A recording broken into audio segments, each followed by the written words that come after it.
I'm Art Bell, and of course, this is Dreamland. Tonight, a bit of a twist. We're going to have Linda Moulton Howe because of the amount of information she has for us for 1 hour. 1 full hour with Linda Moulton Howe in Philadelphia. Then comes Dr. Bruce Goldberg, who's got a brand new book called Peaceful Transition. And along with other things, he's going to talk about dimensional travel and how you can do it. Not just to the next dimension, but through 5, if not more. Should be very, very interesting. And now, Emmy Award-winning documentary producer, investigator into crop circles and animal mutilations, general science reporter. She carries quite some number of titles, as well as once Miss Idaho and the Miss America beauty pageant. I should add that every now and then, shouldn't I? Here from Philadelphia, Pennsylvania, is Linda Moulton Howe. Linda, welcome to the program. Hi, Art. Hi. Well, you know, everywhere the media is now asking what El Niño might do this winter or has already done this fall. El Niño is Spanish for child, also meaning the Christ child. The name originated with South American fishermen frustrated by cycles of unusually warm Pacific Ocean water that emerge every 3 or 5 years, often around December, and interfere with their normal fishing routines. But this year, El Niño came faster, warmer, and covered more than 6,000 miles by the end of the summer, not December. Already, the Pacific hurricane season has been the most intense on record, and the raging spinning winds have been blamed on El Niño. In the news coming into Dreamland was a story update about Hurricane Rick, now at 106 miles an hour off the coast of Acapulco. Another one off of Acapulco. Yeah, they don't need to get hit again, and they'll get mudslides, and there will be deaths. And what an incredible year, Linda. Yeah, and it's the repetition of these storms. Another furious wind blew into Colorado on October 25th, producing one of the worst blizzards on record and raising more El Niño questions. Winds were clocked at 120 miles an hour, which is much more than the current 106-mile-an-hour hurricane off of Acapulco. All right, what's happening there is obviously the jet stream is literally coming down on deck. Well, what I was coming to is that in the wake of that 120-mile-an-hour sort of inland hurricane in Colorado, the U.S. Forest Service discovered that 20,000 acres, or about 30 square miles of spruce and fir trees in the Route National Forest near Steamboat Springs were literally pulled out of the ground, roots and all, or snapped off at 50 or 60 feet above ground. The Rocky Mountain News quoted United States Forest Service spokeswoman Denise German as saying, quote, "It's massive. It looks like someone took a comb and just combed the trees down," unquote. The reason is that the high winds were easterly and all the trees fell in the same direction. Normally, high winds in Colorado come from the west, not the east, and the trees had difficulty withstanding the unexpected force and direction of the winds. Mm-hmm. Was this another calling card of El Niño? Well, the general consensus, as you just suggested, is no, that the hurricane force winds in Colorado were related to an unusual dip downward in the jet stream. But since we live in such an interconnected world, warm water in the Pacific Ocean might ultimately cause air disturbances that provoke the jet stream to move more erratically. It might. And if we're in a true global warming trend and not simply a perturbation in the Earth's natural cycles, computer projections indicate that in global warming there will be more severe weather extremes. Ecologists and biologists now wonder how plants and animals on coastlines will be affected by temperature changes because it's both water and air. One organism that's caused so many problems on the east coast of the United States from Maryland to Florida might not care whether it's warm or cold as long as the water it's in is saturated with fertilizers and pesticides and other pollutants. That's the Pfiesteria dinoflagellate that I've reported so much about this past year. So far, no one has been able to kill it with temperature changes, salt, or even sulfuric acid. Dr. Joanne Burkholder at North Carolina State in Raleigh, who discovered Pfiesteria tried immersing the dinoflagellate in sulfuric acid for a half hour, and it still survived. Holy smokes. Yep. Dr. Burkholder told me in previous interviews that she thinks the organism only goes into its fish attack mode when the air and water temperatures are warm, but no one knows for certain. And now the BBC in England discussed Pfiesteria in last Monday's Here and Now report, and the possibility that the indestructible organism might be headed for the North Sea in an unusual way. Here is BBC reporter Tom Mangold from London commenting on his interview with Warwick University professor Jacqueline McGlade, who will be in charge of Britain's coastal waters beginning January 1998. Here is BBC reporter Tom Mangold. I told you about it Friday. Here it is, folks. What we were saying was that Pfiesteria has now broken out in a major way on the East Coast. In the United States. In the United States. It's been spreading north. As you know, it attacks fish, shellfish, and human beings who inhale its aerosolized version. Mm-hmm. Every evidence indicates that it's being transported across the Atlantic in ballast water from vessels that dock in Port Wilmington. That's Wilmington, North Carolina. Mm-hmm. I don't know about Wilmington, Delaware. Mm-hmm. And that the Pfiesteria is here. The question now is, what will trigger it? And the woman in Warwick, she is convinced that she has seen Pfiesteria in some North Sea waters under a microscope? No, I don't think she's quite saying that. What's happened is she has seen, excuse me, she's seen a confidential report that she can't talk about on air, which indicates that Pfiesteria exists on the German side of the North Sea. And now, if that's true, that's very interesting, because the German side really is much colder and less hospitable than the British side. And how did this come to be known on the German side? Because, and I can't give this away, you'll have to get it out of it yourself, because somebody who cares commissioned an investigative report on Pfiesteria. What's the attitude of the English government? Well, the attitude here is very positive, which is that we're going to investigate and find out what the problem is. It's quite interesting. The British, together with the Americans, proposed an investigation of ballast water crossing the Atlantic. Mm-hmm. And they wanted the U.S. Coast Guard to fund it. It was an amazingly cheap trial. I think it would have come out at about £80,000. Mm-hmm. And sadly, the proposal was turned down by the U.S. Coast Guard.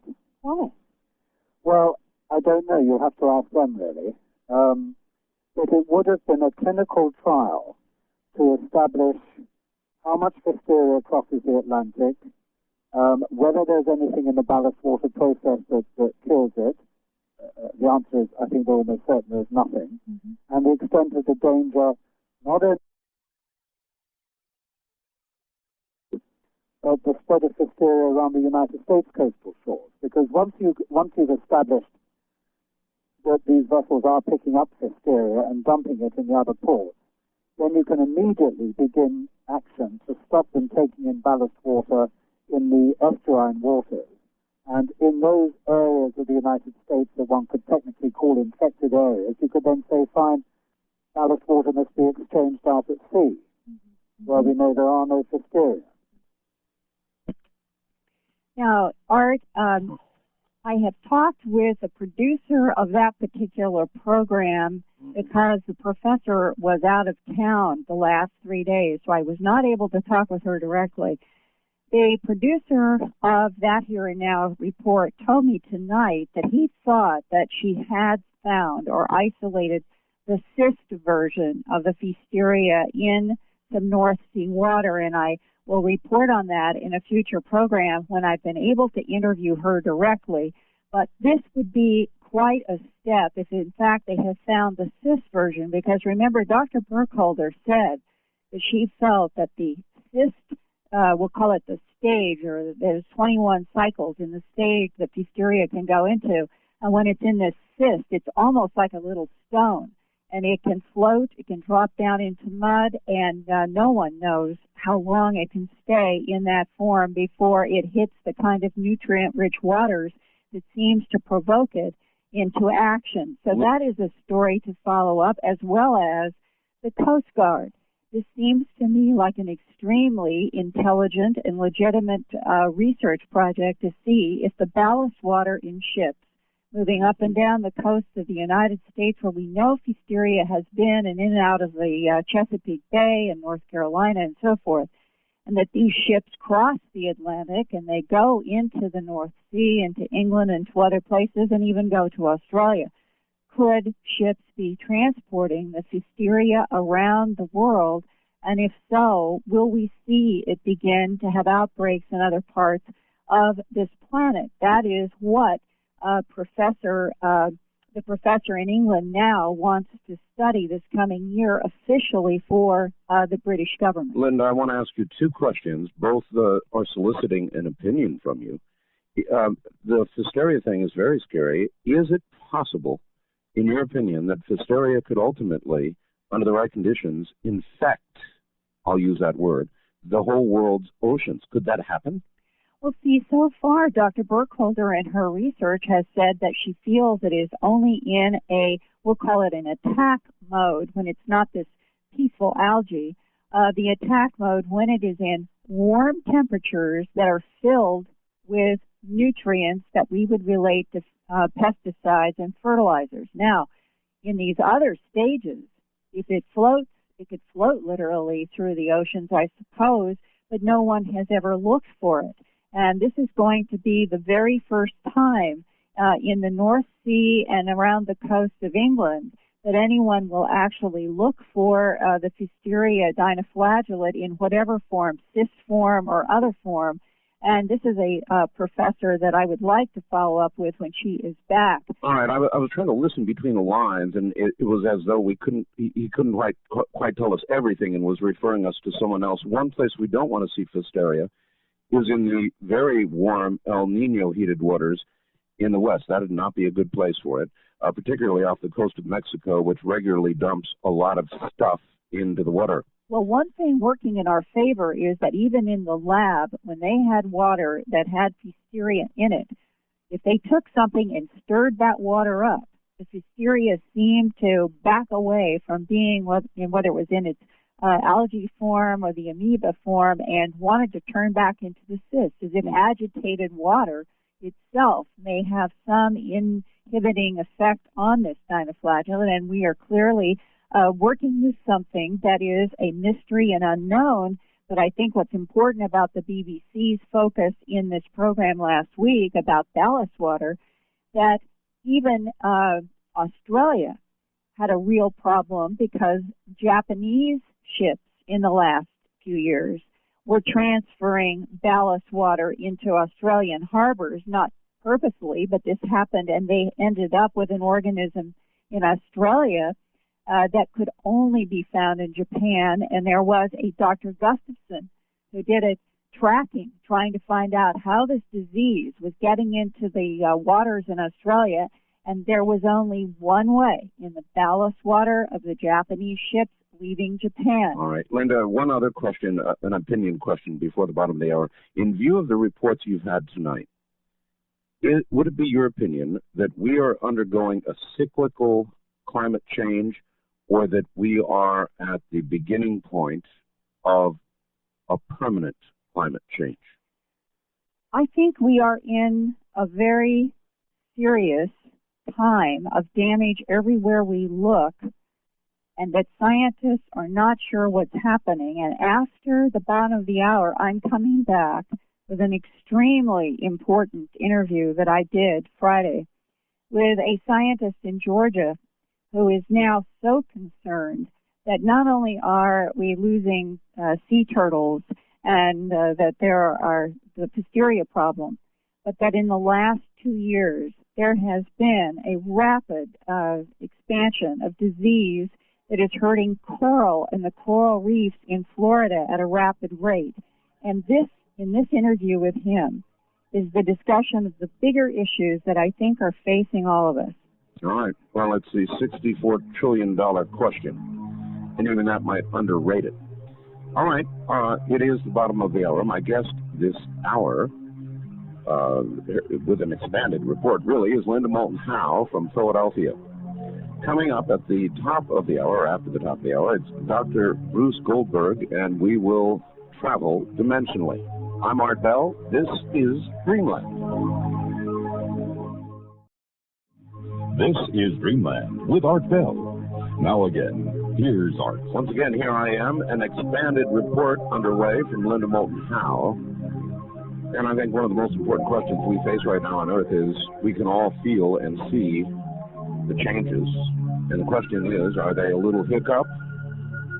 Or is something permanent underway, headed towards some sort of event? All right, away we go once again to Philadelphia, Pennsylvania, unless you are listening to our affiliate there, in which case you're already in Philadelphia. But here is Linda Moulton Howe. Go ahead, Linda. Thanks, Art.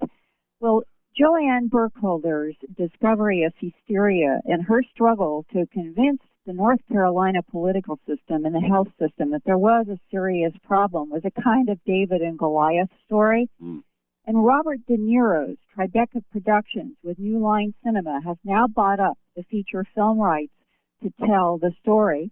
And Rodney Barker's book, And the Waters Turn to Blood, that first introduced this amazing story to the public, is going to be out in a new softcover edition in March of 1998 with a very large update, including his testimony before Congress in September concerning this, along with others, that the federal government needs to take this issue seriously and can't rely on just the state governments to address the problem. So you'll be hearing more about that in the coming few months, and I'll keep reporting. Well, the cinema people ought to try and borrow his title for the movie. It's a good one. It is. Well, scientists think that Pfiesteria has been around for a long time in a peaceful algae state until this decade. And as human populations, farms, and industries grew, more pesticides and fertilizers, including chicken and pig waste, were put onto lands near rivers and lakes. Those chemicals and waste seep down into groundwater and into the rivers and lakes and eventually in runoffs into the oceans. All of that pollution combined has apparently reached some kind of threshold concentration that has provoked Pfiesteria into changing from its peaceful algae plant stage to its vicious amoeba animal form that attacks fish, crabs, and just about anything in the water around it. That same pollution is suspected in the disease and deaths of other water animals now, such as sea turtles, tropical fish, manatees, and perhaps now even coral reefs.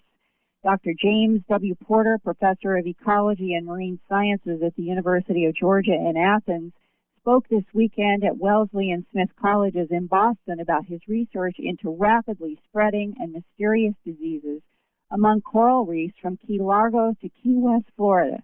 Both the number of diseases and the number of species affected has increased dramatically in less than 2 years. Here is Dr. Porter. Over the last year, we've seen an alarming increase in the amount of disease amongst reef-building corals. For instance, of 160 stations that we're surveying annually, in 1996 there were 25 stations with disease, and in 1997 there were 94, which is a 276% increase in the number of locations exhibiting disease in the Florida Keys. One of the things that involved in this study is that I feel privileged in being able to take data in a way that will actually give the scientific community and the lay public the real facts about what is happening. That's why these numbers are so frightening, because there's no way to dismiss them and say, oh, they're just arm-waving scientists, or to dismiss them by saying, well, the only reason you saw an increase in diseases is because you're more aware of them now. That's not what happened. We took the data in a way that precluded observational bias.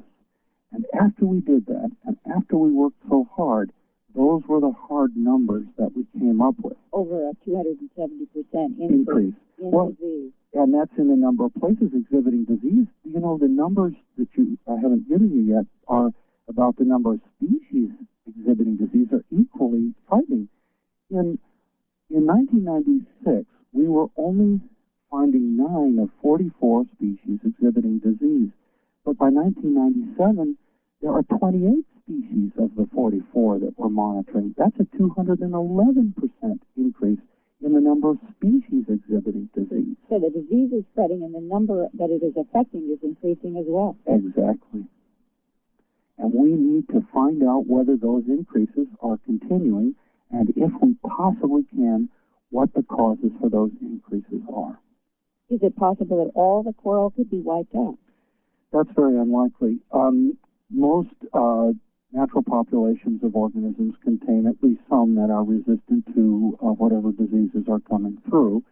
This is true within human populations and as well. And again, I think the key here is to know eventually, if we can, what the origin of these diseases are. So, for instance, some of these diseases are so new that we don't know whether it's a bacterium, a virus, a fungus, or a protozoan infectant. And, until you know the origin of the disease, it's hard to propose either ways to stop it or to know even if it's a problem that we should attempt to stop. If you're seeing diseases that you've never seen before, we have to step back and assume for a moment that the coral may be also in the same predicament, say, that the sea turtle, that the immune systems are not geared up for what's attacking them. And if we are now in a vicious cycle in which there are new organisms that are attacking that the immune systems are not able to fend off, it seems to me like it's like a collapsing domino. It is. And you know what's really fascinating here? We don't even know if the lower invertebrates, that include sponges and corals, have a functional immune system. We have no idea what the basic biology of these organisms is that would allow them to become susceptible to these new diseases. It's quite extraordinary. You know, it's easy to think of in terms of bacteria, which would eat the flesh of the coral, and as I say, we do see this in Vibrio as an example of that. But one of the diseases we're following, which we're calling swelling disease, is a disease that seems to attack the osmoregulatory ability of the coral, that is, its ability to retain and process water.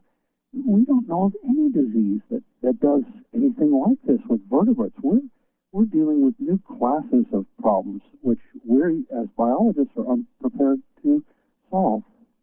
And how has this just suddenly emerged in the environment? Well, one of the ideas is, as you articulated, which is that as the stresses to the nearshore environment build up, organisms' ability to resist these multiple assaults finally get to the point where healthy organisms are debilitated in their ability to fend off disease, and then they become susceptible.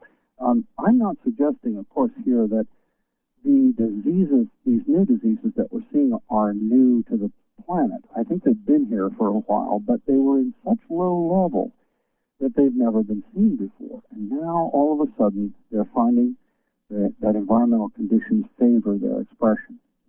And if the environment favors their expression, and we have more and more population and more industrial pollution, where do you project this into the next 5 years if we can't get this controlled? We're in real trouble here. There's no doubt about this. I don't know why the federal government and the world government as a whole isn't being much more honest about problems that we humans face on planet Earth. Let's take a few numbers here. We've got 275,000 species of described marine organisms, and that's of a total of maybe 1.5 million described species of plants and animals on the Earth. Now, some estimates are that it could be as many as 40 million on Earth, but even if we take the 275,000 as our estimate of marine species, One estimate puts 2,000 of these already extinct. And this process is only going to accelerate as we accelerate our assault on the nearshore environment. What do we do to get this turned around? Well, one of the things that we have to do is to protect the watersheds, both coastal and riverine watersheds that empty into the ocean. Now, this has been proposed in what has turned out to be a very controversial suggestion by the federal government, that we create for all of our major rivers and streams a protected riparian zone. This, of course, addresses the issue of private land ownership and how it can be used, but we're talking about issues of clean water here and survivorship of coastal zones. So I think there are several goods that are achieved by this.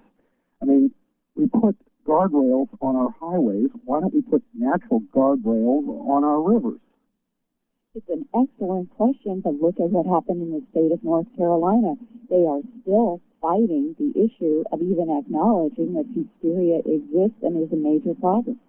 I followed that controversy pretty closely, and from a scientific point of view, Dr. Burkholder has done a marvelous service for the state of North Carolina and for the United States in general. There's no doubt about the fact that most of the conservation measures that science recommends are going to create some economic hardship for some individuals. But the question here is, whose jobs are being protected by doing nothing?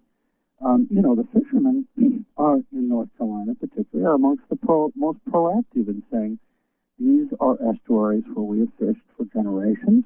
These are our jobs, and we want this river body cleaned up. So if there's some inconvenience to people on land for creating these riparian zones, well, that's only one piece of the puzzle. I mean, we've got an environmental thing that has to be done here, and we just need to get on to doing it. And isn't the bottom line on everything that we have been living a short-term environmental policy for so long because of political and industrial priorities that we are now facing the possibility that we've cut off our nose to spite our face? Because if we end up on a planet where none of us can live, what have we accomplished? That's right. Human beings have very short-term sort of attention spans. I think the entire human race sometimes has attention deficit disorder. If you look at the rate at which species are going extinct on the Earth, one estimate, if you assume, let's say now, using a high estimate of the 40 million species on Earth, that's both plants and animals, 40 million species, one estimate is that we're losing species at a rate of 25,000 a year. And the only time in the history of planet Earth that this kind of extinction rate has occurred is 65 million years ago when a giant asteroid hit the Earth. And the dinosaurs were wiped out. And that's right, the dinosaurs were wiped out. And it's awful to think that the impact of human beings on the Earth is that of an asteroid smashing into the planet. If you see another 270% increase in the destruction of the coral, let's say in 98 to 99, what is the worst case that you can see over the next 3, 4, 5 years for the Keys in Florida? I'm very concerned about this. We need to know. The other thing we need to know is what conditions have created the fact that so many new diseases have become so virulent at this point in time. So in addition to the environmental surveys that we're doing, we've initiated a host of water quality assessments that should help us understand whether it's something about the water column that is promoting this disease increase. And the multi-legged and deformed amphibians that have affected the world, could that be connected here somewhere? Oh, yes. I don't see that's a stretch. The thing is, the natural environment is giving us these little cries and whispers. Oftentimes, what we see is the end result, which is the extinction of a species such as the loss from the continental U.S. of the ivory-billed woodpecker, the loss of the passenger pigeon, obvious examples. But before things get to that, before a species goes extinct, there's usually a period of stress, population reduction, and disease. And these are the early warning signs that should allow us humans to wake up, understand what's going on, and institute policies that will try to prevent that. Our own fate could be hanging in the balance eventually. Yes, it could. I'd hate to think of a world in which only humans and cockroaches were left on Earth. It'd be a rather dull diet. I think, again, we're back to the issue that we need to control population on the Earth. For instance, right now, there's 4.5, almost 5 billion people on planet Earth. It's been suggested that by 2050, which is really not that far away, that population size could rise to 12 billion. And no responsible thinker suggests that with 12 billion mouths to feed on the planet, that it's not going to stress the natural resources as well as the human resources of the planet to make that kind of population viable. Because it's the next generations are either going to have an Earth to live on or not. Yes, a lot of college generation students whom I teach are quite cynical and upset about what our generation has done to the planet, and they're worried that we're leaving them with an empty house. And that last sentence, I think, is, in a sense, an answer to your first question, Art, that even scientists now are very seriously worried that we are on a path of increasing extinctions. And as Dr. Porter told me, that in a normal, healthy coral reef, there are at least 3,000 species of marine life that are dependent upon the coral for protection and for all of the things that the coral reefs provide as a kind of community. If the reef changes from an environment that's dominated by corals to one that's dominated by algae, for example, you would expect that fully 2/3 of those species, that would be 2,000 of those species, would disappear. And there was a veterinarian at the University of Florida named Elliot Jacobson who said about the mysterious tumors that have been killing all of these sea turtles all over the world faster than they are born now. This quote, he said, "There's some worldwide problem going on, and how to tie it all together is not easy, but there seems to be a common denominator." And I think we've just heard from a man, Dr. Porter, who is addressing part of the problem from the standpoint of water, that he himself said that he thought that as we're looking into the future, in which he would agree that there seems to be scientific data to support that global weather is changing, and perhaps in a permanent way, perhaps we are in a permanent warming trend. Two things, Linda, that he said that hit me in the face. A 270% increase in disease of species at reporting locations. Right. And a 211% increase in species exhibiting disease. Now, what he laid on the line, I thought really appropriately, was, in effect, we're sick of hearing that this is just more reporting going on, and that's the only reason that we're noticing this. He in essence, said that's BS. That's right. We've got a solid scientific study here. That's and right. That's what I did in the quickening. People kept telling me, oh, no, we're just hearing more about it today. Baloney. That's right. No, everywhere we turn around. And he also said that two of the big problems, bigger than anybody is realizing, is that in the future there is not going to be enough water for irrigation if we're going to have this increasing population, and the problems of contaminated groundwater and all kinds of water, and the issue of how are you going to irrigate the land to provide food for a population that begins reaching 10 billion. We have a major issue in front of us in terms of that and the destruction of the rainforest. He said that there are serious scientists right now that are looking at the oxygen balance in the atmosphere, which is quite critical and thinner than most people realize, and they're trying to project how much plant destruction, if we lost all the trees, would it actually affect the oxygen balance in the air that we breathe? All right, they don't know yet. We're out of time, so give your contact information quickly. This is Linda Howe, My fax number is area code 215-491-9842. That's 215-491-9842. My address for mail is Post Office Box 300 in Jameson, Pennsylvania, zip code 18929. That's Post Office Box 300 in Jameson, Pennsylvania, 18929.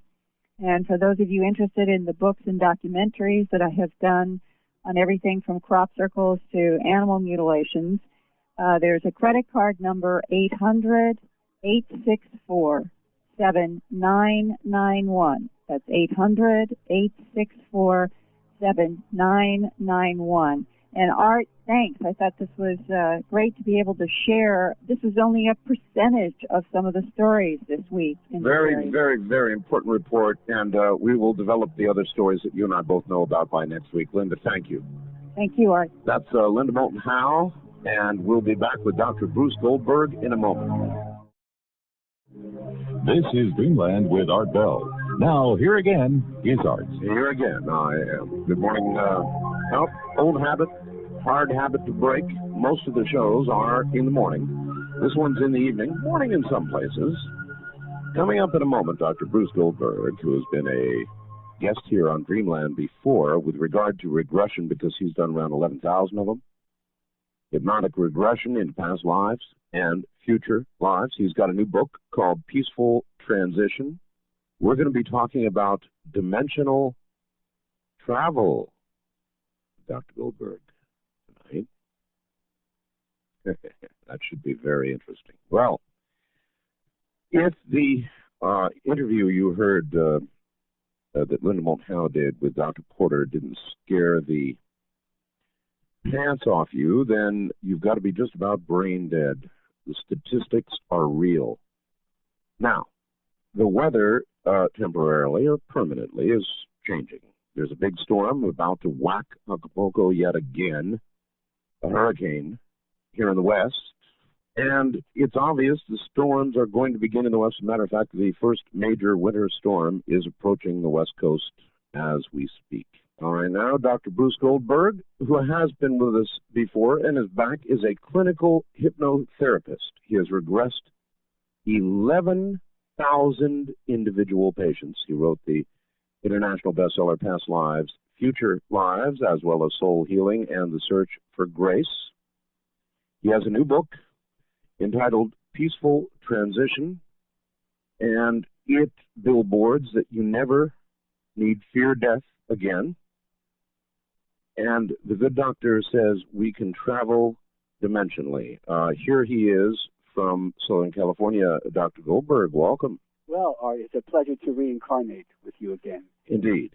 The way to deal with the weather is really very topical to our show this evening, because you can do one of two things. You can either travel dimensionally and not have to worry about the El Niños, or if push comes to shove, you can consciously die and eliminate the reincarnation cycle and ascend. So either way, we're going to deal with the weather.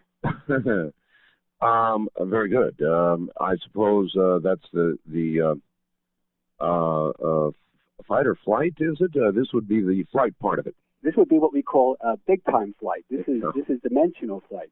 Actually, there are three kinds of out-of-body experiences, one of which or two of which are known to your audience as commonly known.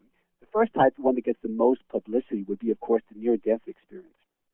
And I refer to that as unconscious dying, because what happens there is at the moment of death, and I do feel that all death is preceded by a near-death experience, is that at the moment of death, the subconscious mind or soul is unfortunately not connected to, but separated from, its higher self or perfect counterpart, which we call the superconscious mind or higher self.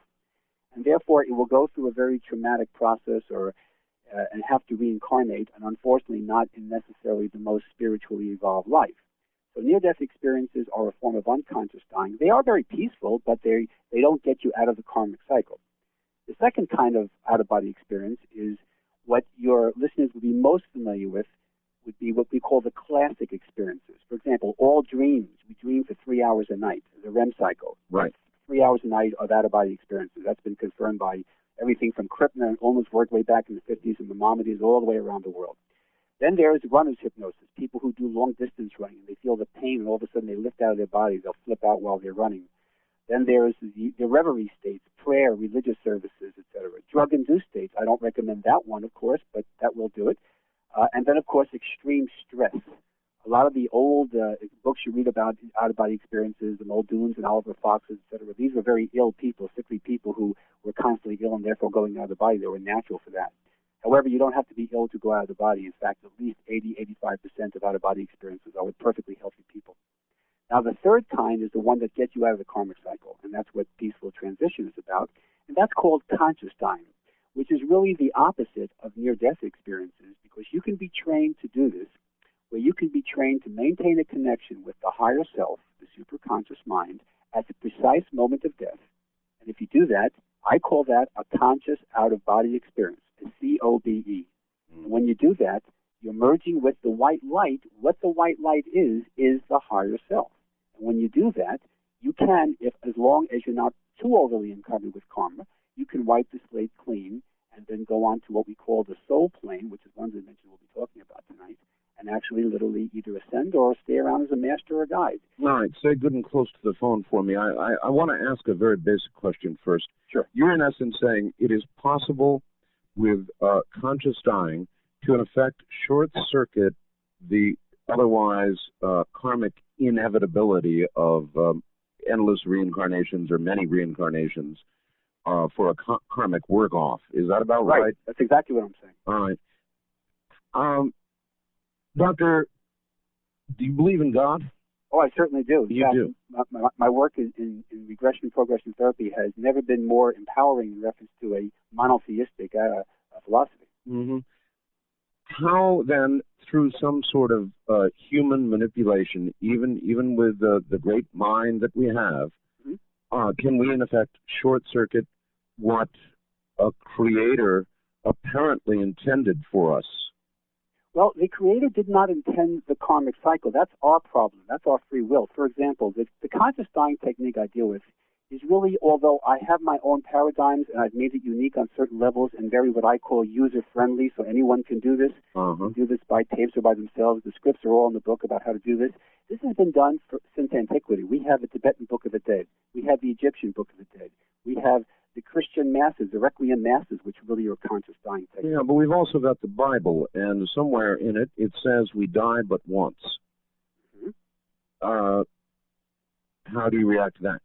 Well, the Bible, you have to understand, the Bible has been edited over 18 different times in the last 1,800 years in what are called ecumenical councils. What I would like to see, what's on the editing room floor, if you will, and so therefore we really don't know what it says as far as what the original version was. In my original book, Past Lives, Future Lives, I cite about a dozen different references in both Old and New Testament where we have specific references to, they don't use the word reincarnation, but they do use the concept. So that's really unfortunately, a debatable point. I do believe that that reincarnation was actually voted on and lost by some small margin with regard to its placement in the Bible. Is that true? Well, that's actually, it's partially true. You're talking about the 556 A.D. when Emperor Justinian, who was married to that unusual woman named Theodora, the Eva Peron of antiquity, what he did was he had this council. That was, of course, after Rome fell, and this was now the Eastern Roman Empire, the Holy Roman Empire, as they called it.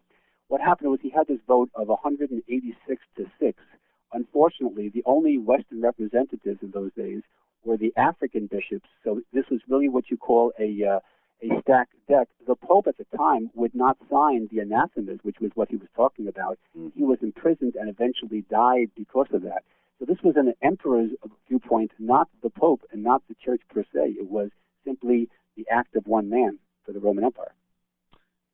So then, in a sense, the process of death and reincarnation is kind of like life, in the sense that in life we appear to have some sort of free will, and you're suggesting that in our manner of dying we do as well. Is that accurate? As a matter of fact, it's not only accurate, but here's the point of how it ties into out-of-body experiences. You see, out-of-body experiences, if you do that correctly, meaning that with control and with positivity, they're always safe, they established the life after death paradigm. That's the whole point of it. You can't have reincarnation without out-of-body experiences. How does the soul get back into another body? So the point of life is not what people think it is. Most people think life is suffering and another day deeper in death, and that is not my paradigm. I'm one of those, positive campers that say the purpose of life is spiritual growth, and that's it. Everything else is secondary to that. All right. Let's discuss out-of-body. Look, I believe, without question, and I don't say this about many things, I believe that out-of-body experiences are absolutely flat-out real. I've interviewed enough people like yourself, experts, and a million listeners who have told me they have done it, so I believe it's real. What I'm not as sure about is that it's safe. All right, well, let me give you an example of not only the thousands of patients that I have worked with. Nobody has ever died from an out-of-body experience. Now, you may say the near-death experience is a clinical death for a short period of time. No, I wouldn't say that. I'd say, how do you know? Well, I know because of the many thousands of not only patients that I've worked with who have done this. Many of my patients, probably at least a third of the 11,000 patients I've worked with, I've guided through out-of-body experiences. But here's where I put myself into the scientist/experimental subject here. I've done this myself several thousand times. And if this was dangerous, you and I would be talking on the astral plane or maybe on the soul plane. Okay. It wouldn't be on the earth plane. But let me show you first. Let's show you how simple and safe this is. Would you think that, for example, do you think that hypnosis is dangerous? The state of alpha is dangerous at all? I think that hypnosis, if it's used by somebody like yourself in a negative way, could be dangerous. Well, let me show you why. Okay, let me show you why that, fortunately, actually, isn't the case. But let me give you one example. Every day of our lives, we spend 7 hours in hypnosis and alpha. Forget about hypnotherapists. Forget about going to a therapist. Just living, breathing, and being on the earth plane and any other planes too. What happens is that you drive a car, you read a book, you listen to your show, you play with your computers, you do anything that requires focused concentration, and you will be in an alpha level. That's scientific fact. Now we dream for 3 hours of the day, or of the night, if you will, and we go through 4 hours of waking daydreams. Out-of-body experiences are part of that 3 hours in the REM cycle. So the out-of-body experiences are not only not dangerous, but without them, we would die. I'll tell you what happens in the out-of-body experiences. We're going to be talking about different dimensions in just a moment. I'm going to detail them. But we're not just talking about the astral plane here. Now, this is something I want you to listen very carefully about. The astral plane is only one dimension. We're going to talk about 5 other ones here that you can go to. The out-of-body experiences that we call the dream levels, the REM cycle, the rapid eye movement alpha brainwave as measured by the electroencephalograph, is a time when our soul leaves the physical body in its astral form. There's also a causal, mental, and etheric body. You'll see there are dimensions to go along with that. And it actually recharges itself, just like one of those, ever-ready battery chargers here. It has to be exposed to what we call the cosmic radiation, electromagnetic radiation out there in the universe, to recharge both the astral body, the causal, the mental, and the etheric body. Without that, we couldn't possibly survive. All right. One of the nation's premier scientists, Dr. Michio Kaku, who I have interviewed, believes firmly and absolutely in multi-dimensions. There's no question about that. I've read his work, too, yes. He's a brilliant guy. Yes. But there's a couple of questions that I've got. First of all, the eternal, look here, doctor, a lot of people die in their sleep. Mm-hmm. How do you know they weren't out of their body when they did? Oh, actually, if they were asleep and most people die in the REM cycle, we know that, because you see, during the waking day, right now, you and I are, for the most part, in a beta level, a regular conscious mind functioning. Yes. And when we go into hypnosis or daydreams or yoga, meditation, whatever you want to call it, your reverie states, if you will, then you're going into an alpha level, which is relaxing. At night, it's the opposite. When you're in your dream levels, most people dream about mini nightmares, which is why insomnia is the number 3 problem I deal with in my practice. All right, then I want to talk about hypnosis for a moment. Since you're a hypnotherapist, you're an expert. Now, normally it's said, and I believe, that you cannot convince subject A under hypnosis to kill subject B, because this is something subject A would never do. Moral ethical code can never be violated. However, if you were to convince subject A that he's got to kill subject B because subject B is going to kill subject A's wife if he doesn't, and you plant that as a subliminal thought or a suggestion, then what? Actually, the Manchurian candidate paradigm you're describing doesn't work unless you have drugs or sensory deprivation to go along with it, which is the way the CIA and the KGB and all these other alphabet soup organizations do their brainwashing. Johns Hopkins University and several other universities have done studies where people were given knives and they say, this is your mother-in-law, and let's say the guy hated his mother-in-law.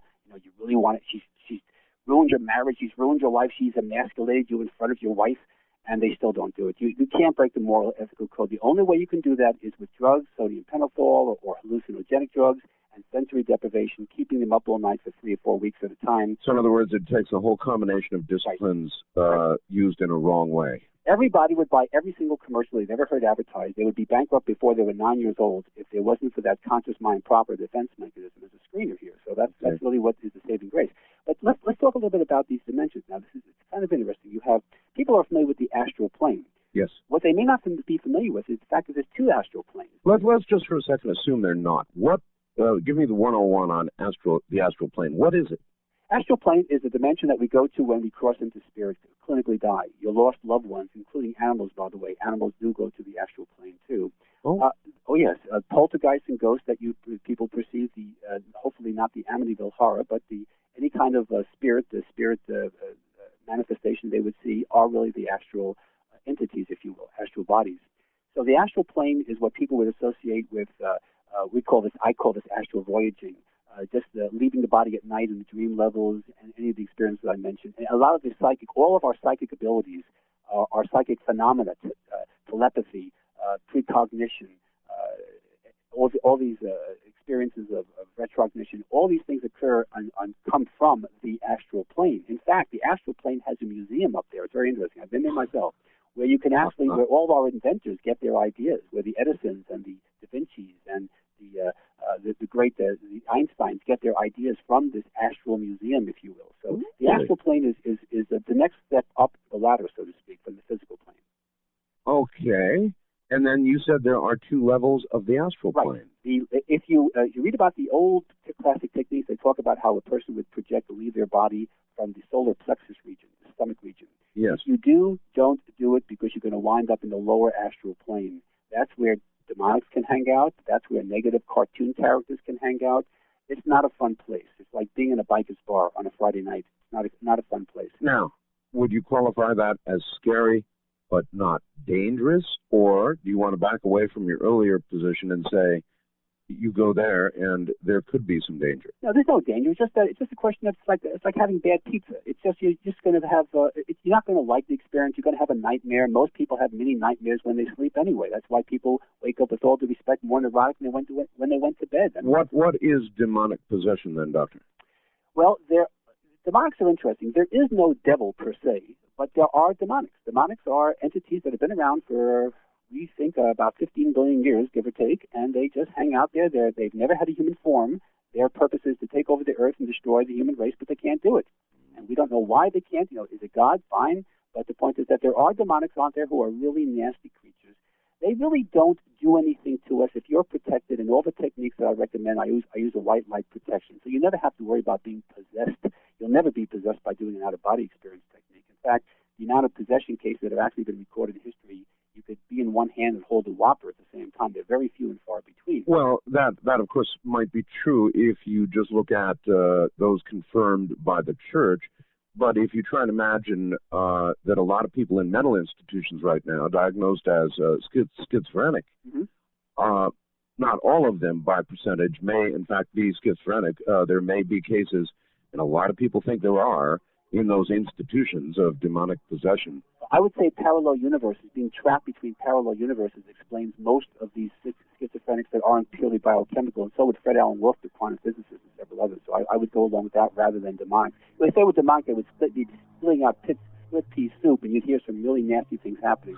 All right. Now, Doctor, hold on. We're at the bottom of the hour. Fascinating stuff. Dr. Bruce Goldberg is my guest from Southern California. I'm Art Bell, and from an area near Dreamland. This, of course, is Dreamland. Now, more of your calls on Dreamland with Art Bell. Well, that was a little lie. We haven't started taking calls yet, but when we do, those are the appropriate numbers. Dr. Bruce Goldberg is my guest. And we're talking about OBEs and really more, how to dimensionally travel. And I am one of the dimensionally challenged with regard to that kind of travel, so I'll listen carefully. Here's an amazing story for you. Last year, there was a discovery at a Wells Fargo bank here in my state of Nevada of $20 U.S. gold pieces that are actually 90 years old. But you know, when they sorted the coins, they found the coins were still coated with a fine coating of gold dust, which is typical of coins fresh from the mint, not something 90 years old. They were all minted in 1908. If you would like to see some pictures of these astounding coins and get some more information about their history, my sponsor, David Hall's North American Trading, will send it to you without obligation and for free. Even the phone call is free, which you can make right now. It's 1-800-359-4255. That's 1-800-359-4255, and you'll have to ask them whether you can even get these. Right now, the pictures, and they are free. Are you overweight? Would you like to lose an average 8 to 10 pounds in the next month? We know that fiber helps sweep fat out of the digestive tract like a broom, reducing the amount of fat your body stores as excess weight. Well, let me tell you about a revolutionary fiber, chitosan. It's a natural fiber that comes from shellfish. It not only sweeps fat, but also absorbs up to 10 times more fat than other fibers. You can get this fiber in a formula called ChitoSlim. ChitoSlim is effective because you can lose weight without changing your eating habits. And there are no stimulants. It's a gentle, effective way to lose excess weight. Here's the special offer. When you order a 90-day supply of ChitoSlim, you'll get an antioxidant moisturizing cream absolutely free. Call 1-800-557-4627. It's guaranteed to work or your money back, and it's not available in stores. So call 1-800-557-4627. That's 1-800-557-4627. You've got nothing to lose but the fat. Well, there you go. Back now to my guest, Dr. Bruce Goldberg. And, Doctor, when I said I am dimensionally challenged, there is no question about it.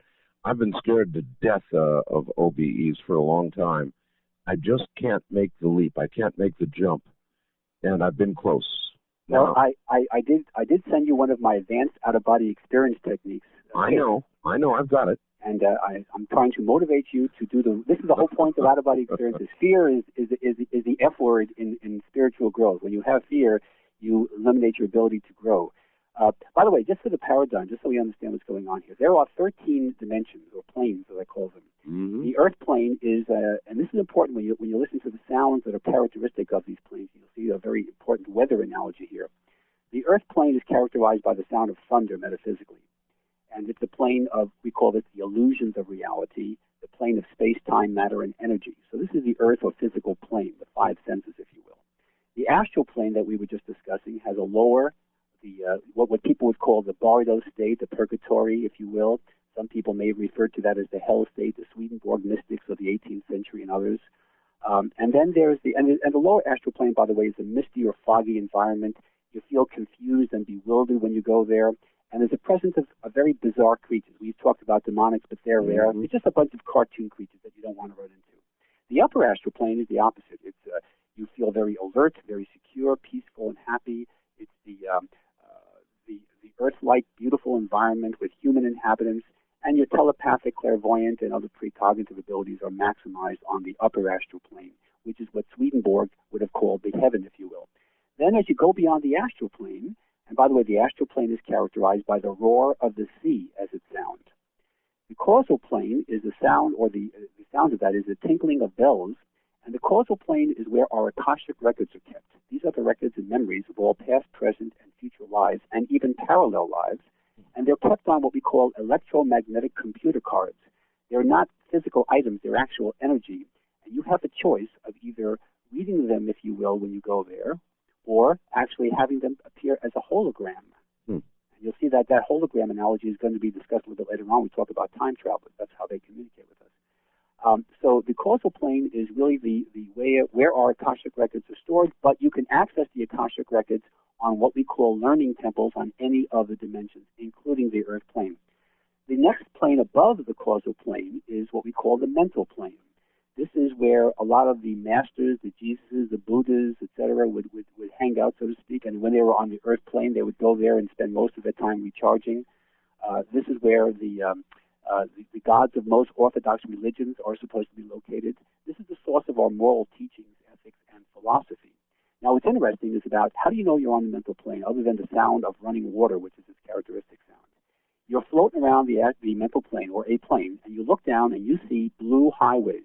You know you're on the mental plane because the soil is blue, an iridescent kind of blue, leaving, of course, they make their roads from their highways as we do, and therefore you have a blue color to the highways. Well, I don't mean to be flippant, but Doctor, I can get lost going across to the other side of Pahrump. You know, we're a little small town here. Yeah. What are the chances of going to the place you don't want to go to? The cartoon character is... Oh, okay. Well, I mentioned that before about, remember I told you the old books talk about how you leave mostly through the solar plexus? The techniques that I use in these out-of-body experience tapes that when I sent you and several others, what I do is I use a white light protection. Automatically, you're going to be now leaving through either mostly the top of the head, which is the 7th chakra. You may leave through the 6th or 5th, possibly even the heart chakra, which is the 4th chakra. But if you leave from the 4th chakra to the 7th, you're home free to the upper astral plane. Now, these chakras are actually places, locations on your body? On the astral body, actually. They're actually energy centers. There are 7 of them on the physical, what we call the astral body, but along the spinal cord of the astral body, the top part being, of course, the 7th one being the top of the head, the 6th one is the third eye, the 5th one is the throat chakra, the 4th one is the heart, the solar plexus or stomach region is the third, the genital area is number 2, and the tailbone, if you will, is or the coccyx, as we call it, is number 1. And you want to leave from the 4th chakra or above. That separates the upper and lower chakras, and really you want to leave at the top of the head, which is going to take you really right fast to the upper astral plane, and you'll have one nice, very positive experience. So you don't have to worry about lower astral plane if you use white light protection, which will also prevent the 2 major problems that most people talk about, which is the paralysis or rigidity, as well as the amnesia, lack of memories of anything that happens, and that can be prevented very quickly and easily by using what we call white light protection techniques. Well, there's a lot of people around who are generally thought not to do their thinking in the higher areas. I know, but see, when you leave the body, you want to make the exception. All right. Beyond the mental plane now, and by the way, the mental plane also has the people, the inhabitants, almost look like angels. They walk around with these white cloaks, almost like a very bright white cloak kind of thing. They live in houses that look like abstract designs. It's a very unusual environment. I've heard this from many people who have had NDEs. Yeah, when the near-death experiences, you can go up beyond the astral plane. Most people won't know that because if they have a near-death experience, they assume right away it's the astral plane, and they don't understand these other dimensions. And that's why, I document these things so people can have a much broader spectrum. Mm-hmm. Beyond the running water of the mental plane, and by the way, the mental plane is where the word Om, the sound Om that is used in the Eastern religions mostly, originates from. That's the mental plane. Now, the etheric plane is the plane of intuition. It's the source, actually, of our subconscious mind, and the sound there is the buzzing of bees. And this is where our real, true forms of intuition and higher levels of being, if you will, experience. This is actually the highest of the lowest of the 5 planes that make up the karmic cycle. Beyond the 5th plane is what we call the soul plane, which is what I like to refer to as the DMZ. It's a demilitarized zone because it really isn't the higher planes where you would go to ascend to God, yet it isn't part of the karmic cycle. It is the last plane where you will have any kind of a body at all. The self-realization and ascension will actually occur here. The single note of a flute is the sound that's heard on the soul plane. This is where the soul goes after it clinically crosses into spirit, and you can die on each of these other 5 planes, by the way. It's not just the physical plane, but you can die. And you wind up eventually on the soul plane, and there you will decide your next life, and your masters and guides will be there, and of course your higher self, which is the white light people talk about in near-death experiences and any other kind of. By the way, you have white light in tunnels with regular out-of-body experiences too. So this is the soul plane. In the conscious dying technique I describe in Peaceful Transition talks about how if you do the unconscious dying, which is the conventional way, which is not the way you want to do it, you will go through a process called the disorienting forces of the karmic cycle. And when you get to the soul plane, you'll have to reincarnate in what we call unconscious dying. Again, usually more traumatic and neurotic, and you haven't learned your lesson, so it's going to be interest and penalty time. If you do the conscious out-of-body experience and consciously die, you avoid the disorienting forces of the karmic cycle, and that's where the soul can pretty much wipe the slate clean. If you do have to come back and be reborn, it's a conscious rebirth where you're more spiritually evolved. And there's a very dynamic case history that I describe in Peaceful Transition of a woman who was dying of cancer, who was very insecure. Everybody called her iffy when she was growing up, and I saw her. She was almost 70 years old. She liked to play the piano but had arthritis and couldn't do that. Her life was a mess, and she just wanted to somehow save her soul for the future. So I did a conscious dying technique with her, and she described her spirit guide, which really was her higher self, and she called Shamani. And this woman was not of Eastern orientation at all. She was a very basic American, very a 50s housewife type. And well, she did die about 2 months later, and her neighbor, of course, was with her, and she said her death was a very peaceful one, if you will, a peaceful transition, as I call it. Well, about 8 years later, I worked with a young child from the Midwest whose parents brought her to my office because they thought the child was possessed, if you will, because she was saying strange things before going to bed, etc. And the young child's name was Paula, and I worked with her, and we did a super conscious mind tap, as I call it. And she said, "Doctor, my angel wants to say hello to you." And I said, "Really, what's your angel's name?" And she said, "My angel's name is Shamani." Now, this young girl was describing remnants of the past life. Obviously, yes. Okay, and I had her records because I remember I have a good memory. And I pulled Edna's chart out, and sure enough, she was giving me, she said, "Would you please call me a name that my parents won't allow anyone to call me?" And I said, "What's that?" And she said, "It's Iffy." I mean, she just documented the case like you wouldn't believe. And how did you use that information to treat that young child? Well, the young child was actually easy to treat. Remember, this was a young girl who had spontaneous recall of past lives, which is a characteristic of conscious rebirth. Right. She was easy to work with. She was a bright young child. She wasn't the problem. The parents were the problem. The parents had the issue, not her. And she was great to work with, and she learned a lot about metaphysics, and she had, of course, no background in that, at least by this life anyway. And so I worked with her. She was easy. It was the parents that were a little bit difficult, and I had to, you might say, train the parents to leave the child alone and let her be, and she's doing the right thing. And the parents said, "You mean she's not like possessed and she's not psychotic?" And I said, "That's correct." And they said, "Okay." So that was, they were pretty cool about it, but it took a little while because these were like the pitchfork staying outside the farm kind of people. They didn't cotton to a lot of the things that young Paula was doing. So this is an example of conscious rebirth, by the way, which is actually a documented case of conscious dying, which is the nice thing about that case. But here's an example to show you how out-of-body experiences can really be fun. When you go through the soul plane, by the way, there are 7 other planes, the 13th plane being the God or nameless plane, to show you my monotheism here. And we can't really get information much about the higher planes. You can when you do what I call a soul plane ascension. You can actually be at the soul plane and eavesdrop, if you will, and you are allowed to receive certain information. But in order to really be an expert on the higher planes, you have to be perfect and simply ascend and go there. And until you have, if you have a karmic cycle, you're not going to be allowed into that's one country club that will not allow your admission. There is no cause and effect on the higher planes. There's just beautiful eternity. Probably the cosmic equivalent of being a 33rd degree Mason. The equivalent thereof. That's a good analogy. But here's an example of a gentleman who called me just last month. He went out and got Peaceful Transition. He got he wanted to do some out-of-body experiences beyond the conscious out-of-body experiences. So of course I sent him some information about what I call my astral voyaging kit here. And he tells me now, he calls me up. It's about the end of October, maybe third week in October. He says, "Doctor," he says, "I want to tell you, I went to see you through my body." Now, I never saw this person. He lives in Massachusetts, in Boston. And he calls me, he says, "Yesterday, I can tell you what you were wearing." I said, "Go ahead."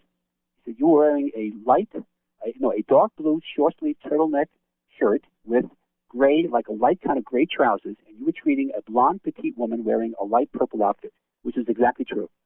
Absolutely true. Now, let me tell you another fear I have. Can I do that? Sure. I'm a radio talk show host. If I were to actually begin to astrally travel, and I began to realize for myself that it were the absolute truth, I'm not sure that I could objectively interview people like you anymore. I would turn this is my fear. I'm telling you my fear. Good. I would turn from somebody who would continually ask objective questions into an advocate, and that would not be good for me. What do you think? I disagree respectfully. I do feel that Art, you're one of the brightest people I've ever had the pleasure to interview with, and I think you're also one of the most open-minded when it comes to having people like me on your show, and the show that you do, period, especially Dreamland. I can just tell you from my experiences, in the old days, I had no belief in reincarnation. I had no interest in it. I didn't care. I was just in pre-dental school, going, training for my dental program and biochemistry major. I wasn't into metaphysics. Ever since I've been involved, which has been 25 years now, I have had you can say I'm an activist, definitely, so therefore you might say, am I losing my objectivity? Well, I'm definitely a proponent. I will consider all options. You're an advocate. I'm an advocate, but at the same time, I've also changed my opinions about a lot of things over the years because of my own experiences and what I've worked with my patients and my own personal experiences. I have never had such a great feel. How could I possibly work with my patients in doing out-of-body experiences, conscious dying, superconscious mind taps, progression, regression, all the things that I do, unless I've done it myself? The answer is you couldn't. Right. Now, as a talk show host, because not every talk show host I would say this to, and I'm not patronizing. You know me. I'm being a straight shooter. I feel, if you had the experience, I think would give you a much greater love for it. I think it would do things that my typical patients do. It would open them up to their own, just their own spiritual growth. I think it would remove any of the fears. You're telling me right now you're afraid of out-of-body experiences. I don't think you're afraid of the fact that you would not have someone like me on the show, or that you would be an ineffective host. I'm being straight with you. I think you're simply afraid of the experience. Are you afraid you won't come back? I'm probably trying to rationalize my decision not to do it. It hiding behind my fear. That could be absolutely true, but that is kind of a concern in a way. Sure, but my point is, what I'm saying is that here's what I think the karmic aspect of your karmic subcycle and what the universe is trying to present to you. I think what's going on here is this, and this is what I'd like to do. Somehow, some way, if I can in some way be an agent, a William Morris agent here. Have you directly, indirectly experience your own out-of-body experience. I think it would make you even better, if it's possible, to even be a better host for what you do, because you would have walked the walk, as they say in Native American culture. Talk to me about time travel. Okay. It's one of my most interesting subjects, period, time travel. It's possible? Oh, yes. As a matter of fact, obviously, I've done time traveling with my patients for 25 years, taken into past and future lives. But let's just talk about the current situation. I have a technique called Access the Akashic Records, which really is a technique of taking people into either the causal plane or allowing them to go to a learning temple to perceive not only their karmic cycle and what's going on with their past and future lives, but also allowing them to traverse the dimensions. I also have a technique called Fifth Dimension Travel. It's actually a brand new tape I just cut out. And what you do here is you can actually travel into what we call hyperspace. Now, hyperspace is anything beyond the fourth dimension. The fourth dimension is time. Actually, it's the fourth dimension of the space-time continuum. Technically, we call that the fourth dimension of time. Anything beyond that, which means parallel universes, which means the astral plane, causal, mental, etheric, soul, etc. This is now hyperspace, which has their own hyper-universes, and you can actually be guided into, in fact, the technique I did on my new fifth dimension tape is to actually have you guide you through a black hole, wormhole, white hole combination. All right, here's where I automatically have to stop you. I've asked almost every guest I've had lately. All right. Did you see Contact? No, actually I didn't. I did not. Jodie Foster's latest movie, which I understand was brilliantly done, and I have not had a chance to see it yet. All right, doggone it. Well, go see it. I want your opinion when you see it. But the hyperspace really is very important, because what you can do here, and this applies, by the way, to any of the, if you travel to any of these dimensions, you automatically are in hyperspace. Not only can you traverse time, because there is no time concept beyond the physical plane, the earth plane, if you will. When you enter astral, causal, mental, etheric, or soul, you are now in the space-time continuum, which means you can go anywhere and everywhere, and you can overview all past, present, and future events. You know who you can also meet now? Your favorite people, time travelers. Now, this is a very interesting concept. There are time travelers. We actually mastered time by the 30th century. 1,000 years from now, we will be time travelers. We will send people back into our century and way back into antiquity, going back actually several million years, back to the old dinosaur age, to custom design and cater and affect our spiritual as well as genetic growth. These are time travelers that you can meet and have conversations with, or telepathic communication. Okay, well, the famous quote is, if time travel is possible, then where are all the time travelers? Well, where they are in hyperspace. You see, a time traveler functions at a frequency, vibration, and rate that's beyond you and I. They can physically manifest themselves. In fact, some of the cases of angelic experiences are really time travelers, not angels per se. These are time travelers who are, they're not perfect beings, you understand. They're us, but they're us in the future. And what they do is they help us out in our own spiritual growth, because our spiritual growth is their spiritual growth, since they're our great-great-great-great-great-grandsons and daughters, you see. So it's to their advantage, if you will, to do that. They do manifest themselves, but they're not going to walk out with a little label that says, "Hello, I am a time traveler." Well, then might I imagine, because there's a classic, well, then if you can travel to the future, you can be rich. Well, but there's karmic laws. It's karmic laws, for example. Here's an example. I developed the concept of progression therapy back in 1977. I do age progressions as well as future life. So people say to me, "Doctor, why don't we just go to Santa Anita, take me to the New York Stock Exchange, go to the commodity market?" Here's the common situation. If you're supposed to do that, people who win the lottery, for example, I don't admire them. You know why? Because this is a support group of millionaire lottery winners who lose all their money and now are in debt, and they're waiting every 20 years to get their money back. If you're supposed to be rich and famous, you'll be rich and famous. You can't cheat the system. There's no free ride. There's free will, but there's also no free ride. So the universe has certain things in mind. If you get a lottery number, by the way, you can be on a parallel universe, which is a dimension functioning at the same level that we are, except the events are somewhat different depending upon your actions. So you can get a parallel universe lottery number, which in our current universe will not hit, but it will in that universe. And that's why you really can't use this for gambling. So then we can't imagine that the rich, the powerful, the presidents, the senators, the congressmen, the heads of Microsoft have traveled and have used this information. They've gone to the museum in the Astral Planet. I guarantee you, Bill Gates, I'm sure, has a regular card up there. I'm sure he's a regular traveler. So was Einstein. So was Edison. So was all of them. And I've been there myself. I know what the museum is like. It's an unbelievable place. You would be. You have to understand, everything on the astral plane is humongous in size. It's immense. Mr. Gates probably has frequent flyer miles. Yes, he does. I think he also controls the computer software in the museum too. He gets the copyright on it every time.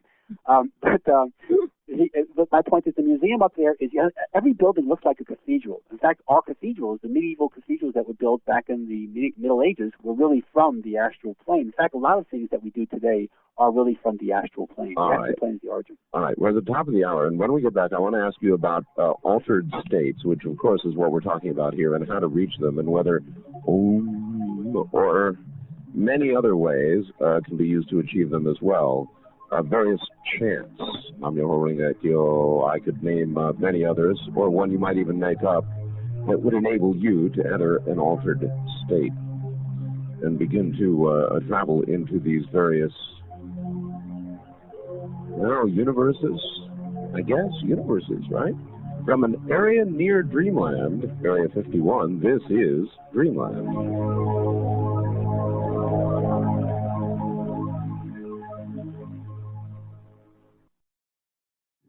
This is Dreamland with Art Bell. Now, here again is Art. Once again, I do seem to be here. My guest is Dr. Bruce Goldberg. His latest book of many is Peaceful Transition. And I imagine by now we definitely have your attention. If you would like to ask Dr. Goldberg a question, you know the phone numbers. The first-time caller line, 702-727-1222, wildcard line, 702-727-1295. And, of course, anywhere east of the Rockies, 1-800-825-5033, west of the Rockies, 1-800-618-8255. Now, if you are a talk radio fan, and I make that presumption based on the fact that you're here, and you're tired of missing programs, well, it need not be. There is Real Talk. It is the new, improved, exceptionally well-built Real Talk. It is sensitive, selective, or what is it, first of all? AM/FM radio with a quarter-speed tape deck built in. It operates on batteries, or you can plug it into the wall. What did you say, Art? A quarter-speed tape deck? That's right. With it, when you buy it from the Sea Crane Company, unlike when you buy it from somewhere else, you get a 110-minute high-quality tape, upon which you would normally be able to record 55 minutes of show on each side, right? But with this quarter-speed tape deck, you can record nearly 4 hours on one side or 8 hours on both. so you don't miss talk shows anymore. It's got a timer built in so you can tell when to come on while it's plugged into the wall at your home. And then the next day, you unplug it. It operates on batteries. You take it to work. You take it in your car or truck and listen. Your office with headphones because it's got a headphone jack. Yep. If you're a talk radio listener and you don't have real talk, well, you're missing a lot, aren't you? Bob Crane has them. Superb Christmas gift for anybody who likes talk radio. It's $149.95 delivered to your home with that free tape I talked about. Call Bob Crane in the morning. Get one on the way at 1-800-522-8863. That's beginning, of course, at 7:30 Monday morning. 1-800-522-8863. Now, GMX, a water conditioner, magnetic. Don't think it works? Let me tell you a little story. I've got a hot tub. I love it. I got it from my dad back. First day I filled it, I was so proud of it. It had this wonderful composite material, and they said nothing can harm it. And in fact, they're right. Nothing can. But the next day I went out, and there was, I swear, there was 1/8 of an inch of salt, or whatever you want to call it, scale, calcium, alkali, salty gunk, all the way around the water line on or attached to, clinging to my composite material. And I went, well, I said something I can't repeat. And I called GMX and said, quick, send me a magnetic array. They did. I put it on the output side of the water pipe and went back 24 hours later. So I can't really tell you how long it took. But inside of 24 hours, all of that was gone. That was a good year and a half or more ago. And it's never been back. So does it work? Yes. Unqualified, absolute yes. But look, you've got a guarantee. When you buy, if in 90 days it doesn't do exactly what I say it does, you get all your money back. Call GMX. That's an Ironside guarantee, and the number is 1-800-406-0469. That's 1-800-406-0469. GMX, it's just one of those things that absolutely works, folks. Bruce Goldberg back in a moment. When it comes to information on extraterrestrials, if you're like me, you just can't get enough. And I'm telling you, you've got to see the spine-chilling video, Area 51, the Alien Interview. Thousands of my listeners have already ordered this 65-minute documentary video containing the most convincing color footage of government agents interviewing a space alien inside the infamous secret base at Area 51. Leaked to the public by a heavily disguised and very frightened man who's known only as Victor. This unedited video will leave your heart pounding. See for yourself why Victor fears government agents might kill him in retaliation for releasing the dramatic footage. Is it real? Judge for yourself. The cost is only $19.95 plus shipping and handling. You'll want to watch it over and over again. I have. To order, call 1-800-510-3420 right now. Allow 2 weeks for delivery. The video's been featured on Extra and Strange Universe, but you only got a little piece here. You get it all. You can get it through this offer only. 1-800-510-3420. Area 51, the Alien Interview. 1-800-510-3420. Call now. All right, back now to Dr. Bruce Goldberg. And Dr. Goldberg, we are going to take calls here shortly, but I wanted to ask you about altered states. Now, obviously, when we go OBE, one dimension or many, we are in what you could loosely call an altered state, right? Altered state of consciousness is also characteristic of 7 hours a day of hypnosis, waking hypnosis, daydreams, and any of the out-of-body experiences we do. If you want me to just give you a couple of suggestions for people out there how they can actually maximize their out-of-body experiences.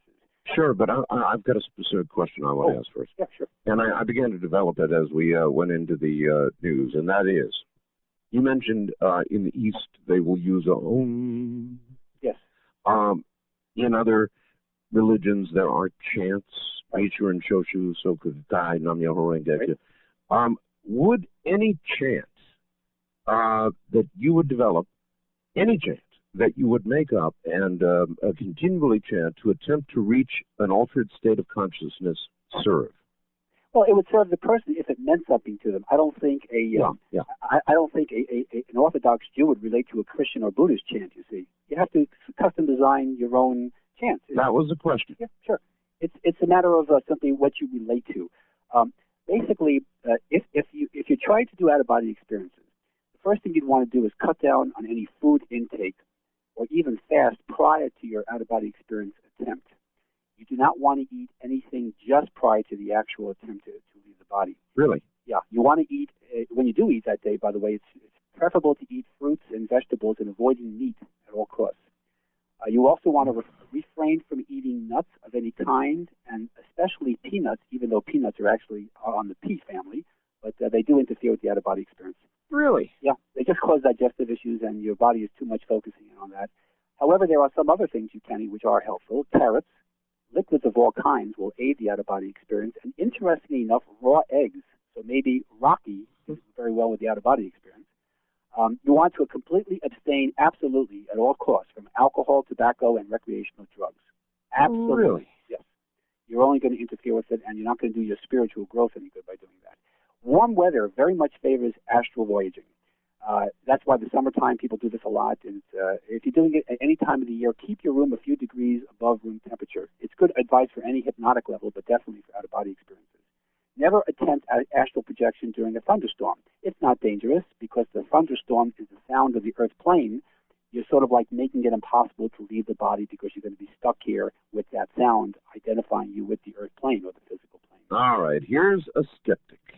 Now, here's what the skeptic says, and this is from Sue, who says, why don't you invite Dr. Goldberg to come visit you on one of his astral plane field trips, then have him describe what you were wearing at the time? That ought to give flesh to the bones of his premise. It most certainly would, but I think it would scare the pants off of Art if I did that. I don't care. I'd love to see you do it. Now, it does not apply anytime when I'm on the air because I've got a studio cam and get a look at that. So we could certainly arrange something where my studio cam is off sometime. And, in fact, next time we do an interview, how about that? That sounds fine with me. We'll arrange it ahead of time. Now, I assume that you cannot, for example, you could not right now, as you're talking to me, astrally travel. That would be... That's called a bilocation, which is extremely sophisticated. No, I wouldn't be able to do that right this very second. All right, but we could make arrangements ahead of an interview we would do in the future, and you know, we could pick a day. I could leave the camera off. You could take your best shot, and we could then reveal that during an interview. You most certainly could. Okie doke. One other fact, and then we should go to the phones here shortly. Dear Art, I am currently taking a death and dying class in college. My professor has stated that when we die, we'll be born again to live another life, to learn from the mistakes we made in this life. For example, if a person is an abuser in this life, they'll be a victim in the next. I'd like to know what Dr. Goldberg feels about this, and if he has any views that would agree with my professor or disagree with him. Thank you for your great show. Cassandra in Sacramento. Well, Cassandra in Sacramento, your professor is actually half right. He's quoting pretty much the Eastern mentality about karma, and he's actually doing it with their mentality, which is somewhat negative. If you practice conscious dying, you can eliminate coming back as the abuser, no matter how bad your life is, no matter how dysfunctional or even evil, if you want to use that word, whatever that term means to you. You can consciously die and wipe the slate clean. So your professor doesn't quite have the background with conscious dying techniques, which has been reported all the way back since Plato. So that's where I would respectfully disagree. In a way, though, you're saying you can cheat death. No. The only way you can cheat death is by having an ace up your sleeve when you're playing cards with the angel of death. You really can't cheat death. Death is simply a change of dimensions. There is no death. We're just changing from the earth plane to the astral plane to the soul. Well, yes, but death, as you have defined it. Well, I haven't. You're apparently defining death as ceasing of physical processes in the physical body. No. I'm, for the sake of this comment, I am agreeing completely with you that there are multi-dimensions, that we are in fact reincarnated, and you're suggesting that it is possible to, in effect, circumnavigate what otherwise you've got to karmically live down. So that in another way, you're cheating death. See, I haven't used the word death. There is no death. My definition of death would be the complete cessation of all forms of the universe and all functioning of the soul, and that only happens when you ascend, and even then you're in eternity. So I don't even define the word death. Death is not my term. It's everybody else's, perhaps, but it's not mine. Conscious dying doesn't refer to death. It refers to uniting and merging with the higher self at the moment of clinical crossing into spirit. That's why I call it peaceful transition. I didn't say peaceful death in the title of the book, because to me death is an earth plane term, and I'm beyond the earth plane in my mentality. So well, you of course use the word death in your book repeatedly with respect to the fact that you no longer must fear it. Well, not only that, but I can't use the word. I have to use a word that people can relate to. People who read this book aren't going to be scholars on conscious dying techniques. Well, that's why I use the word, Doctor, so they could relate to it. In other words, you are cheating what otherwise karmically will occur. But see, if this was a cheating situation, I couldn't do it. Just like getting the lottery numbers. If going into the future was so nasty and so negative and so evil and so whatever, then I wouldn't have developed progression therapy. None of my patients would have gone to the future and even documented some of their situations. That wouldn't happen. I would be spinning in the wind. And so, could you go to the future and view the manner of your own death? Oh, sure you can. In fact, that's age progression. You can do. Oh, that's very simple to do, actually. Oh, yeah. In fact, I recommend people doing that because it helps get them over the fear of death. And the time of your death. Yes. As a matter of fact, in one of my future books that will be for a little on, there's a case of a woman who saw herself dying in Detroit, Michigan, a couple of years ago, and she avoided that by moving to Florida with her husband for other reasons, not just because of that. As it turned out, the very day she was supposed to die, it was on a Saturday night. Yeah. Somebody else was shot on the exact same street location. She was supposed to die by being shot by a drive-by shooting, by the way. Oh, my. Somebody else was shot right on that same street, on the same location. And now she didn't cause the death of that woman, so it's not like she's not feeling guilty for it. But someone was supposed to die, and apparently it wasn't for her in this parallel universe because she saved her own life. There's another case of a woman who used the age progression technique. She was I worked with her last summer, June of '96, and she graduated from college and she was going to go to Europe to join her friends. She was going to go to Paris in mid-July. And she did my accessing the Akashic record technique, which is out-of-body experiences, about the first part of July, around July 4th. And she saw herself dying, so she said, in the plane crash, she goes, well, I'm not going to go till later. So she decided to go at the end of July. Her original plans were to go on July 17th, TWA Flight 800, which I don't have to tell you what happened to that. Of course not.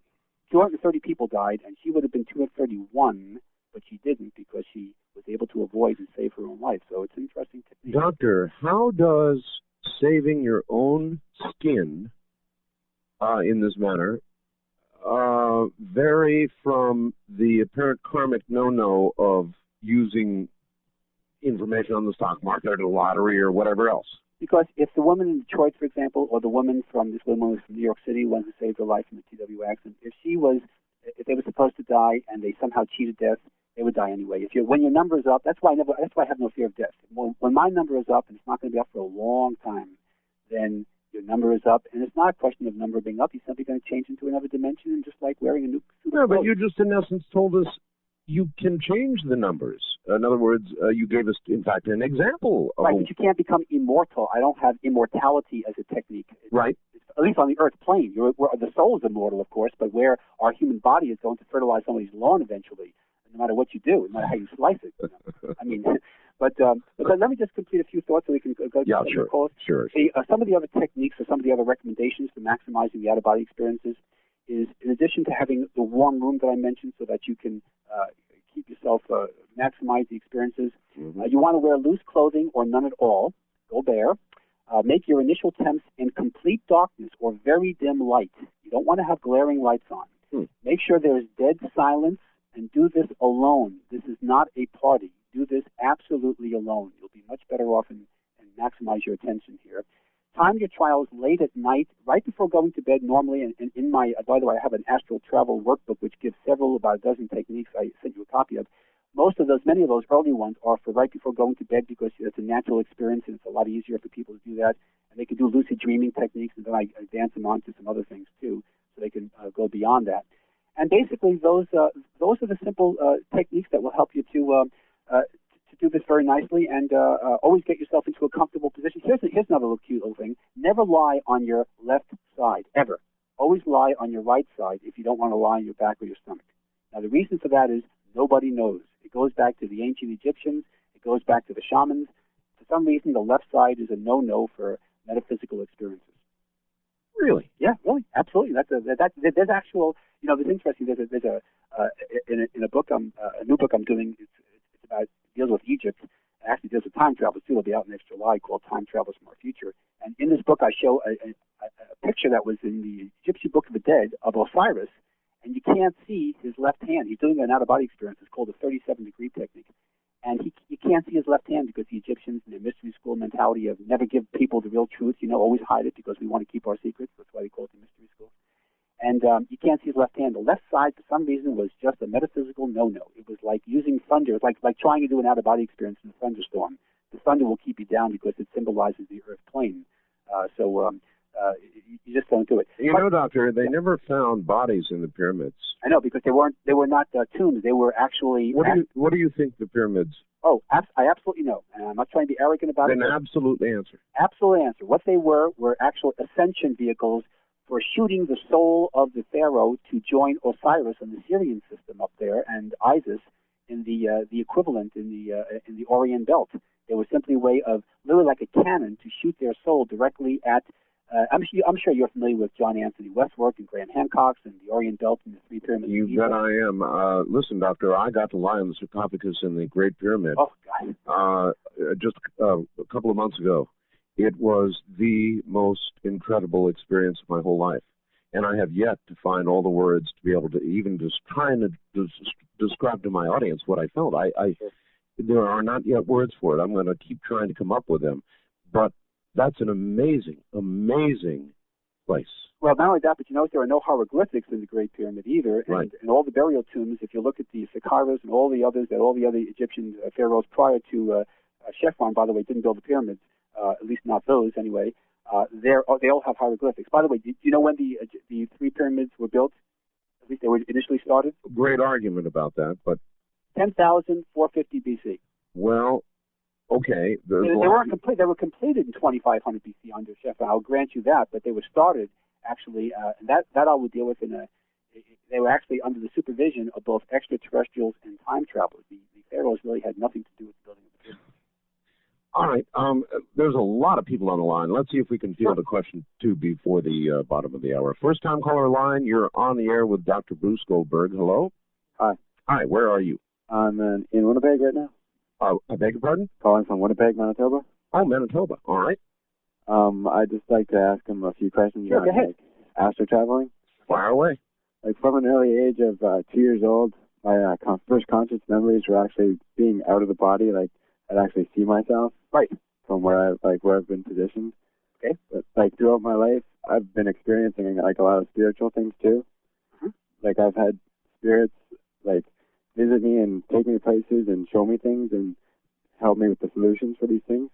Well, I'm assuming these were not near-death experiences. You were just leaving your body, just astrally projecting, so to speak.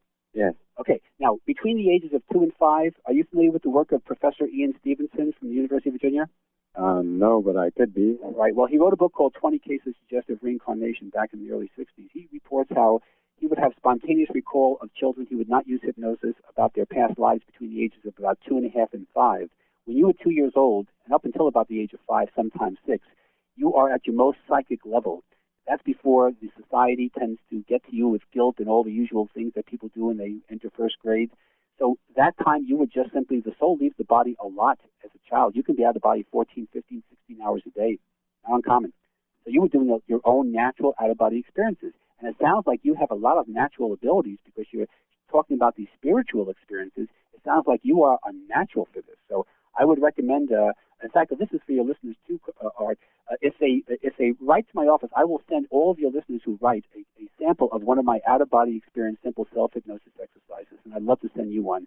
It's a very simple exercise, and it will allow you not only to leave the body, but to do it with control so you can have a reasonable control over where you go, eliminate the paralysis and the memory, the amnesia problems that normally people experience. You're talking about free of charge? Free of charge. If they just call my 1-800-KARMA-4U number or 1-800-527-6248, I'll send them a packet with the materials that will detail this, and I'll send them a free exercise, a very simple self-hypnotic exercise that will guide them out of the body safely with white light protection, allow them to do a little dimensional travel, a little astral voyaging, and allow them to come back nice and safe. And all right, well, that's an irresistible offer, actually. All right, doctor, hold on. That's 1-800-KARMA-4-U.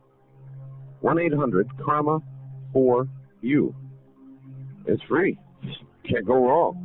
I'm Art Bell. My guest is Dr. Bruce Goldberg from an area near Dreamland. This is Dreamland. This is Dreamland with Art Bell. Now, here again is Art. Once again, here I am.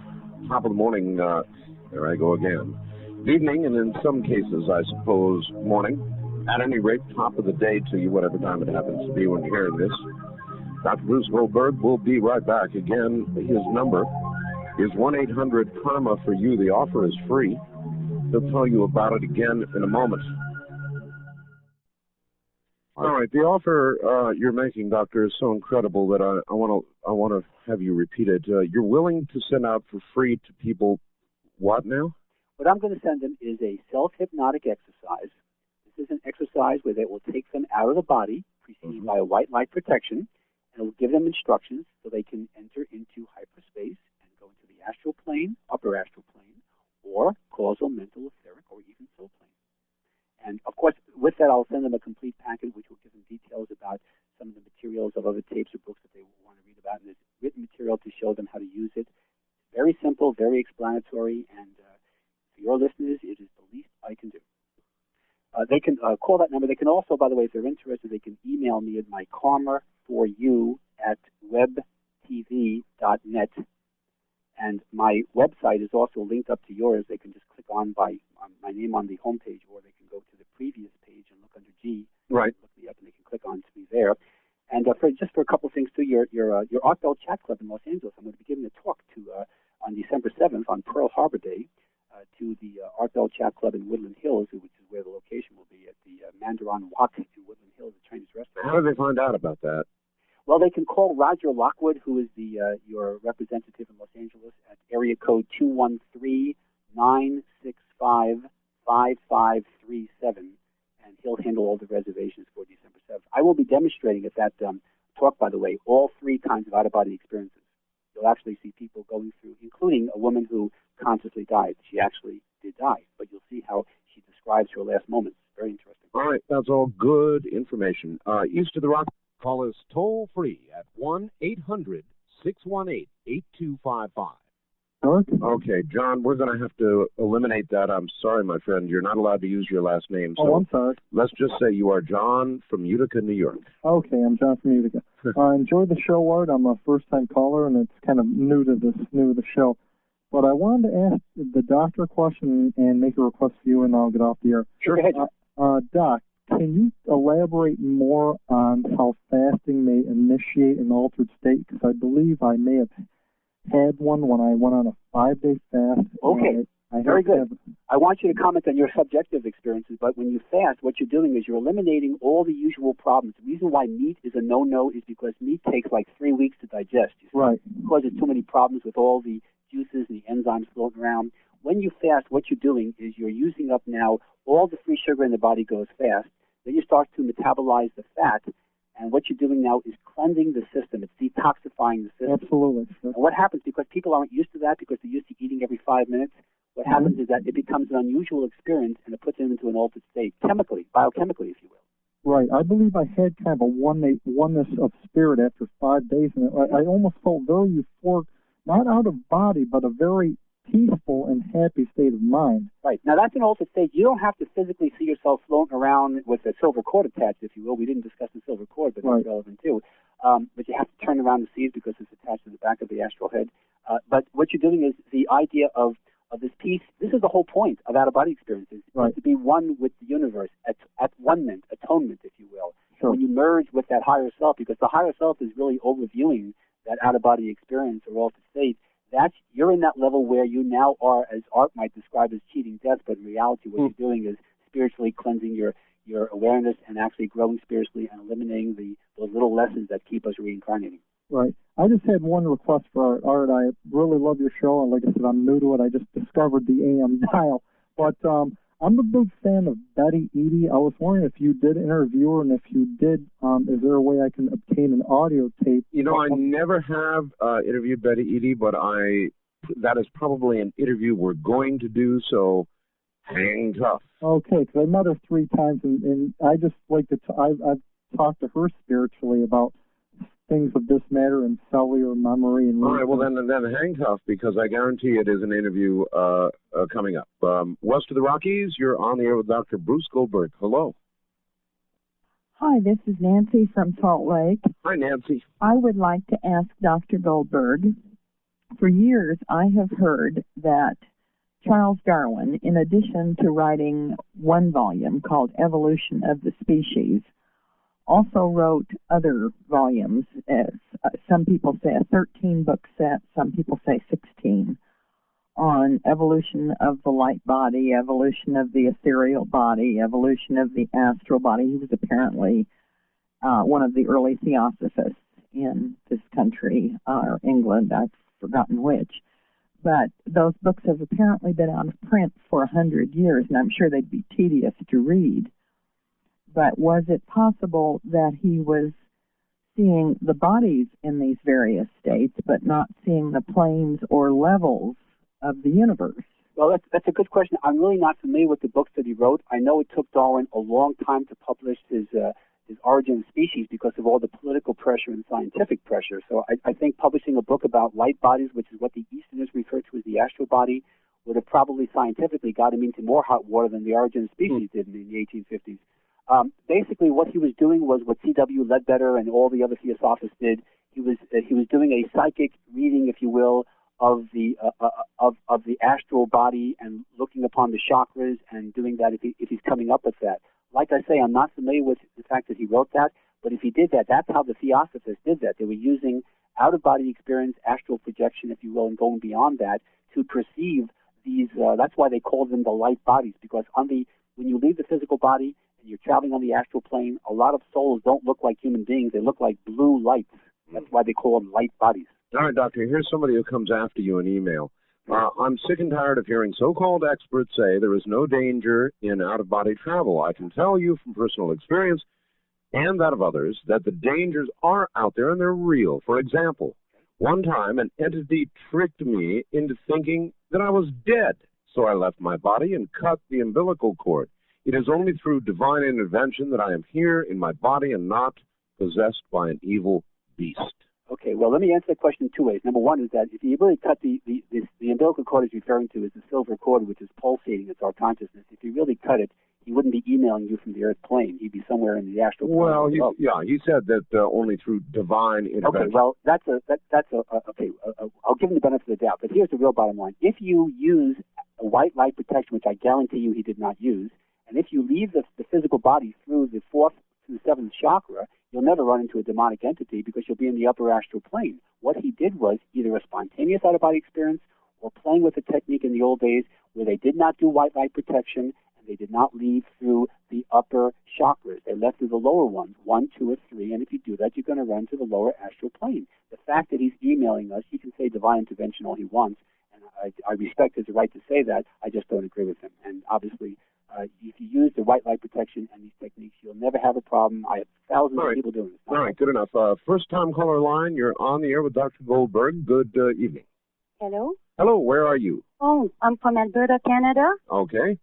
I have a very, I've been very disturbed by this. When I was a teenager, I was at boarding school, and this lady was hypnotizing. And the person that had been hypnotized had been made laughed at. And ever since after that, nobody could ever hypnotize me because I was so afraid of being hypnotized. And I know you mean because somebody was laughed at? Yeah, it just kind of marked some. I don't know. I got afraid after that. I thought that maybe this lady didn't know what she was doing. Probably, obviously, she didn't know. All right, well, that is a pretty good question in a lot of ways. There are a lot of stage hypnotists who do all kinds of tricks, Doctor, and people... It's a very good question. In fact, it's one of the reasons why I absolutely despise stage hypnotism, because it gives people the impression that, number one, the hypnotist controls the subject, which they don't, and number two is it does make people do things really stupid and people laugh at them. In reality, you have the fear that we were discussing earlier that prevents spiritual growth. What I would suggest you do, instead of going to a hypnotist that you right now you would probably have a problem with, simply use a very, you can use a tape, mine, others, there's millions of them around there. Use a self-hypnotic experience. Get yourself used to the technique, and then if you have an issue or a therapy issue you want to work with a qualified professional, you're welcome to do that. But I would get yourself used to self-hypnosis first. You can try the exercise. I wouldn't try out-of-body experience first. I would, since you've already been scarred by just watching somebody make a fool of themselves, whatever they did, I would suggest you use a very simple relaxation tape. I have a self-hypnosis basic exercise, which is a very simple technique, and it will get you to show you how natural and safe and comfortable you are. Well, that's a good answer. There's nobody to laugh at you. Sure. All right. Wildcard line, you're on the air with Dr. Goldberg. Hello. Great. Nice to have the opportunity, Art. I love your show. Thank you. Where are you? I am in Las Vegas. All right. This is Tony. Dr. Goldberg, I got a kind of worded question for you. It's somewhat long. It's the only one I got. How do we know that you're not working for the military, screening people that experience blue strobing light and paralysis by claiming you are an out-of-body experiencer when really what's happening is people that are experiencing the blue light and paralysis are experiencing maybe possibly the beginnings of an interdimensional abduction by interdimensional beings and subject to any number of involuntary. All right, without winding this too far, you're simply asking him if he's a disinformation agent, right? Okay. I guess in short order, yes. Yeah. Right. Basically, you'd have to wait a little while, but next July of '98, Llewellyn's going to release my book called Time Travelers from the Future, and it's going to discuss how a lot of these time travelers do the actual abductions. I talk about men in black from the future, as well as the present, as well as go back to antiquity. If I'm a government agent, that's the last thing in the world I'd get a promotion for by publishing, believe me. You said, whoops, let's make it west of the Rockies. You're on there with Dr. Goldberg. Good evening. Good evening, Art. This is Al from Joshua Tree. Yes, Al. And I have a small request for Dr. Goldberg. Which is what? By the way, may the blessings be, Dr. Goldberg. Yes, same to you, Al. Would you talk about the fourth? Depends on who's promoting it. Basically, the fourth plane.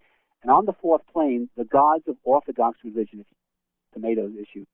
Basically, the gods that people associate, if you will, are really on the mental plane, as well as all the masters, the Jesuses, the Buddhas, the various, the Moses, etc. So basically, it's really not on the 13th plane, which is the true God, if you will, and that God there is not going to have anything to do with the lower 5 planes. But see, if you were involved with the early scriptures in whatever religion you believe in, and you visited the mental plane, you would assume that was heaven, and you would assume that was the true God. So you see, that it's a matter of no one's going to believe that until it's a little bit too late. They're going to be married into their paradigms or their philosophies or their theology. All right. East of the Rockies, you're on the air with Dr. Goldberg. Good evening. Hello? Hello? Yes, sir. You're on the air. I was trying to get the numerical equivalent of that phone number that you've been giving. Okay. The doctors, you mean? Yeah, the 1-800-KARMA for you. No problem, doctor. It's 1-800-527-6248. That spells out. Give it again. 1-800-527-6248. And that is, that's good, what, 24 hours? 24 hours a day, every dimension, including the soul plane. Right. Good evening. You're on the air with Dr. Goldberg. Where are you, please? This is Bangor, Maine. Bangor, Maine. All right. Go ahead. Oh, I'm on? Okay. Yes. Hi, Dr. Goldberg. Hi there. I believe you're the one who wrote the book, Past Lives, Future Lives? Past Lives, Future Lives, the Valentine book was my first book, which actually was re-released into a trade paperback last month. Okay. Well, I have a question. You say that astral travel is perfectly safe. Right. But what about the phenomenon called walk-ins? I had a question about that. Walk-ins is something that I really don't have documentation to. Ruth Montgomery, all with due respect to her, even if there were walk-ins would never violate the code of no one's going to take over your body. If you believe in demonics and knowing how superior they are to us because they've been around for 15 billion years, why isn't everybody walking on the earth today a demonic? I mean, it would be like a professional football team playing a high school team and see who's win the scrimmage here. The reason we don't allow walk-ins is because we have free will. We have our higher self, which is the white light that you hear about in near-death experiences and other out-of-body experiences. The white light of the higher self is perfect. Nobody can mess Nobody can knock the chip off the shoulder, so to speak. So you're always protected. If you allow a walk-in, if that paradigm exists, and I don't agree with it, then it would be something that you gave up the body and said, okay, I've had it. There's nothing I can do. According to Montgomery, Abraham Lincoln was a walk-in, and so was Teddy Roosevelt. And if you read their histories, all the masters have histories of very dysfunctional backgrounds, and all of a sudden they became masters. So maybe there is something to it, but either way, the previous soul occupying that body would have to sign on the dotted line with a 3-day right of rescission. Mm-hmm. And I have one more question. Is there such a thing as an old soul, or are we all created? Yes, we're all old souls. We've all been around. You want a quick summary about your past lives? I can say I'm not a psychic here. Everybody's lived in Lemuria, Atlantis, and Egypt. That's a given. The rest of them are just a question of get your regressions done step by step. We've all been around. Now, wait a minute. You said they're all old souls. Yeah. There are no new souls? No, there are no virgin souls. I haven't worked with a virgin soul ever in my life. Everybody's been around for probably several thousand past lives. And you can explain the Earth's population, if that's your next question, by simply a matter of every soul being energy, electromagnetic radiation specifically. Mm-hmm. If it occupied just 3 different physical bodies at one time to learn lessons, which it does, and you extrapolate that out to 13 generations, which is only 390 years, one oversoul, which is the term that we use, would occupy over 1.5 million bodies. And there was about 20 million people on the Earth about 2,000 years ago, and now there's about 5 billion, give or take. So it isn't really complicated to do that. All right. Okay, thank you very much. All right, thank you very much. Good question up there in Bangor, Maine. Yeah, it was a good question. All right, well, we are just about out of time, Doctor, so I suppose very quickly, if you would, phone number and address one more time. Okay, they can call me at 1-800-527-6248. Mm-hmm. They can write to my office at 4300 Natoma, N as in Nancy, A-T-O-M-A Avenue. That's Woodland, one word, Hills, California, 91364.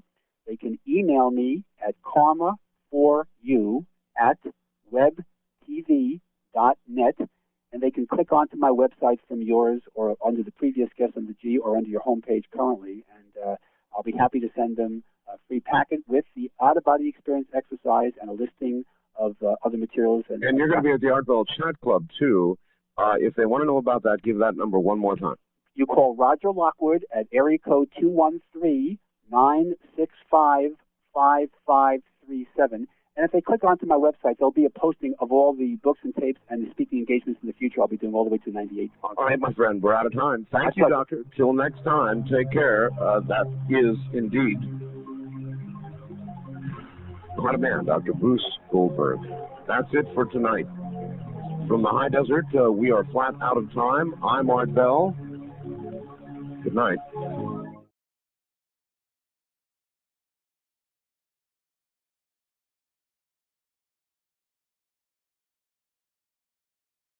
I, too, wonder about this bad news thing. I mean, it's nothing but bad news, of course. And does that mean that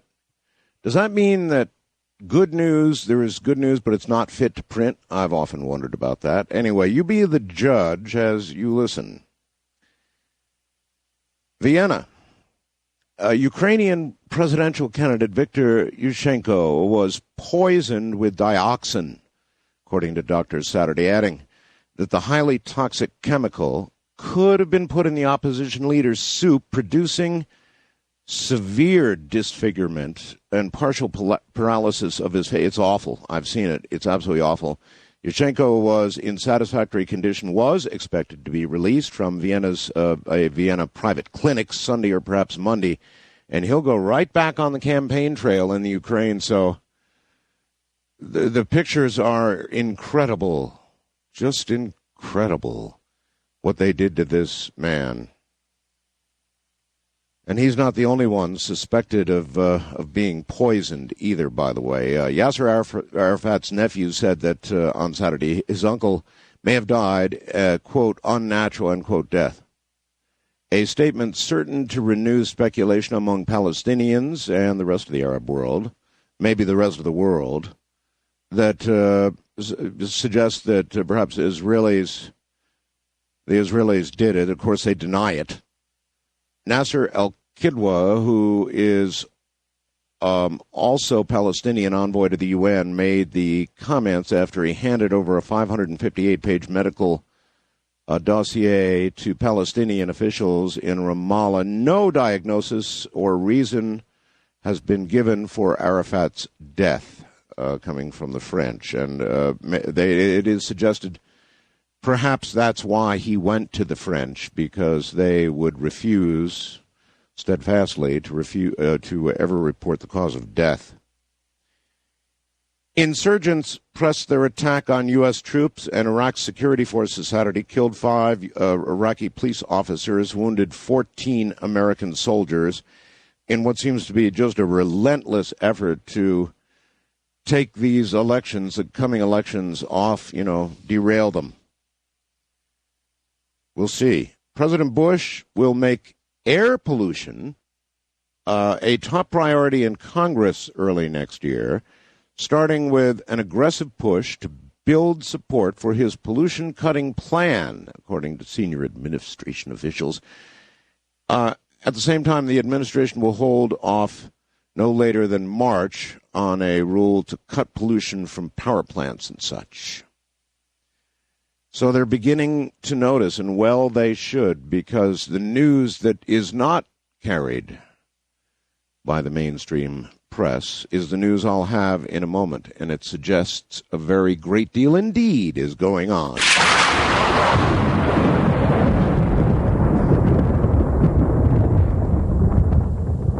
See?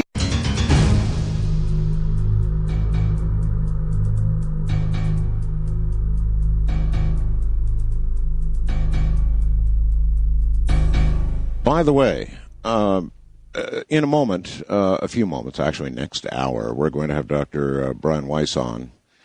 And he's going to be talking about, the next life.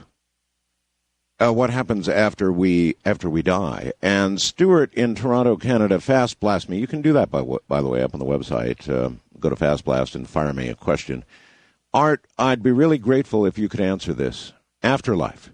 From what you've heard regarding past life experiences and people like last week's guest scientists weighing the facts, do you believe in the existence of afterlife or not? Thanks, Stuart. Well,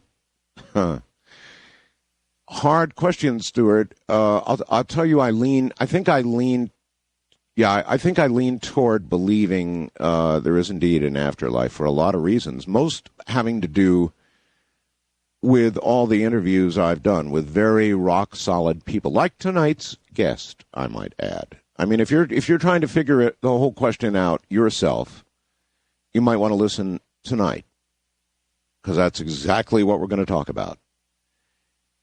This is a very renowned scientist who has sort of stumbled into this himself. Dr. Brian Weiss was doing some hypnotherapy, I believe, and ran into past lives. I mean, just boom. I mean, you're in the course of research trying to help a patient, and you run into something like this, and what do?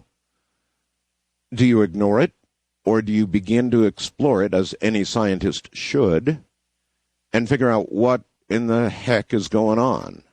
That's what he did, and the results of his research are pretty astounding. So stay tuned, as the saying goes. Now, the rest of the news, also not particularly good. Mysterious tremors beneath the San Andreas Fault near the quake-prone town of Parkfield, and it is, are shaking the Earth's brittle crust far below the region where earthquakes normally would strike.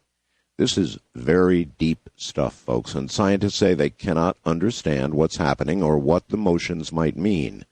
Seismic researchers are monitoring these strange vibrations closely, but whether the faint underground tremors, termed chatter, interesting term by some seismologists, portend an increased likelihood of a big quake in the area remain unresolved. A puzzle. Robert Nandu, the geophysicist at the U.S. Berkeley Seismological Laboratory, has charted more than 110 of these weird faint vibrations since they were first detected by the lab's high-resolution seismic network in Parkfield 3 years ago. What concerns him and his colleagues is at the epicenter of the great 1857 Fort Tejon earthquake, whose magnitude has been estimated at 7.8 to 8, was located almost exactly where they are now detecting these deep tremors. So you make up your own mind, but the Earth seems to be like a rattlesnake, which rattles its tail just prior to demonstrating its displeasure with your presence. Does. I don't know, you decide for yourself. The media in this country is strange. A story as big as the world's changing climate, and somehow, by and large, they've managed to ignore it. The following from unknowncountry.com, Whitley Strieber's webpage. Despite the fact that the brutal number involving the temperatures, summer heat of 2003, brought with it the highest weather-related death toll in European history. You would think that would be worthy, wouldn't you? The highest weather-related death toll in European history. Did you know that? The catastrophe was largely ignored by the U.S. media. Estimates of dead range from 22 to 35,000, and now a scientific group is warning that such summers could become the norm, and not just in Europe. Until now, it's been impossible to tell the degree to which heat generated by human activity might be responsible as opposed to natural weather processes. However, Peter Scott of the UK Meteorological Office Hartley Centre and Daston and Miles Allen of Oxford University have been able, using extremely detailed data from thousands of different temperature sensors located all across Europe, to determine this. And their findings are sobering indeed. After building a detailed computer model of the way the weather pattern built until it was recorded as the hottest summer in 500 years, and possibly the hottest summer in recorded history in Europe, the researchers found that most, if not all, of the extra heat came from human activity. Now, it's pretty severe when the weather in Europe is the hottest in 500 years. This probably means something. Here's another interesting headline. Same source. Bizarre weather slams Japan yet again. 17 typhoons in one season, followed by earthquake after earthquake, has caused frightened Japanese to drive up the price of gold because they're buying it against hard times ahead. Now, more extreme weather has struck the island nation, bringing gale-force winds, a sudden extreme temperature increase that's unprecedented in the climatic history of that country. At 11:29 a.m. yesterday, listen to this, folks, the temperature in Tokyo rose 77 degrees Fahrenheit from 38 degrees in just a few minutes, breaking a record for sudden temperature rise in the city set back in 1923. Now, this was accompanied by 90-mile-per-hour gales in central Tokyo earlier in the morning, marking the highest wind speeds they have ever recorded there. 12 people were injured, air and rail transport paralyzed, drivers urged to stay off roadways, and there were widespread power outages. Citizens in northern areas were warned to expect extreme weather as the unseasonably powerful warm front causing the havoc continued to race northeast. Now,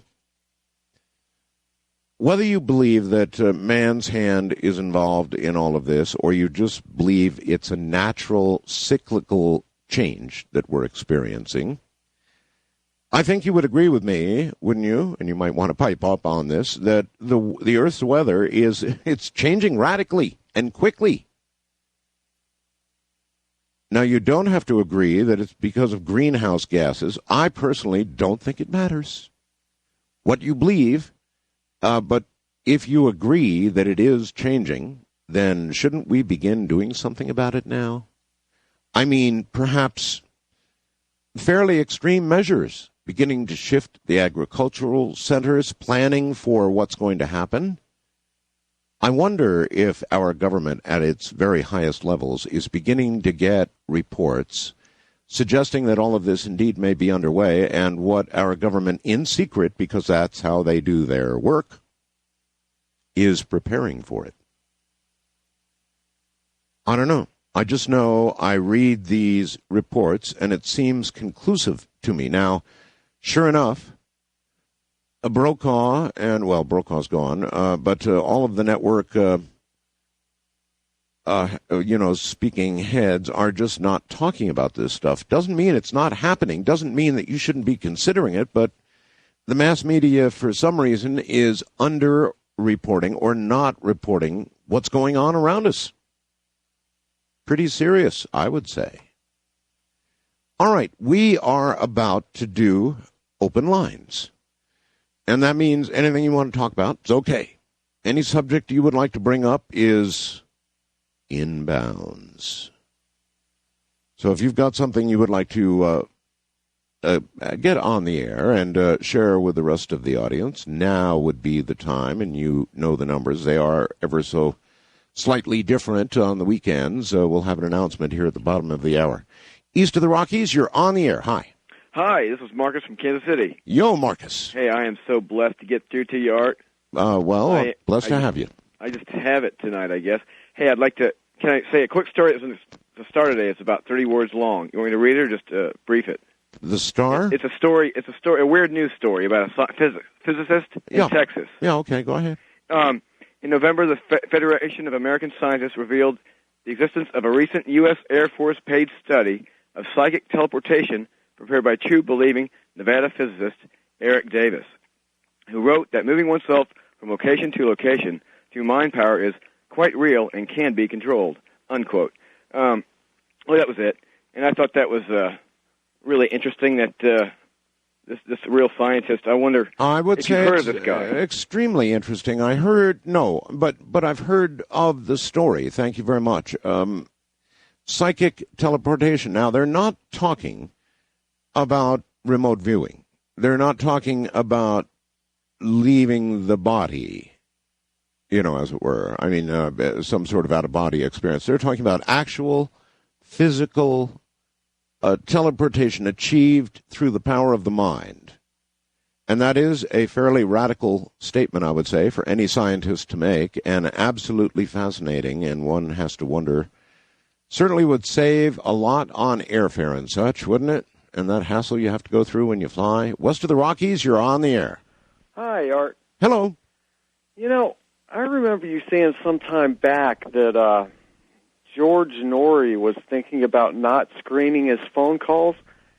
And I've noticed such a big difference between your open lines and his so-called open lines. Well, I don't remember saying anything about that. George may have actually said something about it at some point or another, and I think he's gone through a couple cycles where he didn't screen. At any rate, as you can well testify, because you just got on the air and you weren't screened, were you? Well, I know, but that's with you. And you always have great open lines. I mean, I used to look forward back in the early 90s to your show when you'd do open lines almost every night. I mean, it was... Well, to be fair here, look, I have never screened calls. It's just... But that was the strength of your show. Well, and really to some degree, I tweeted it when George started screening them. Well, what can I say? I'm probably the only person in radio that doesn't screen calls. So don't you think you should talk George into maybe? No, it's absolutely. That one's up to George. What George does is what George does. The show has been turned over to him during the week, and that's just the way it is. So, if George wishes to do as the rest of the country does and screen, that's there's nothing wrong with that. It has always just been my habit to. I do things a little differently. I'm out here in the middle of nowhere. And so I run everything, I run the commercials, I run the bumper music, I run virtually everything, and I've never screened my calls, just as a matter of habit.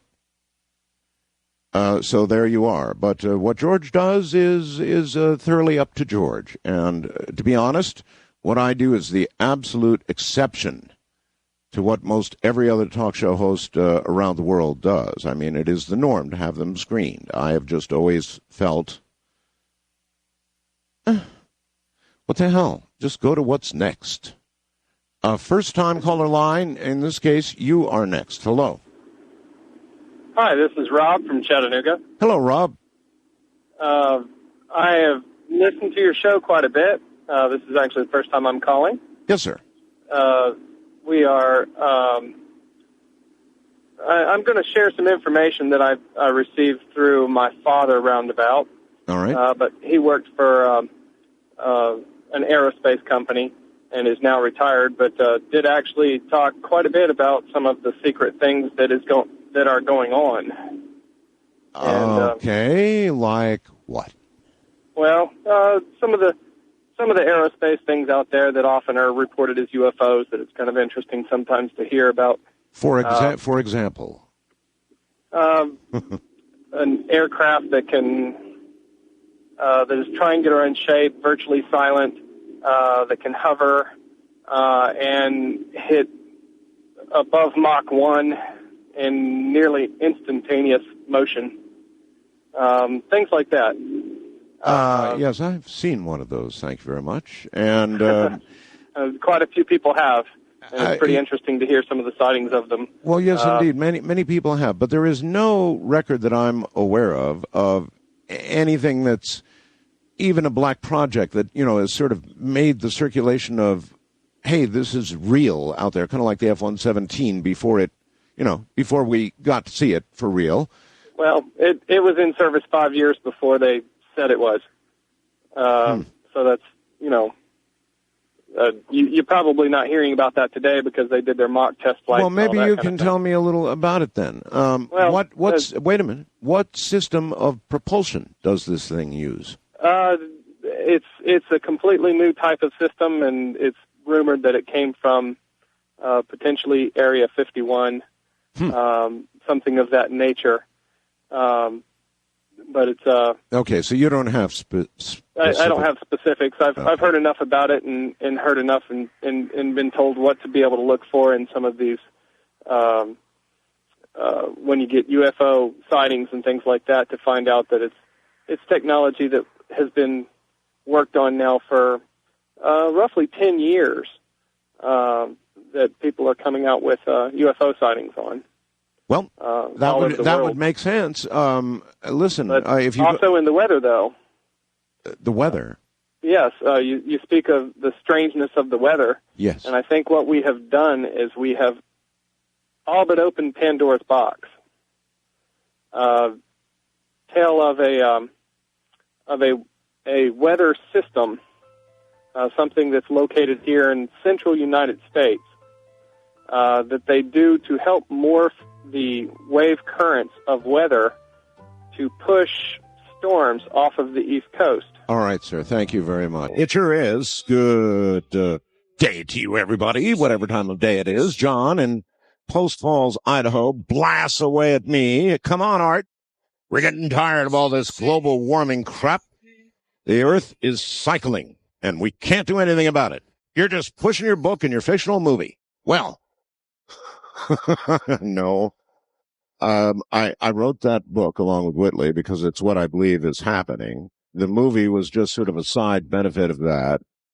And all that pushing stopped a long time ago. What I'm doing now is reporting. I'm reporting the conditions in the place where you, John, live. And if you find that uninteresting or boring, then I would be very interested to see what does excite you.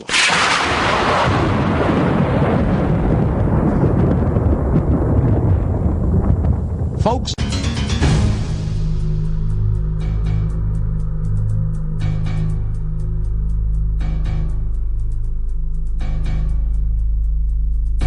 Tomorrow night, by the way, Whitley Strieber and Dr. Roger Lear. And they're going to be on in the first hour talking about a piece that's been investigated, ostensibly a piece from the Roswell crash, and what's happened, some pretty amazing things with that investigation. and then James McCanney. So it's going to be all things told, a very, very interesting weekend. First-time caller line, you are on the air. Hello. Yes, it's Thomas from Michigan. Yes, sir. And we're talking about global warming, and I noticed I was on Robert Hoagland's website. Richard Hoagland's. Richard, okay, sorry. I think it's Enterprise something or other. It should be .com, enterprisemission.com, yes. Okay. He in there he has a hyperdimensional thing about hurricanes. Several pages into that, he has evidence that every planet in the solar system is heating up. Oh, yes. That would be, look, there are two ways to look at this, sir. Thank you.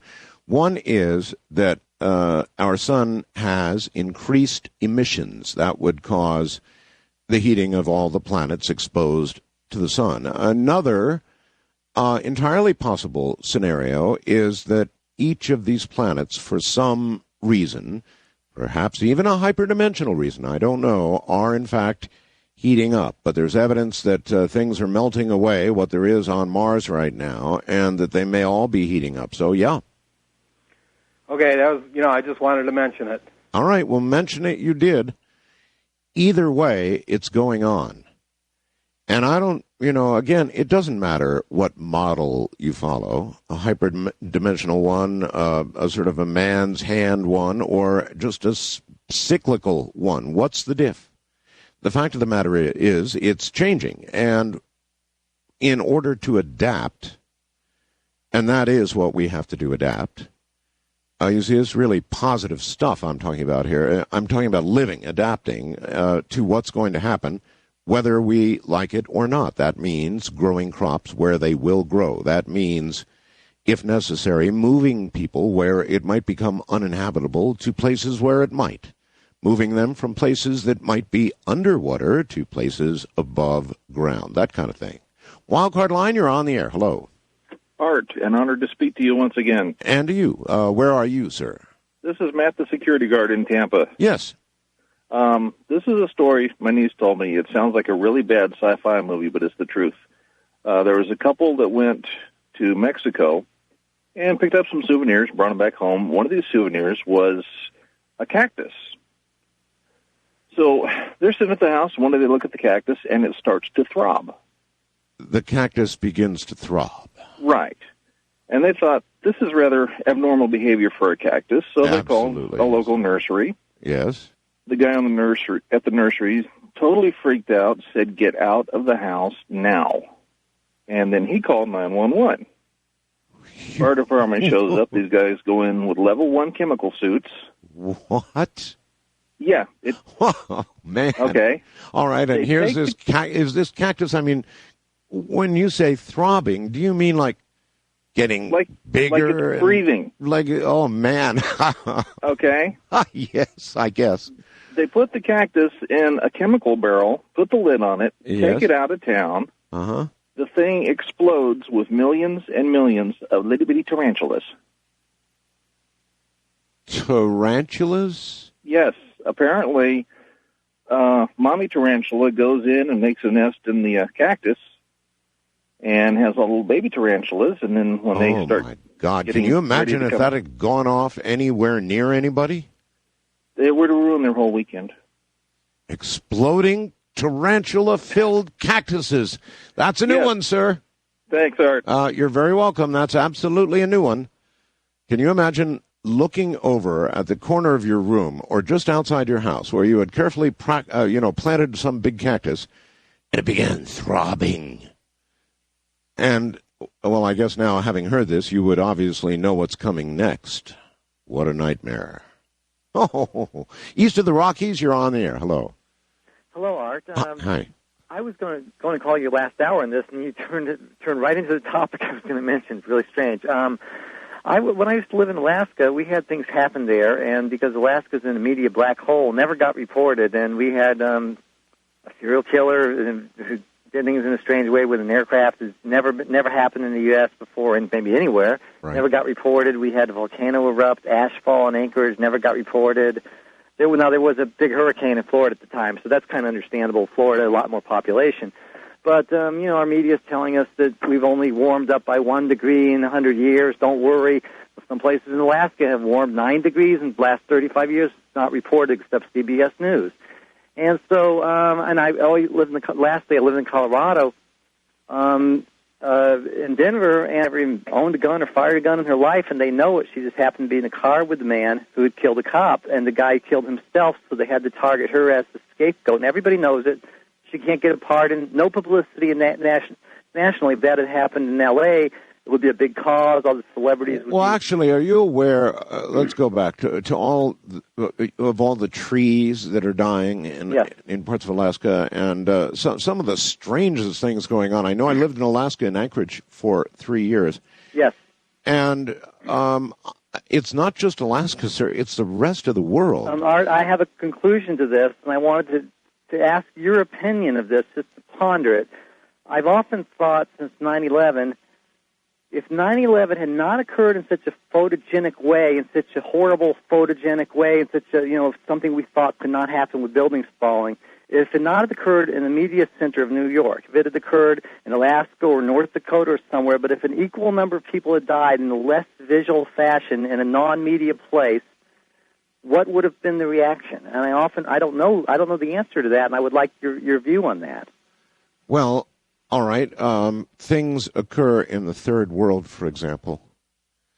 Forget Europe and industrial Asia. Things occur in the poorer parts of the third world where the number of deaths are just mind-boggling. In fact, and they are occasionally reported in the Western press, but almost as an addendum to the day's news. And so it's the way the media works, I guess. People are interested in what's most immediately around them, and so much less interested in what's 8 or 9 or 10,000 miles away.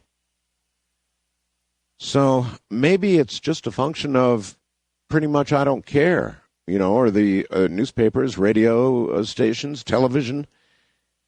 People's eyes glaze over when they hear about these things, and it doesn't mean anything to them because it's not close to them. That's the only thing and only reason that I can think of that, all of these things get ignored by the world's press, the U.S. press. West of the Rockies, you're on the air. Hello. Hi, good day to you. Just wanted to see what you thought about the suspension of disbelief or denial, which seems to be capturing so much of the media when you look at the details about 9/11, all the, disconnect and all the bizarre behavior of the administration and, all the Carlyle Group contracts and stuff. It just seems like there's enough information to call it a false flag recruiting project, with Al-Qaeda being the patsies and somebody else bigger and more evil, in a sense, just trying to put our globe into a jihad, which is forced upon us by the same kind of people that, killed presidents and people like John Lennon and Martin Luther King. I think there's a lot of evidence out there that a lot of media just won't touch, and I just think the Constitution warrants more care and attention to the problem. Well, I agree with you that there are a lot of things the media won't touch, no question about that. I probably disagree with you on the connection between, for example, who killed John Lennon and Martin Luther King and other world events. Those are not all connected, not in my mind anyway. There are an awful lot of people who leap beyond. I mean, the truth is bizarre enough. What's going on in the world right now is bizarre enough without having to imagine more complicated, less likely scenarios. I mean, stick with Occam's razor. What seems most likely is probably most likely. That's a prostitution of Occam's razor, but it's the general idea. The most likely thing is, well, the most likely thing. International line, you're on the air. Hello. Art, my name is Dave. I'm on Salt Spring Island, British Columbia. BC, all right. Welcome to the program. Thanks. Got one about a little scenario Ed Dames was talking about, the crop circle somehow correlating with safe zones for after the calamity of his kill shot. Uh-huh. And it comes to my idea of what crop circles are, sort of like the way magnetic tape works. A magnetic burst punches a pattern. And I was thinking with crop circles, it's almost like something that would want to send a message interdimensionally, could send an energy burst into a pre-designated area like a field where the plants are lined up in a certain way. A real positive impression could be made. And then the orbs seen flying over them are like the playback head. Anyway, if Earth is slated for destruction, and these things are sending messages through time or some sort of dimension, they would want to ensure that the spots being used to pick up the message would survive. So they would predetermine places that would be spared to use. So you buy that as crop circles being safe zones? Well, he was trying to figure out why there was that correlation. He kind of moved at one time. I think Ed had said that crop circles were markers for time travelers, and so then he sort of moved over to this other idea, and it may well be so. Who knows? Nobody knows what crop circles are. They, along with the animal mutilations, appear to be truly unsolved. Just totally intractable problem scientifically. There's never been anybody that I'm aware of arrested for any, or footprints found around any of these really truly bizarre mutilations where sharp instruments, even laser cutting, is indicated of some pretty weird areas on the animals, and nobody's ever been busted for it. As I'm pretty positive of that, in fact. Wildcard line, you're on the air. Hi. Hi, Art. Yes. This is David from Dover, New Jersey. David, welcome. Welcome. Yes, thank you. My topic tonight has to do with a topic that might tie in with your show tonight, your guest later. Sure. I'm not sure if some of the listeners know, but there's evidence in the Bible for reincarnation. I could give you chapter and verse, or I could give you a summary. No, it's unnecessary. I'm aware that it was in the Bible until they took it out, essentially. There's also some in the current Bible, the Protestant Bible. I'm sure some made it through, but any obvious evidence was erased at the Council of Nicaea, was that it? True. I believe 365 A.D. Yes. I've been a Christian for a long time, but I've also found some interesting anomalies in the Bible that many Christians should actually check out before they, just disavow or disregard reincarnation altogether. Well, I certainly don't disregard it. In fact, I think you'll find tonight's show, as you pointed out, is going to be evidence of that. And if you're like me, what do I know about the afterlife? I only know, believe it or not, it's been the church of being on the air. I've interviewed a lot of reputable scientists and investigators who have done very careful work, like tonight's guest, and have come to the conclusion that you bet there's an afterlife. In fact, life after life after life after life. And you'll get some idea of the real science behind it all tonight if you stick with us. East of the Rockies, you're on the air. Hi.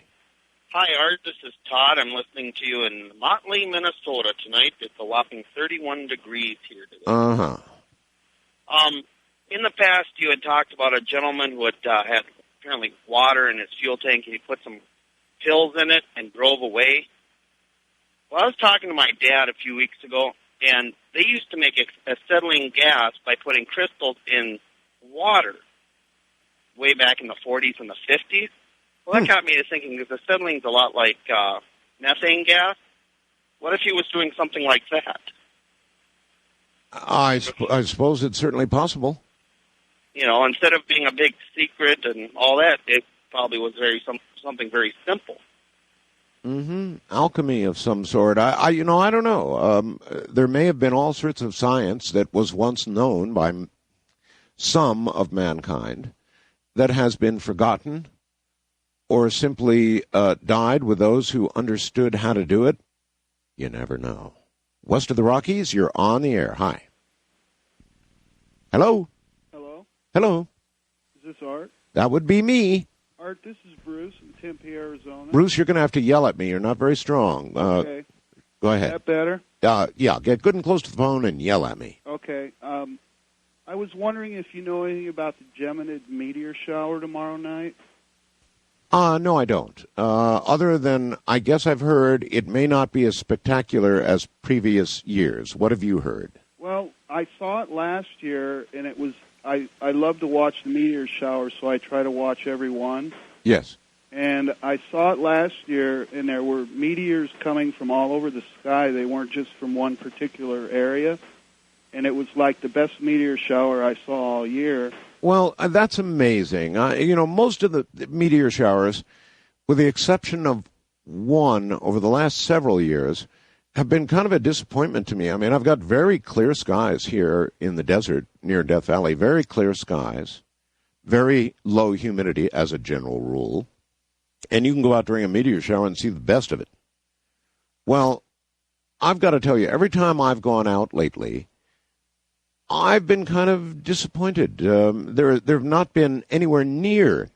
In fact, it seems just like a normal night of a few scattered meteors here and there, nothing to write home about at all. West of the Rockies, you're on the air without a lot of time left. Hello. Mr. Art? Yes. Tammy here in Spokane. We listen to you on AM 590. Hi, Tammy. Can you give me the county or area where Mel's Hole is? No, although in the Mel's Hole program, it was identified quite specifically, and they even referred to the satellite photograph, so you're going to have to refer to that. Okay. All right. Why are you going to go hunting for it? Oh, you betcha. You are, huh? Yeah, we're right nearby. And really? Yeah. Eastern Washington? Yeah, we're here in Spokane. Spokane, that's right. You're not far from it. Well, no. If you found Mel's Hole, what would you do? Well, I just observe, for one thing. You mean like go up and look down inside? Well, if the... Maybe throw a rock down? Well, if the government people still aren't, taking that over. Yeah. Yeah. Well, Mr. Bell, you don't know if it was Rockford or... My advice is... No, I don't. My advice is if you find it, be very careful. I will. I always am. All right. Take care, Tammy. Thank you. Yep. Good night.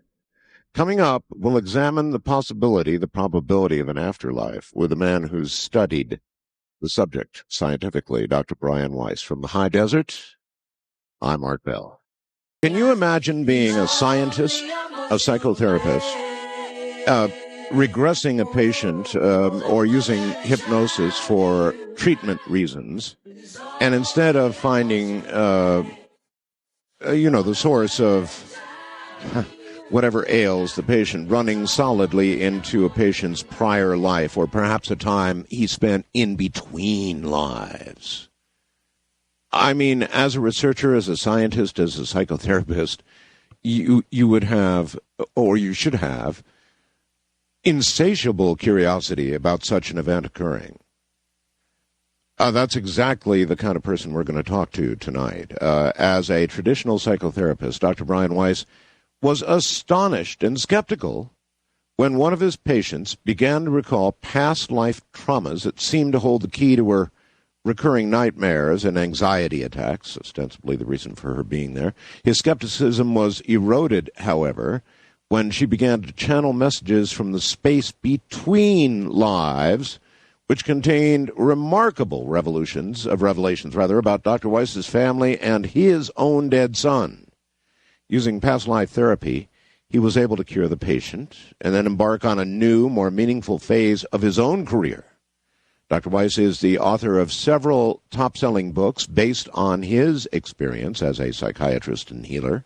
A graduate of Columbia University and Yale Medical School, Dr. Weiss is chairman emeritus of psychiatry at the Mount Sinai Medical Center in Miami, and he maintains a private practice in Miami. In addition, Dr. Weiss conducts national and international seminars and experiential workshops, as well as training programs for professionals. In a moment, Dr. Weiss.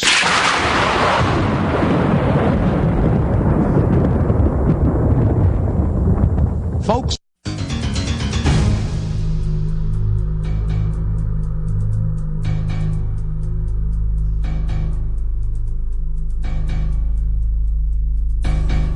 Dr. Brian Weiss, welcome back to the program. It's only been about 7 or 8 years or something. Well, a little shorter than that, Art, but it's been a while. Yeah, it has been a while. Anyway, great to have you back. And before we dive into the spectacular part of what we're going to talk about tonight, I have an observation that I'm sure many have made, and that is that in America, we have, I guess in the world, certainly in America, we have a lot of mental illness. And America doesn't have much of a system for handling mental illness. It seems like there must be a better way. And in your profession, I'm sure that you've given this a lot of thought. The mental health system in the U.S. seems to be a disaster. Do you have any thoughts on that? Well, I agree with you. It's really done not in a compassionate way.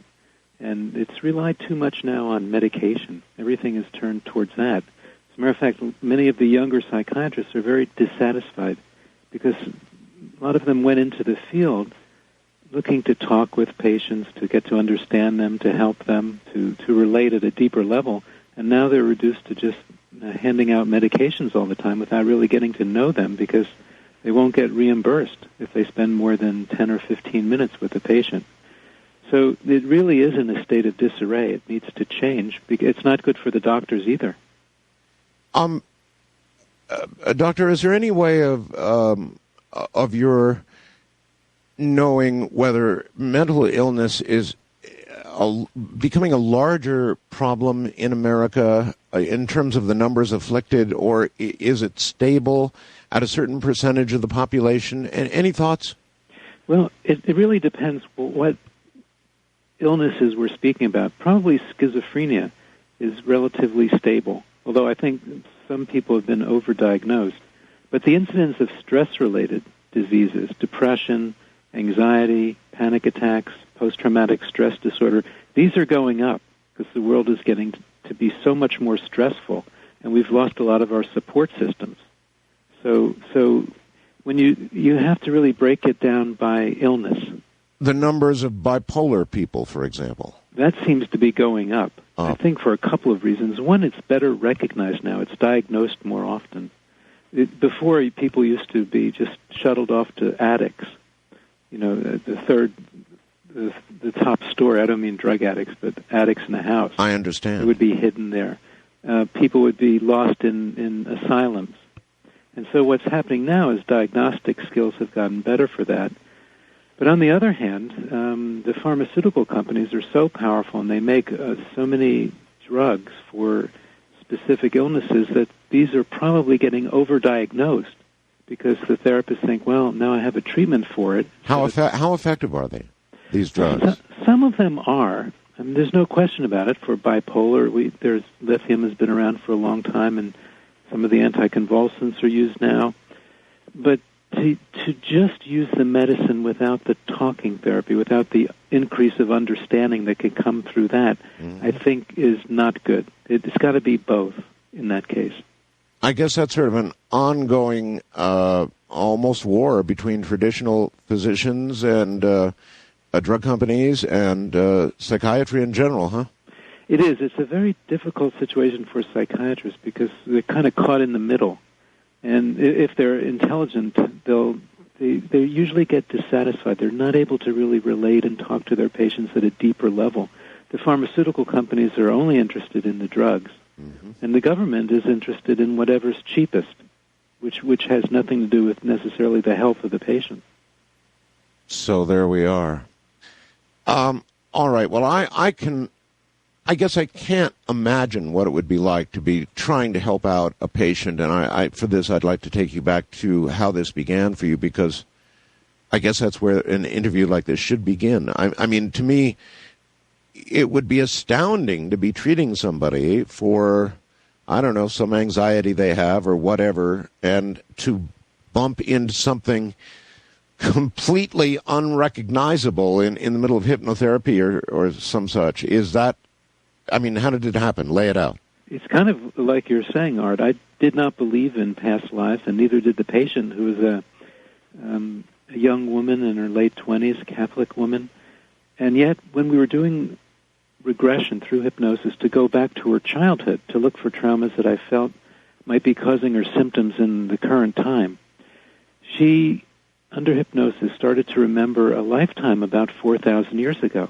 Now, I didn't believe in this, and yet it was shocking because it was so vivid and so emotional and so detailed for her. She was seeing this visually, recalling herself in a different body, different name, drowning in a flood or tidal wave at the end of that life, somewhere in the Near East or the Eastern Mediterranean. Doctor, do you recall what tripped this? In other words, as you were cruising along in whatever modality you'd be in at that time, I mean, something must have tripped this.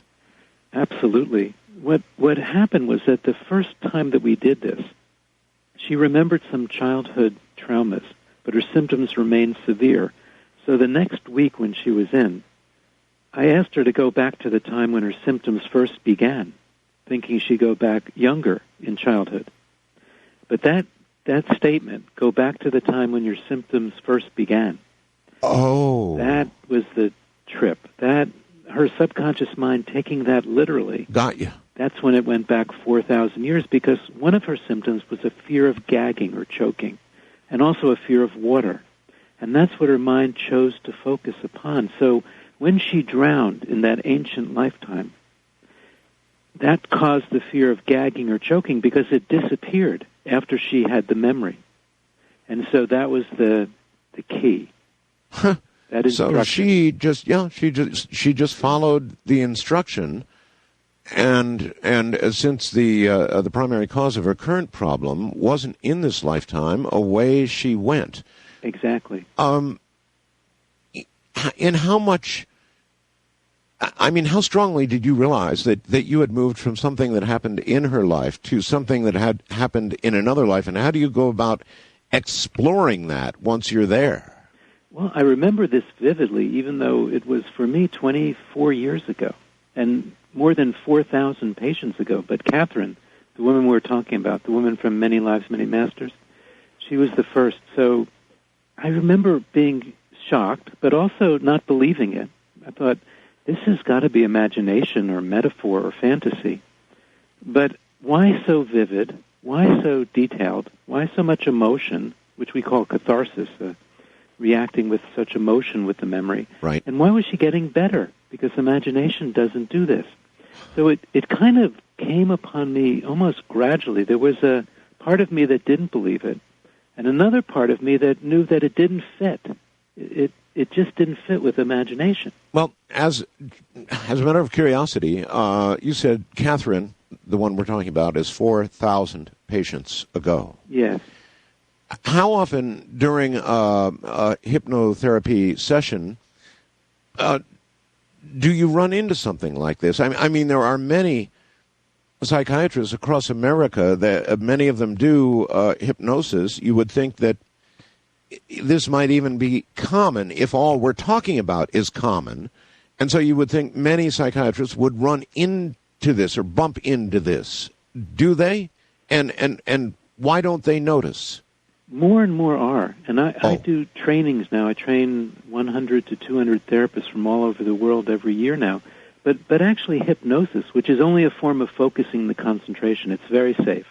And we get hypnotized every day when you're watching a movie and you don't hear the person munching popcorn next to you because you're concentrating in the movie. Right. That's what hypnosis is. That's a light state. Or reading a good book and you don't hear traffic noises. That's hypnosis. So it's very safe. But most psychiatrists don't practice hypnosis.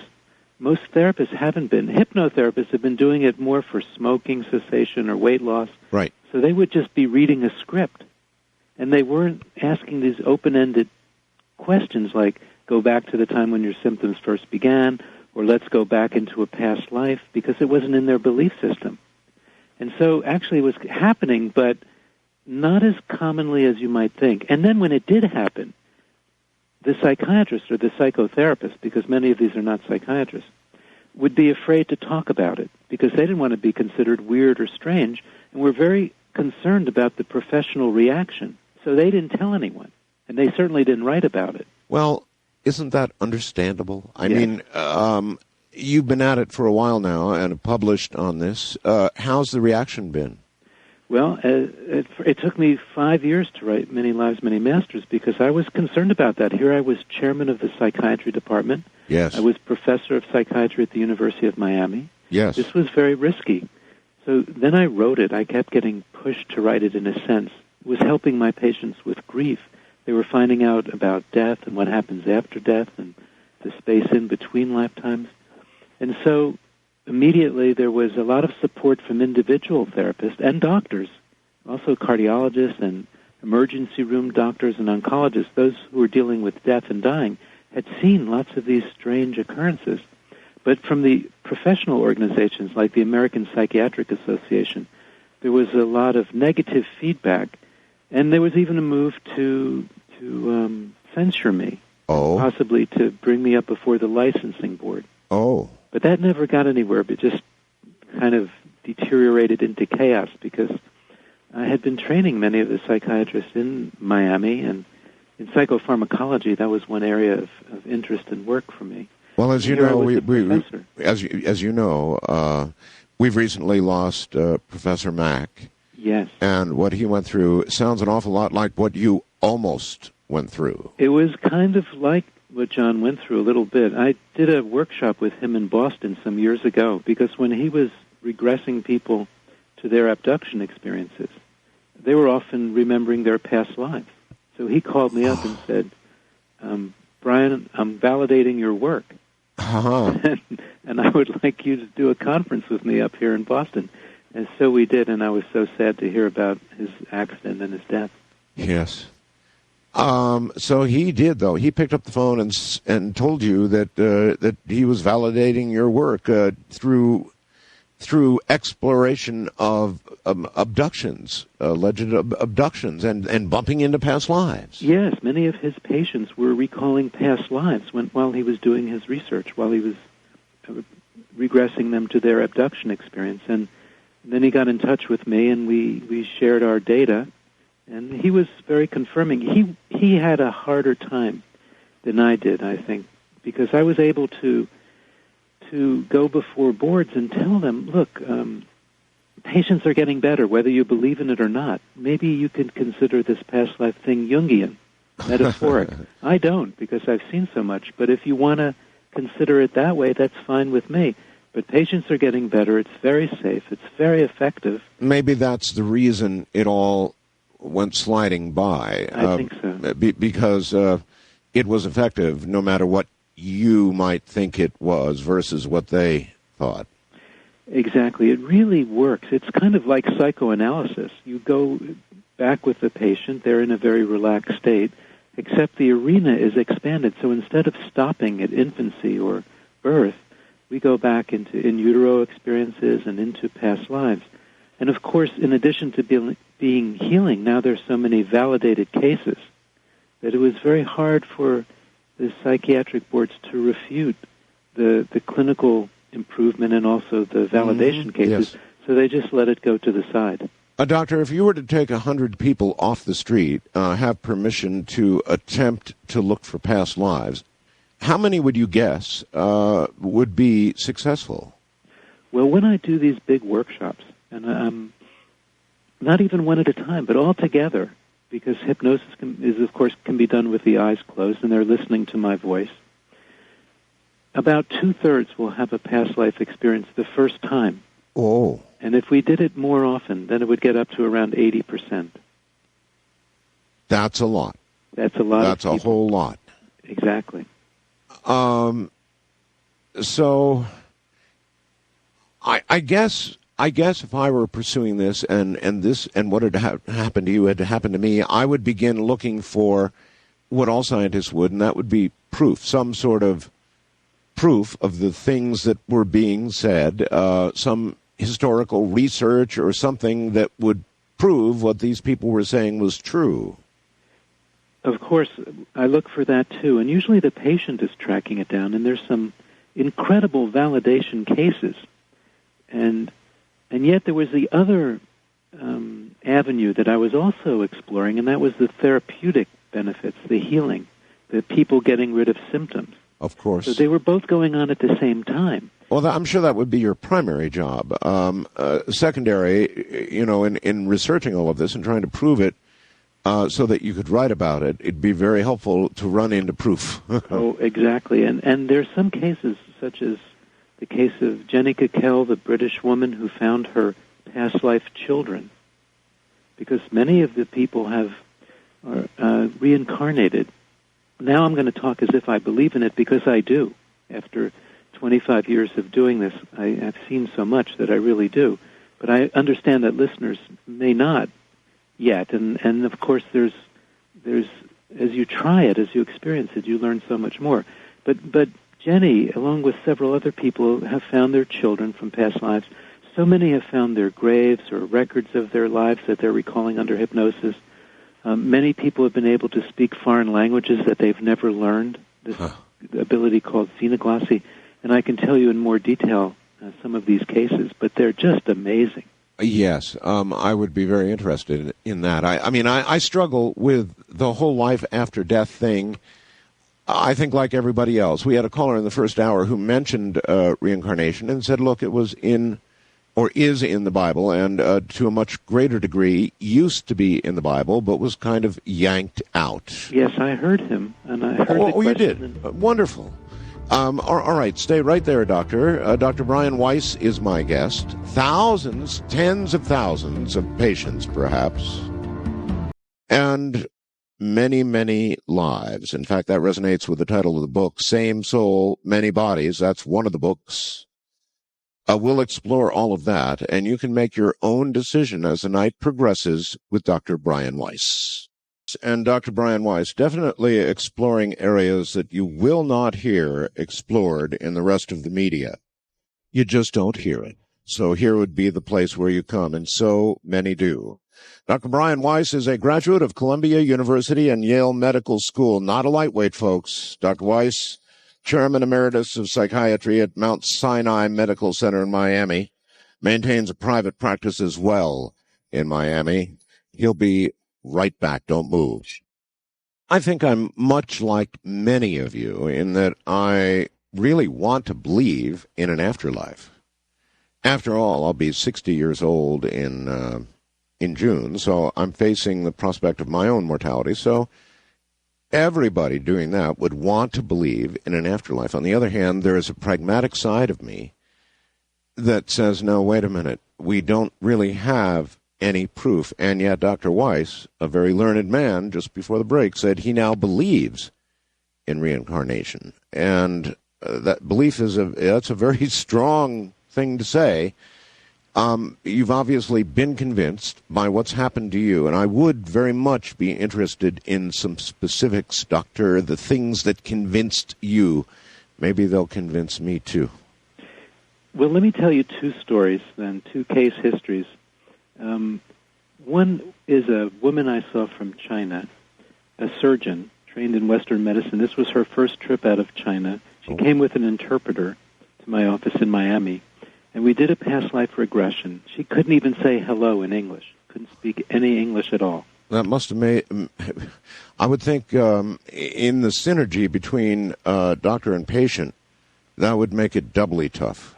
Well, it is an obstacle in a sense, but I found that doing regressions or doing this work with a translator works pretty well, too. They hear things twice. So it's more... It doesn't seem to get in the way of the regression. Okay. It takes a little longer because you're working through the translator. But we were doing it, and I've been all over the world doing this in different languages, Spanish and Italian and Portuguese. So to do it in Japanese too. So here was Chinese, and she's an important woman in coming from Beijing, and as I said, a surgeon. And she remembered a lifetime during this regression in the San Francisco area of the U.S. about 1850. And in that life, she was having an argument with her husband. And she began to speak during the session in very colorful, fluent English. Wow. And this is that xenoglossy thing, speaking foreign languages you've never learned. The translator didn't realize it at first because translators hear one language and they translate into the other. So he started translating the whole thing back into Chinese for me. And I had to hold up my hand and say, stop it. I understand the English. So yes, that kind of thing, because I knew, and he certainly knew, I thought he would fall out of his chair, the translator, that she couldn't speak English at all 30 minutes before this. And here she was speaking English fluently. So as a scientist, you have to say, what is this? How does this work? What is this all about? Another case is a woman that I started to mention before the break, Jenny Coquelle, a British woman. I met her at first when she was 41 years old, and she was talking to her 85-year-old son and her 81-year-old daughter. And the story is from the time she was a little girl, and this is just like the past life cases of Ian Stevenson and others. She had known she had a family in Ireland. She was born in England, that she had 8 children. She's telling this to her parents when she's 3 years old, that her husband was irresponsible and she couldn't trust him to watch over the children because she had died and left them when she was young. She had 8 children. She died early. She needed to find her children. And she knew her name was Mary, but she didn't remember her last name. She drew some crude maps. She drew a church with an unusual facade. She drew a large white building with many windows. But not enough. The parents didn't believe in this. There wasn't enough data really to go on. Jenny grew up and got married, still with intrusive memories, dreams of this past life family in Ireland and her 8 children. She got out her maps. Now, she's an adult with 2 children of her own. She decided to do something about it. She compared her childhood maps with an atlas of Ireland, found a town, Malahide, northeast of Dublin, that looked like her maps, and decided to go there. So she's walking in the main street of the village, having deja vu feelings, and then she finds the church that she had drawn when she was a little girl, the church with the unusual facade. And she knew she was in the right place. But the house she felt she lived in was empty, in ruins since the 1950s. She felt she lived there in the 20s and 30s. But now with the help of the townspeople, they find that the family that lived there was the Sutton family. The mother's name was Mary Sutton. She died from complications of childbirth after the birth of her 8th child. So all these facts are coming true. In the large white building that Jenny had drawn when she was a little girl, that was the hospital in Dublin, and Jenny was able to go there, go to the very room and describe what happened.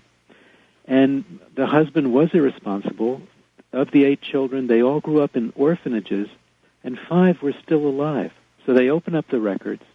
There's this big reunion. The youngest 2 didn't even know that they had siblings. They had grown up in different orphanages. God. And Jenny was able to tell them all about their childhoods, the little details that only their mother knew. And when you come across cases like this, and you see it again and again, yes, these are very convincing. They are very convincing. How far down line, I mean, the early stuff, and then how far down line do you think you made the flip when you suddenly, I mean, the light bulb went on and you said, okay, this is real? Well, there were a couple parts for me, because I was so left-brained, still am. You know, all that. I had written over 40 scientific chapters in scientific journals like Nature, Brain Research, Science. I had published a book before Many Lives, Many Masters. It was called The Biology of Cholinergic Function. You can't find it. So I was really left-brained. And what happened to me was about the 4th or 5th time that Catherine was having one of these past lives. And I was still struggling with it, even though she was getting better. Even though at a deep level I knew this wasn't the usual stuff. Something really beyond the normal was going on here. She died in the Middle Ages lifetime, and she floated above her body, replicating the near-death experience work of Raymond Moody and Elizabeth Kubler-Ross and others. And she had never heard of these people, she told me. So she tells me she finds this beautiful light that re-energizes her, and she says to me, there are 2 people here to see you, your father and your son. Now, my training in psychotherapy was not to tell the patient anything about yourself. You want them to project that into the therapeutic arena. Certainly. So I don't even have diplomas. My diploma's hanging in my office. She knew nothing about me. And she was a laboratory technician in the hospital, not an FBI agent, not an investigative reporter. She tells me, my father is there and my son. She says, your father's name is Avram. And that's how she pronounced it, Avram. She's a Catholic woman from New England. She didn't say Abraham or anything like that. She said, he died from his heart, and your daughter is named after him, and your son is here, and he's very tiny and shining brightly, and his heart is important also because it's turned around backwards, but now it's in the right place. And she went on to tell me many more details about my father and my son. My father had died of a heart attack 2 years before her therapy began, so she was right about the heart. His Hebrew name was Avram, but nobody ever called him that. He was called Reds because of his hair color. Nobody except my wife and I in Miami knew this, and there was no place to look it up. He didn't even have an obituary when he died, and my daughter Amy was named after him, just as she knew. My first child, his son, died when he was 3 weeks old of a very rare congenital heart disease called total anomalous pulmonary venous drainage. What that is, the blood vessels from the lungs to the heart are coming in the wrong side of the heart, so functionally as if it were turned around backwards. And he had died a decade before, 10 years before her therapy began. No place to look this up. He died in New York City. This therapy was taking place in Miami. Again, no obituary. Even our best friends didn't know these medical details. And I knew then, because as I mentioned, she's a laboratory technician, not an FBI agent. No place to look it up. She doesn't have money to look it up. I knew that this was something beyond the ordinary. And I remember my thought at that moment was, if she's right about these details about my father and my son, and she certainly was, could she be right about these other things, about past lives and reincarnation and life after death? Sure. And that was the moment probably that it really shifted for me. And the rest has been kind of filling in the data and following up these validation cases and watching patients heal from their phobias and even physical healings as well. So that was the epiphany, Art. That was when it happened for me. In hypnotherapy, Dr. Weiss, how often is fantasy a common player in these sessions, or is it more likely to be a situation where the person has to tell the truth, or does it fall in between? It's in between. They don't have to tell the truth. They're not forced to. They can censor even under hypnosis and not tell you things. And fantasy sometimes comes out. That's the art of the therapist. But generally, there are things that aren't fantasy, like her telling me about my father and my son, or the Chinese surgeon speaking English. Another case like that was of 2 boys around the age of 3 in New York City, speaking a language to each other that seemed more than the rudimentary language that 3-year-old boys would make up. They were twins. The father is a physician. And the boys were taken to Columbia University, to the linguistics department, where it was ascertained that the boys were speaking Aramaic to each other. Holy mackerel. Yeah, and this is virtually extinct. It's spoken in probably a few remote areas of Syria, but the boys had no exposure to this.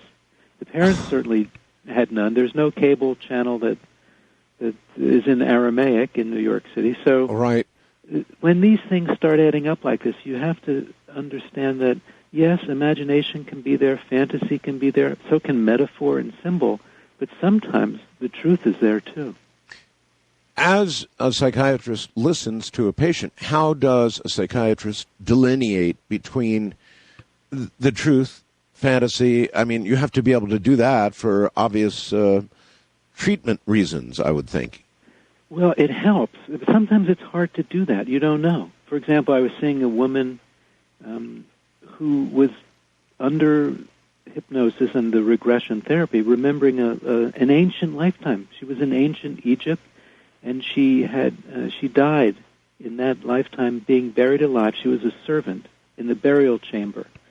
Her master, a distant relative of the pharaoh, had died, and it was the custom in those ancient days to bury gold and belongings and servants even with them, so that they would be there when they woke up on the other side. I heard somewhere the other day that the pharaohs themselves were given some sort of a drug to make the process easier for them, and frequently or always the wives and the lessers that would be buried with them would be given no such assistance and simply buried alive.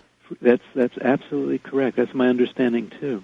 And she died of suffocation in that burial chamber. There are better ways to go. That could not have been a good memory. Oh, I know. In this life, she had severe claustrophobia. She couldn't be in any enclosed space. Oh, I can imagine. And after that memory, it disappeared, the phobia.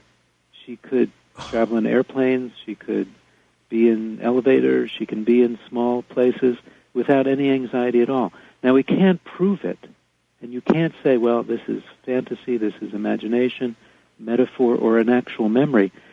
But I suspect because her symptom disappeared when she remembered this ancient lifetime, that one probably is not a fantasy. So one way of discerning would be to watch the improvement in symptoms. Huh.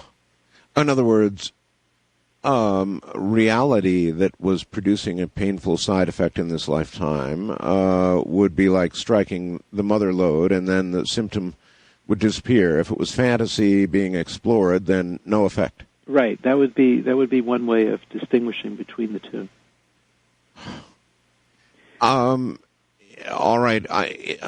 For somebody with the level of experience that you have, I would like to explore a little bit, if it's possible, and understand something of the process. I think many out there would. The process itself. In other words, for example, when you die, is there an indication that you are immediately reincarnated, or is there a period of time that passes, or is time an irrelevant word here? It probably is relevant and irrelevant. I don't mean to evade it, but because there's time here, but there may not be time on the other side, and it's just like modern physics is talking about. So what happens is that when we die, our consciousness seems not to die. That is, people are describing the same thing to me all the time. They leave the physical body, they float above the consciousness, they sometimes, often, look down upon the scene they have just left. They then become aware of a spiritual figure or a relative helping them. They become aware of a light that often energizes them, takes away any pain, any discomfort. And then there's often a life review when you go over your life and how did you do, what did you learn, how did you treat people. And then the planning for the next life is already begun. Really? And it may happen very, very quickly, or it may be more than a century. It depends upon the needs of the soul and who you want to come back with, because there's the concept of soulmates or soul families, that you may have been together with many of the loved ones in your life before in different bodies. So that's the process, and it's really quite amazing that no matter who the patient is that I'm working with, it can be a physicist, it could be a scientist, it could be a therapist, it could be a person with a high school education or a grammar school education, and they're still describing the same phenomena, the same process, that floating out of the body, that consciousness never stops, and that we go on and we come back here if we still have lessons to learn. You know, I have a lot of medical doctors, researchers, scientists on this program, and I would tell you right now that the majority of them, if you pin them to the wall, and I frequently do that, don't believe in God, don't believe in an afterlife, believe that the process that you talked about with the light and all the rest of it is a simple manifestation, a physical manifestation of the brain's dying process. And they just simply think that when they die, it's all over. The worms in and out, the blackness, and absolute nothingness. That is indeed what a very, very high percentage of doctors and scientists believe. Oh, I agree with you, and I was one of those too. And I have a real advantage of all these years and thousands of cases of experience, because they don't. And in general, what they're talking about is their opinion, because they haven't really studied the phenomena. So if I had the chance to regress them, then they would start to know more. If they, reading the books is one thing, but to actually have the experiences, and then they would start to understand more. Many who have had their own experiences or a near-death experience, then they know more. So, it's not just light that's caused by a chemical reaction when we die, because sometimes people in a near-death experience will go to the light, see the light, and they'll they'll meet a spiritual figure or a relative, like Grandma, who then tells them that behind the doghouse out in the backyard, that's where she hid the jewelry and the important papers. And then they go out and dig up back there, and then they find the box with the jewelry in it and the will, and that's not a chemical reaction. It's too specific. But again, I have the advantage of tracking these things down, of actually seeing thousands of cases, and they don't. This is their opinion, and I understand that. I was certainly one of those people before my experiences with Catherine and all the others. Hold it right there. We're at the top of the hour. Dr. Brian Weiss is my guest, a very credentialed man here talking about past lives and, incidentally, also future lives. We've yet to get to that, and oh boy, would they hold a lot of action-packed information, I would think. Future lives. Future lives. Maybe that's time travel. Not in a capsule. I'm Art Bell. Dr. Weiss, I've got a fast blast here, one of these little communications I get, thankfully, from the Internet. During the program, people can send in little questions and stuff. And Sam in Socorro, New Mexico, says, hey, Art, ask Dr. Weiss if he's heard about Spirit Com tapes, and what does he think? Well, I bet you haven't, or maybe you have. I don't know. Halloween, I got hold of this incredible thing, Doctor. It was a taping that had occurred during the years of work by a man named George Meeks. George Meeks created some electronic equipment using multiple tone frequencies to allow what he thought were the dead to speak in real time, to have real-time communication. It appeared to demonstrate that, in fact. The subject who was dead actually aided in the troubleshooting and the construction of some of the equipment used to improve the communication. I mean, this was one eerie thing to listen to. But this man appeared extremely serious, and his research seemed valid to me. He's now passed on, and I'm studying his research very carefully, trying to get to the bottom of it. But it would indicate, you know, if true, a conscious, real-time communication with something that's passed from the physical. And I guess that wouldn't surprise you, would it? No, I think that's entirely possible. And I remember reading about tape recordings. Yes. And this kind of recording equipment, picking up information, picking up sometimes messages. That's right. And so it doesn't surprise me. I think it's a matter of developing the tools to record these impressions. Well, perhaps at some point science and the metaphysical are going to have this great meeting. Oh, I think so. I think already the physicists are the mystics of now, and when I read about string theory and M theorems and parallel universes, it's really very similar to what I'm writing about now. It certainly is. All right, we were talking about the process itself, this reincarnation process, and in trying to understand it, here's one of the things that has always baffled me. As we grow older, I would like to think, though some things begin to fade, I guess, like vision and hearing and that sort of thing, as the body erodes, we do acquire mental wisdom.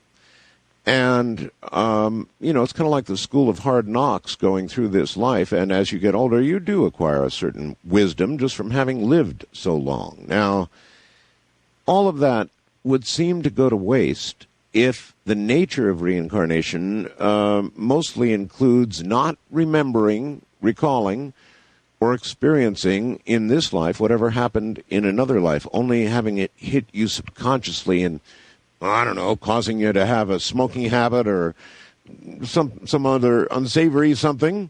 Sure, or fears or phobias or this kind of thing. Why doesn't all of that wisdom become inculcated into the reincarnating soul? I don't know. It's a very good question. I have two thoughts about it. One is that the amount of information would be so overwhelming. If you figure that you've lived hundreds of times or even thousands of times, how much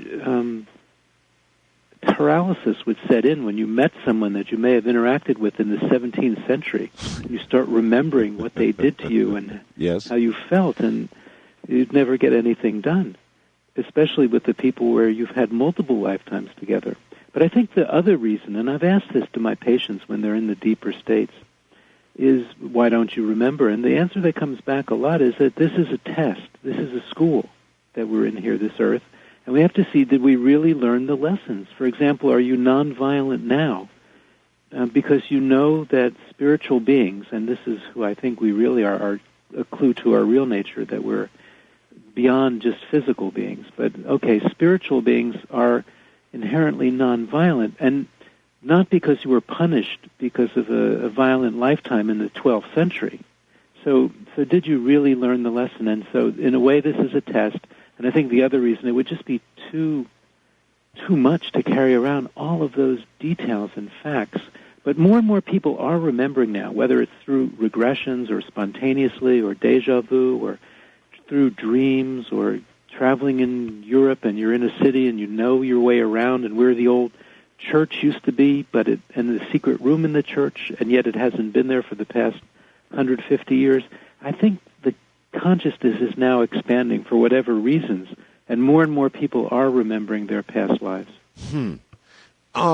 If it's been a school and is a school for souls, and if those who are very spiritual are nonviolent, then one would think and hope that as time passed, the world would therefore become slowly but surely less violent. Now, I don't know. As I look around the world right now, I'm not sure that we have a graduating class on our hands here. I know it looks that way, but I think we are becoming less violent. This is my own opinion, except that the technology is so much better today. So that now with news instantly giving us information about what's happening in Afghanistan or Iraq or anywhere, we know about it within seconds, whereas 100 years ago or 200 years ago, we'd never know about it. Well, that's true. I think we're less violent, but the technology's better, so we know so much more now, and a few bad people can do much more damage for the same reasons. How much damage could you do with a spear or a bow and arrow? And now you can do so much more. So I think we're evolving. I see so many good people and compassionate people. There are others, of course.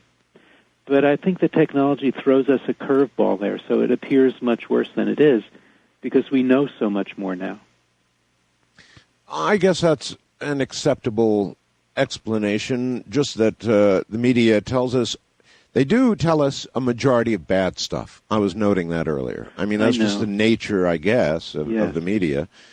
I don't know if it's all the news fit to print. Some good news could be fit to print. Would it be helpful if what you talk about or what's up on your website got into the newspapers, because that's really the interesting news. And in the larger perspective, in the bigger picture, this may be the more important news. I'll say. And in a moment, I want to get into future lives because there we may start to work together. I don't know. But again, sticking with the process, so many questions about it. For example, in your work, is there any indication, Doctor, that people tend to reincarnate in the same general geographic areas, or the contrary? Is it like when you join the military? I mean, if you live on the East Coast, they ship you west and so forth.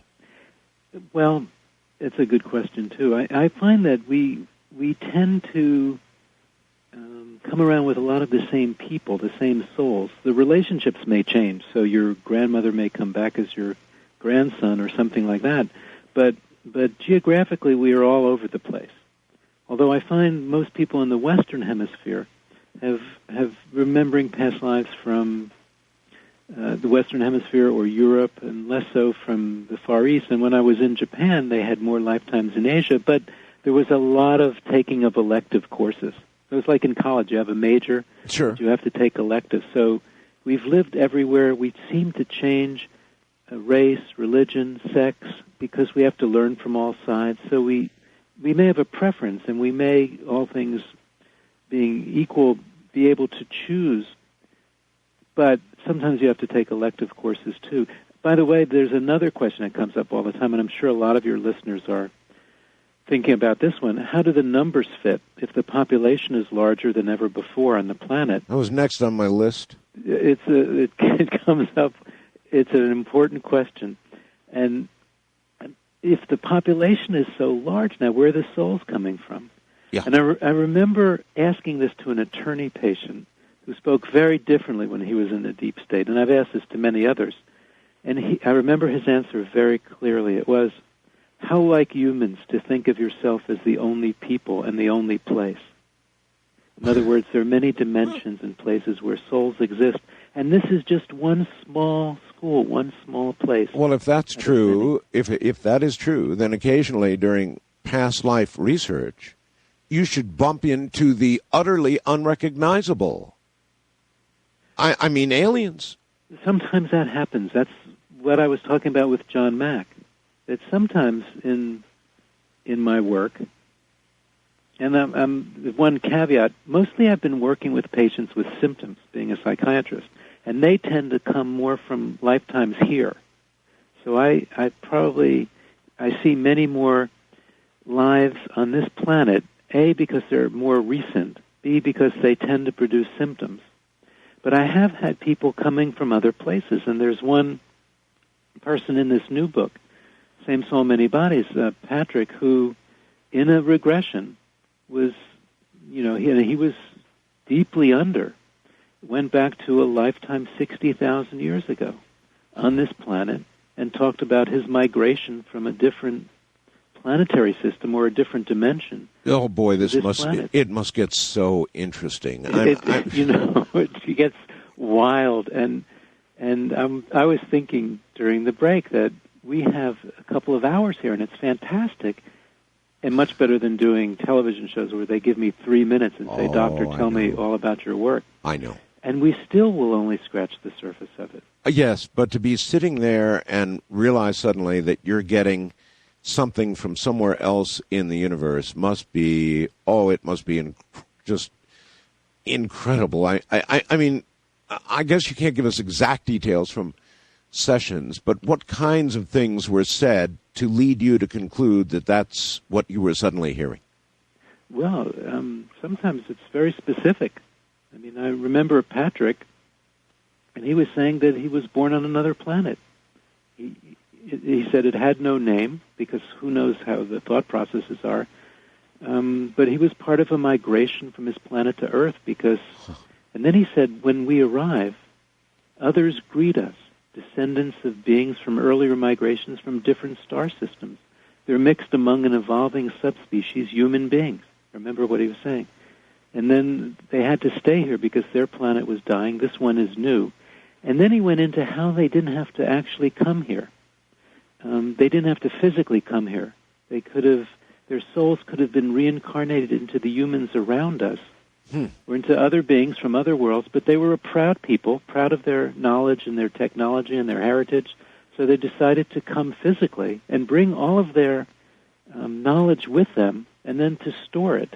This was very interesting to me because I didn't know what I believed in, and it seemed almost like science fiction, but here he was in a deep state telling me all of these details and where they're now burying their artifacts and written knowledge. And it was such a strange thing, was in natural chambers deep under the Earth's surface. His thinking was, by the time humans have reached a level where they can understand what they have hidden, they will be able to find it. Wow. And then it went off into time and dimensions and all these other things. And then I thought, well, I think John Mack may have had it, but it's certainly a combination of our work. And then I was finding, with all of these stories, too, and these we can't prove the same way we can, with a xenoglossy or finding your children, the more recent ones, or reading a dog tag number from World War II, then we can certainly validate the cases, but this is too far back. That souls may be the same wherever they are in any of the universes. Physically, we may be very different, but the souls may be the same, so we can live in one dimension or one galaxy or what different universe and still reincarnate here, because all souls seem to be the same no matter what universe they're from. Now, the physical bodies differ tremendously, but the souls don't. Got you. That got very mystical. So a soul then would speak a universal language, understand universally everything. Yes. But when you're in a physical body, we seem to be limited. So when we leave the body at the end of the life, as you were talking about in the first hour of the show tonight, that whole interface of life after death, it's really not death. I'm just using that as a shorthand because consciousness seems to go on.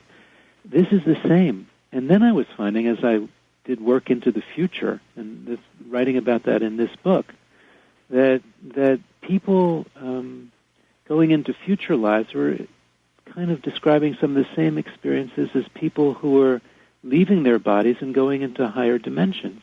This is a definite break point. We're starting to talk about future lives. Now, past lives, even if I don't possess the proof you do, I can understand the whole concept of past lives because they've already happened.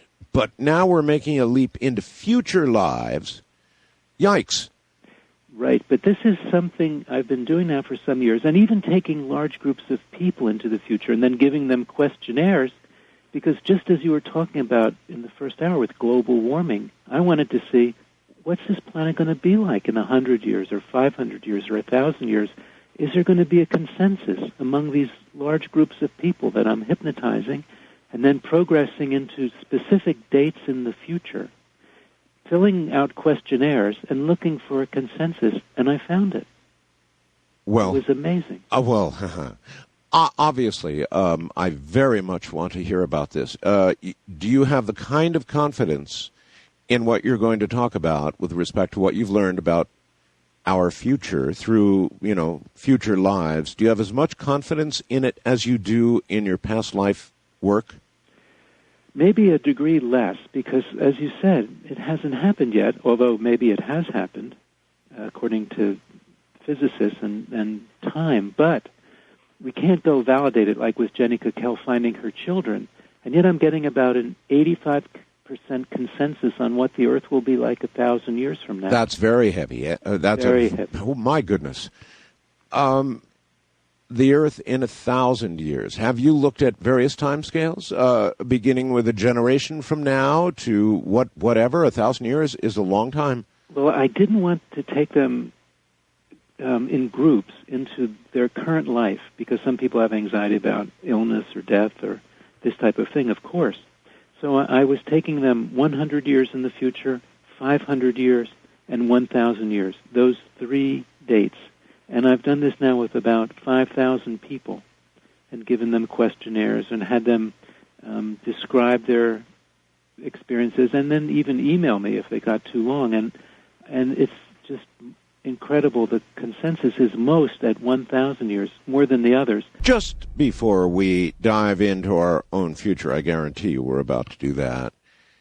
I would like to recommend to all of my listeners that you go to Whitley Strieber's website, unknowncountry.com. And as you know, Ann Strieber just had a stroke, a really serious stroke, about died. Really serious. And she had a near-death experience, a really interesting one.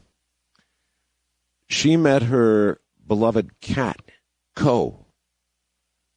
And it's only, a page and a half long. It's called Anne's Diary, and she wrote about this. In fact, we're going to have her on the program not this week, but next week sometime. We're going to have her on the program for at least an hour to tell you about this experience. She expected to meet somebody else entirely, a family member. You can read about it, but she said, no, I met my cat Co. And she thought that perhaps it was because she so loved this cat. Her grandmother was much weaker in her memory, and this cat, she had poured so much love, shared so much love with this cat, that's who she met. It's a fascinating story, and you might want to read it prior to tomorrow night's program, so you can do that on unknowncountry.com. It's called Anne's Diary. She's back, and she's home. Anne is now home. So I'm really looking forward to that. But just as sort of an offshoot, and before we go into the future, Doctor, is that within the realm of a near-death experience? You said there was so much commonality with the light and the relatives, but instead of a relative, she thought perhaps it was this incredibly strong love bond that made that happen. Yes, that people have described that, and I haven't read it yet. I haven't read her account.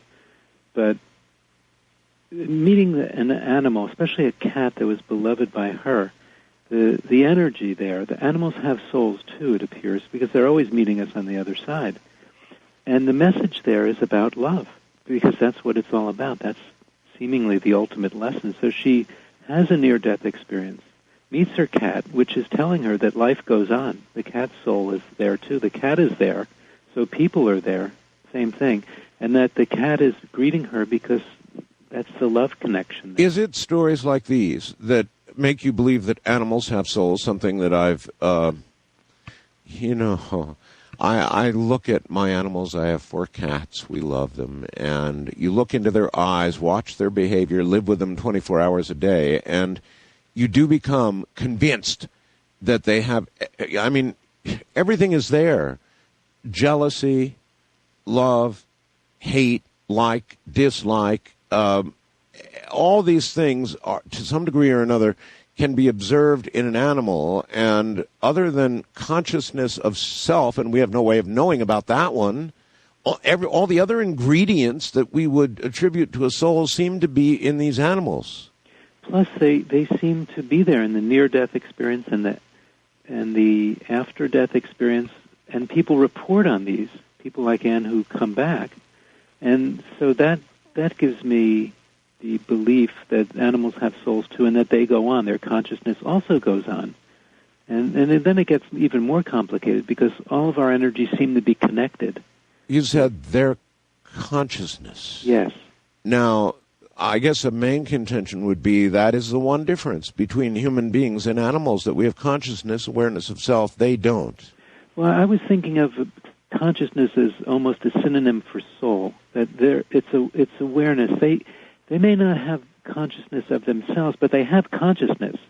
They see things, they react, absolutely. And so, of course, they seem to have that characteristic. So they go on too. And I don't know that much about animal souls, or whether we come back as animals. I don't find that in my research, but I know that's an Eastern concept. It could be perhaps that we just don't remember lifetimes as animals because maybe there's no cross-species memory. I don't know. But it's certainly fascinating that so many people do describe meeting loved animals, pets usually. Well, they do that. And you must be right about the other, because you haven't run in, and I've never heard of anybody else running into, a sudden memory of, having fur, and leading an entirely different kind of life. No, and usually it's a metaphor when that happens. For example, you might find yourself as a lion, and that means there's something requiring courage. Yes. But no, I don't. I think that we just don't have these cross-species memories. It doesn't mean that we don't. It just means we don't remember. Well, I don't know why, but I'm somewhat comforted by that. Not that I do love animals, but I'm not in a hurry to come back as a lizard or something. So that's just as well. Good. Okay, let's plunge into the future. Now, you obviously made a concerted effort once you realized it was possible to begin taking people into future lives and finding out what our world was going to be like. We're quite curious about that. I certainly am. Yes, and part of it, when you were talking about Anne, the people who have had near-death experiences often come back with an ability to have precognitive dreams, that is, dreams of the future, and then these dreams seem to come true. So I had started studying that, and then progressing people into the future patients. And then I started progressing groups, and as I mentioned, giving them questionnaires and bringing them to specific dates. And I found that the date with the most consensus was the farthest date, 1,000 years in the future or more. Okay. And people were describing a very idyllic place here. No violence, no wars, no negative emotions. but a very green, by the way, in some areas that were off limits for repair, which is interesting. Really? But a vastly reduced population. Oh. And vastly reduced. And it seems but people were happy. Now, people could come in and out of their bodies, too, just like people, again, having a near-death experience, they would have an out-of-body experience or conscious dying. That is, they could just leave their bodies at the time of death. By the way, the person, Patrick, that I described who came here 60,000 years ago could do that, too. So maybe it is in our future, but it's already been possibly done by other civilizations. At any rate, it seemed the next most consensus was that, and there's much more detail in the book, by the way. I go into people describing desert museums because there are no more deserts on the earth in that year. And desert museums? Yeah, they had to remember what deserts are, so they had museums of deserts. So much more detail in the book, but I'm just that would imply, I guess, man's control of the elements, huh? Yes, we had progressed so much. And then the next most consensus was that the 100 to 200 years from now, where people were telling me basically that it was more of the same. There was more warming, more pollution, better science, better food technology, farming in the oceans, wars, violence, but nothing cataclysmic. That's what I was looking at in terms of these prophecies and things that I've been reading about. It seems we're still there. And then it's also important to remember that the future is a system of probabilities and possibilities, and our decisions will affect how we're going to get to that 1,000-year mark, because something happens in the middle. This was where there was the most confusion, or at least consensus, that reduces the population. And we have some conscious input, apparently, into how that happens. The most benign way would be just a conscious decision not to have so many children. So you have fewer children. I'm afraid I'd lay money that wouldn't be what happens. I would think we're not going in that direction, too. The next most benign way would be a decline in the fertility rate. By the way, that's already being measured. Because of toxins or poisons or other factors. The least benign ways would be wars, meteors or asteroids, or viruses or illnesses, man-made things, catastrophes, and something in that middle period, 400 or 500 years from now. That's where the population decline comes, but the Earth is still here. So nothing that you've received yet has enough commonality among enough for you to tell me what the agent of change is. No, and it may not even be, in that sense, completely decided yet. We may be able to alter the future. Uh-huh. I go into that concept a lot in this book. How do you alter the future to make it better, both your near future in this life and in your future lives and the future of the planet? Because we have our individual future lives, but then the collective future of the planet. And I think that our decisions in the near term are going to eventually determine how we get to that decline in population in that idyllic world 1,000 years from now. Well, that implies, obviously, a lot of people on the short end of the stick, as it were. But our souls are still okay because they can never be harmed. So it could be that many of us are watching this from another dimension or from the other side. So our souls could end up elsewhere in the universe if instead of a constant need for more souls that we have right now because we're increasing in population so much, there's a sudden negative on the balance sheet. Well, those souls then go presumably... what? Would there be a period of time when simply reincarnation would not occur? Exactly. A longer period of time, let's say? Or we may be in other dimensions, higher dimensions. Some of us may have graduated by that time. No need to come back to this high school. Maybe we're in college then or graduate school. So I think a lot of us won't have to be here. But the Earth will be here, and it will be replenished. And that, to me, was very positive because so many people were describing the same thing. And it's a lesser level of confidence than I have with the past lives because there you can really go and validate. And yet, just the numbers are suggesting to me that may be our intention and that may be the probable future. That middle period still worries me, how we get there, but we're going to be okay. Well, you said the Earth's resources would be replenished. Right now it seems as though we're realizing how finite these resources are. And, peak oil is here, and we can see the other end of that situation energy-wise. And so I wonder how that replenishment occurs. Well, I think it's going to happen after that middle period. So what science is going to be like 600-700 years from now is so radically advanced from what it is now in terms of food production and replenishing forests and other natural resources. I don't think we have to be concerned about that. It's going to happen. It's hard to even imagine. It really is with our current world and all the news we're getting. It seems as though we're headed for inevitable, and I guess we are. I guess we're headed for that inevitable middle period, however it manifests itself. I think so, and we also have free will. We can accelerate that. We can bring it closer if we're particularly bent in going in that direction. Uh-huh.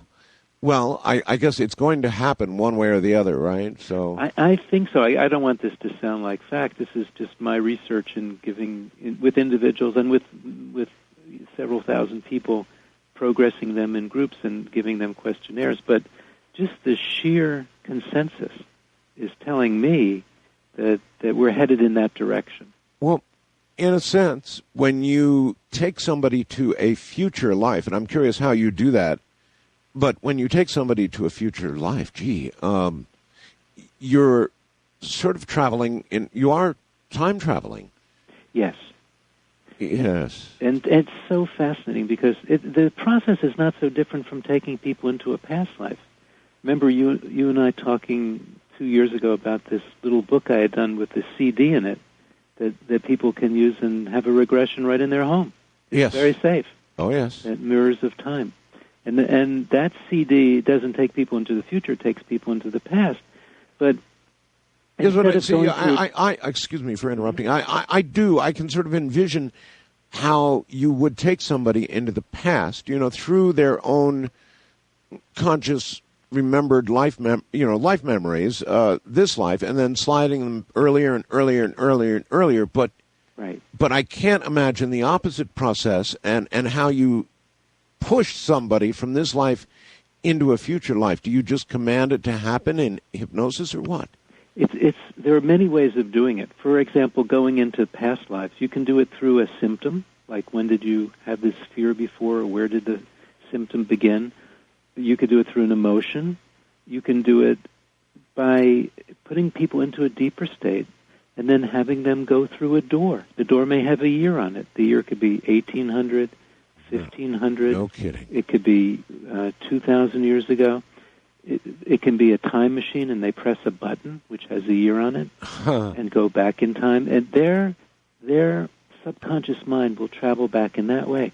So it dawned on me that if I just changed the years on the door or in the time machine, and now instead of taking people back to 1500, I took them to 2500 or 3000. Yes.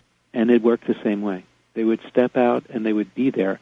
I'd have them look at their feet, describe their clothes, describe the environment, what's around, what's happening.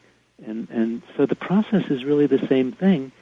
Same, what we call a bridge. That's going through the door or using a time machine or crossing over a bridge or whatever. You can use the same techniques to take people into the future as in going back into the past. Doctor, whether it be the past or the future, how often in your research do you run into religion? In other words, do people speak of angels, devils, God, that sort of thing, or is all of this seem to be separate from all of that? I think there are connections. People do talk about guides or masters or angels. I don't find hell. I don't find devils in this work. I think those were developed by men in order to control people. But I do find the light. I do find the dimensions. I do find helping spiritual entities. Now, Patrick, remember the person that I talked about who came here yes. before, and some others have told me that this gets very complicated because there could be that all lifetimes are simultaneous. There is no time at one level, so they're all happening now in what could be called parallel universes. And what if, here's an interesting concept to me that is brought out by these patients, they're described in this new book. What if, say, an advanced entity dies, leaves a physical body, maybe leaves it consciously because they've mastered that, and then goes to a higher dimension but can influence people still in their bodies in a positive way because this is a very learned being, learned person who died. Uh-huh. Wouldn't we consider someone like that angelic? Well, we might. Well, yes. And it could be that angels are people from advanced earlier civilizations who have come here and are now and incarnated for a while, graduated, and are now helping us from the other side. In essence, it's all higher levels of consciousness. It's the same thing. So I am finding this. I find God all the time, but more not as an old man sitting on a cloud, but more as an incredible and almost undefinable, wise, intelligent energy that's in every atom of our being. I find that description very commonly, with lots of higher levels of consciousness on the way to God and indescribable characteristics on the way to God. So I find that I just don't find all the negative stuff, not devils, not hell, because I think those are inventions of man.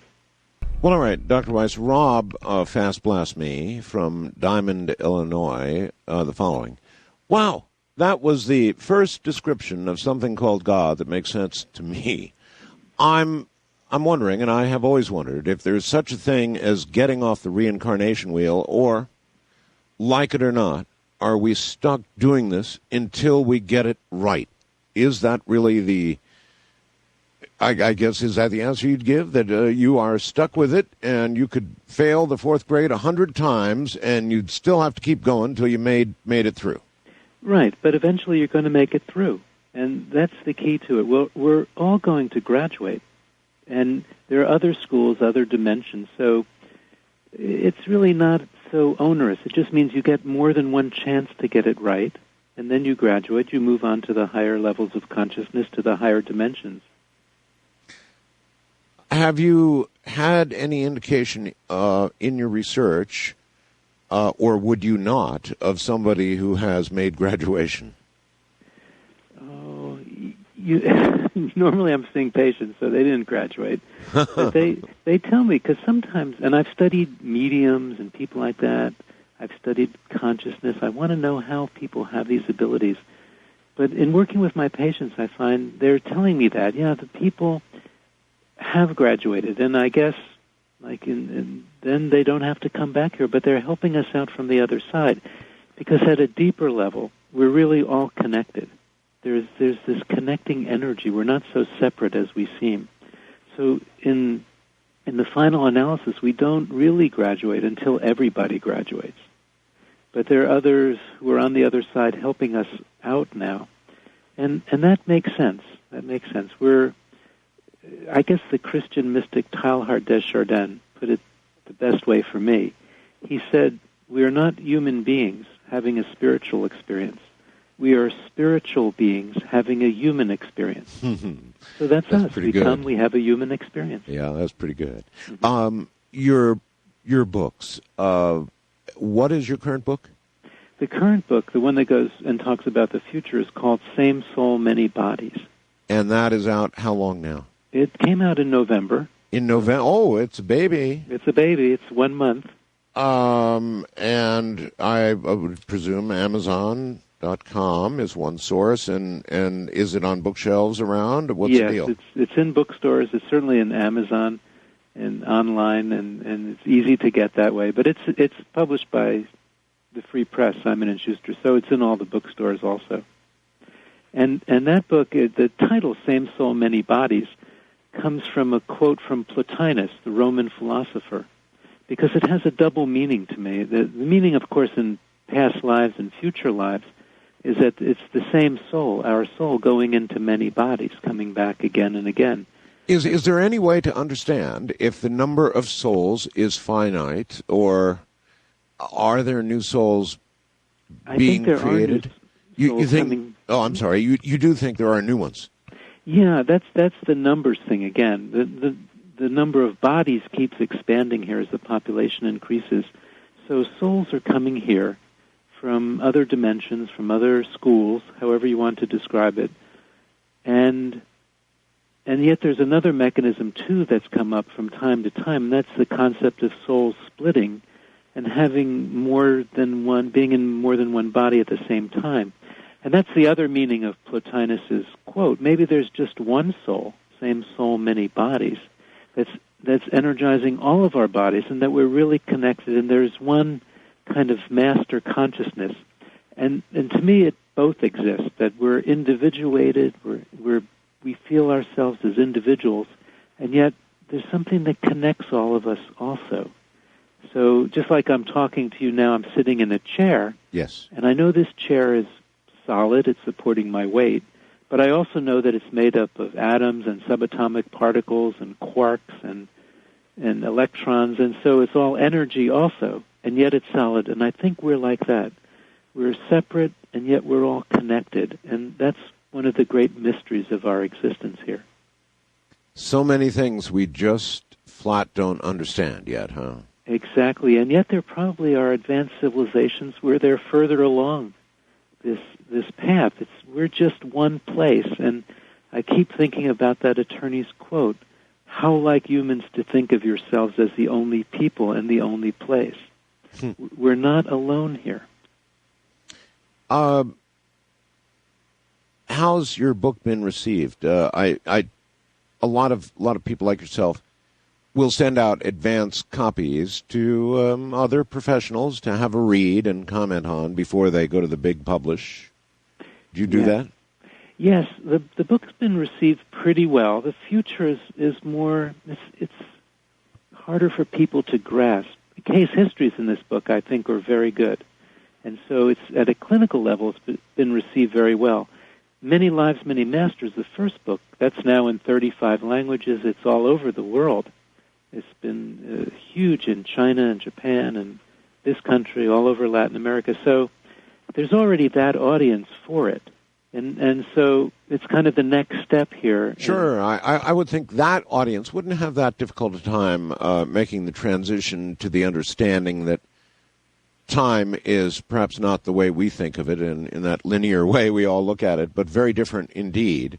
Right, and it's also, again, it's more case histories and helping these people going into the past and, of course, also into the future, but it's still getting back to why we're here, what are our lessons, how do you get rid of these symptoms, how do you make better decisions in the future, and how, ultimately, how do you heal yourself, how do you get rid of your symptoms and feel more joy or more happiness or better relationships in your life now. So that's really a big part of this book, too. I'm always thinking as a psychiatrist and clinically, is how is this going to help people? How is it going to help them to understand more and through that understanding to feel better? And I think that's the feedback I'm getting, that it's, again, in this series, it's the 8th book, actually. So it's still, it's kind of my work. Every couple of years I write another one because I've accumulated more patients and more stories. Dr. Weiss, as this science progresses, do you think that it might be possible to begin to refine the techniques used and get down to even more specific information about the future, even the more immediate future, the next 10, 20, 30 years, and to begin, in other words, to go the next step in the research? Absolutely, yes. I mean, there's no reason we can't do this now. Going back into the past, I've called it sometimes regression archaeology. Yes. Instead of digging, you can just go back and remember. Yes. And going into the future should be the same way. We can take people, I've been doing it with individuals, taking them into the future, helping them to make better decisions now, going 5 years, 10 years, whatever.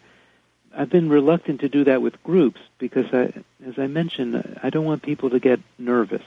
And if they think, well, maybe I'll find out I have an illness, or I died, or a loved one died, or a pet died, I'm going to be upset. So I've been very careful in doing that with my patients individually. Yes, but not in groups. In groups, I've been going minimum 100 years ahead. But certainly with individuals, one could. And if you had a group of people that said, look, I'm okay with it. I understand that the future is a system of probabilities and possibilities, and whatever I find, I'm fine with that. That would be a group you could really do this research with.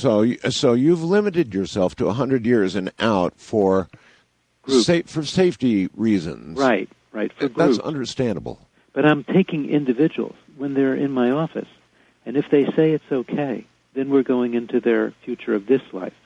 Is what you find always known to the patient, or if not, then do you at the end of the session, for example, let me try it this way. If during a session, if you've run into something really, really traumatic for the person, are there occasions where you decide it is safer for that person to instruct them not to have conscious memory of what you just heard them live through? That comes up rarely.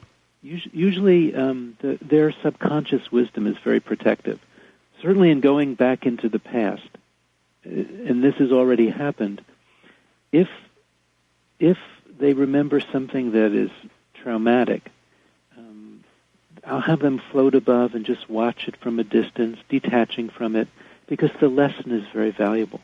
Eventually they realize that they can go back to it again and again and again, and the emotion lessens each time, and then they can remember it, and the symptom, which is already there, will disappear or get better. Going into the future, this is still very new. Oh, yes. And the book's been out a month. People in general are not doing this, so I think it's a tremendous area of potential research. And certainly it's helping people make decisions now. For example, if a person has an important decision coming up in their life, I can put them into these deep states, and the new book describes how to do this. They sometimes, and then take them to the fork in the road where the decision is. Right. Should they move to Pittsburgh, or move to Los Angeles, or take this job, or marry this person, or whatever, and just visualize it as a fork in the road. Maybe there are 2 paths or 3, and just doing that, one of them often lights up, widens, it's inviting you, and the others shrivel and become very dark, and you're getting an answer there. So it helps you make your decision. Absolutely. Life is nothing but a whole series of forks in the road, as you point out. And that's changing the future when you make these decisions. Because if we talk to physicists, for example, they're knowing that one subset of string theory is that every time you make one of these important decisions, you're creating a new universe or a parallel universe. For example, a listener tonight deciding to tune in and hear the show is creating this universe where now they have the experience and the knowledge and the wisdom and whatever of hearing the show tonight. But if they had decided not to hear it, they said, well, I'm tired, I'm going to sleep tonight or do something else, they're off in a parallel universe doing something else. Who knows? And the physicists are now proving this mathematically, and they're calling it multiverses, multiple universes. They certainly are. So the two are getting closer and closer. Closer and closer, exactly right. Go to the phones. Wildcard line, you're on the air with Dr. Weiss. Hello. Hello, this is Steve from Honolulu. Hi, Steve. Hey, how you doing, Art? Long-time fan, but it's a real privilege to ask Dr. Weiss a couple questions. Dr. Weiss, I'm a clinical psychology student here in Honolulu, and I'm wondering, my first question is this.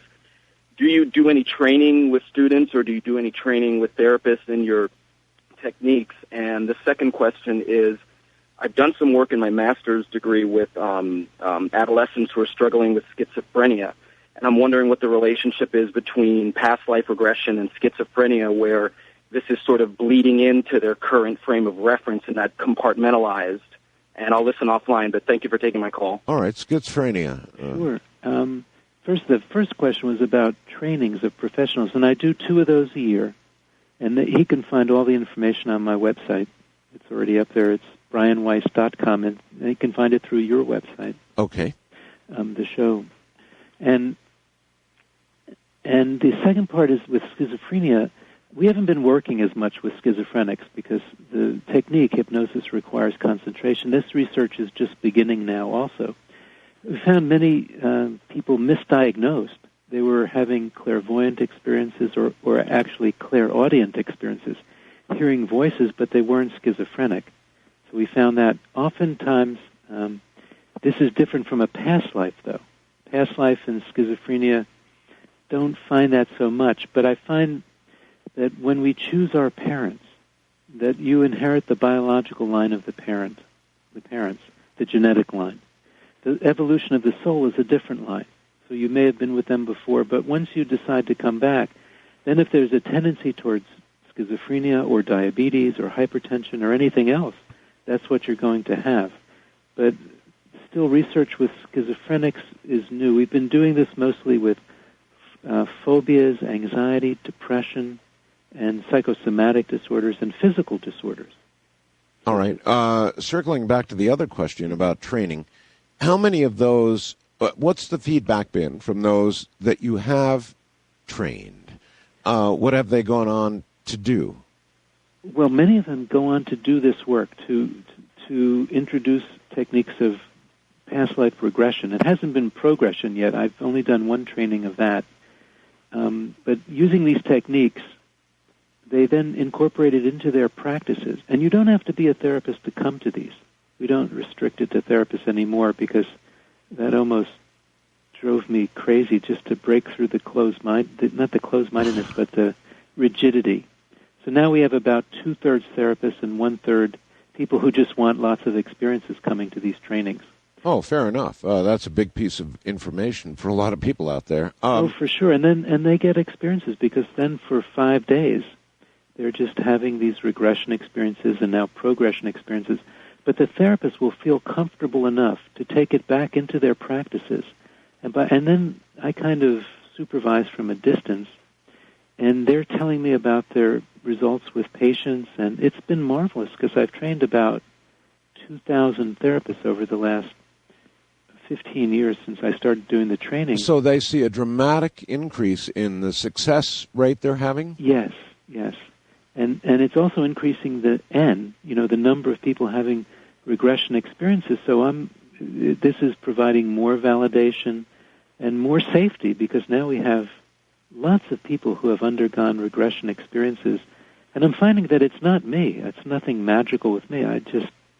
I'm a psychiatrist and I've been doing this work, but I can train others to do this work too, and it changes their lives. They're now able to help their patients in a different way, and they're going to observe, just like I have, people speaking foreign languages, people validating past life experiences, people talking about life after death and consciousness existing after the death of the physical body, and soulmates and reunions with loved ones.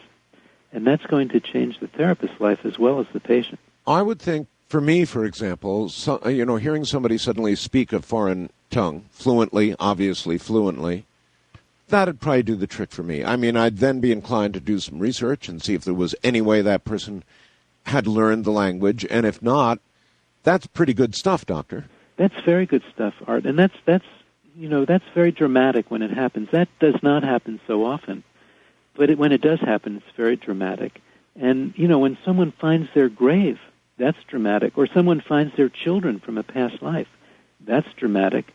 So eventually you're going to see one of these dramatic cases, and that's going to force you as a scientist, which if you think about what is science, and that's keeping an open mind, not having your mind already made up before you study something, and then testing it, that's developing the hypothesis, and then having others test it, and then it becomes a theory.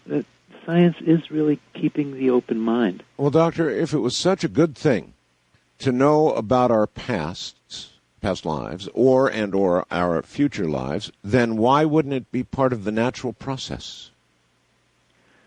Well, it gets back to that thing about this being a test, a school. Do we really learn our lessons? And yet, something's happening now because more and more people are remembering their past lives. It's not just these couple of thousand people that I've trained. Others are doing it. Some are more qualified, some are not so qualified, but it's really catching on as a technique. So now, tens of thousands of patients, more, have experienced past lives, and I think that must be because there's a need for it. I mean, if we were supposed to know about the past or the future, then, as I said, I wonder why it wouldn't be part of the natural process. But it may be a slowly occurring evolution. Dr. Weiss saying that more and more people are becoming conscious, for example, of their past lives. Michael in Memphis, Tennessee, fast blast the following. What about the condition of the U.S. 100 years from now?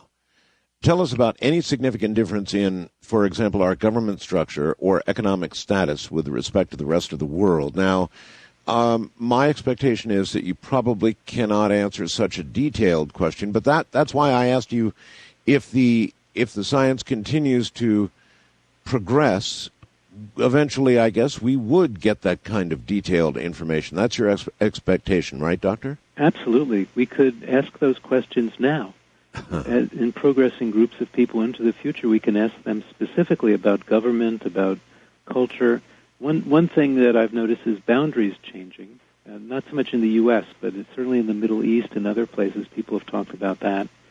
In the U.S., people have been describing more the scientific changes and also more of the global warming, more pollution, but better science, better food production, starting to use the oceans more. Industries, this is more 200 years from now, moving off the surface of the planet so that they don't pollute so much, and now they're taking place in space. But I didn't get into government structure as much as we were more concerned with the nature of life and science and food and things like that. So I haven't asked those questions yet. That would be a fascinating thing to do. It sure would. All right. Wildcard line, you're on the air with Dr. Weiss. Good morning. Good morning, Dr. Yes. Weiss. How are Good morning. you? Yes, I have a question. It kind of has to deal with me, but have you ever had the phenomena of somebody looping through and having knowing of, like, the future from 6 months to maybe, like, you'll get in an accident or you'll know what's going to happen, and they loop through, and they've been through this whole process once? I've had people having precognitive dreams and precognitive flashes where they see things or know things that are going to happen in the future, 6 months, a year.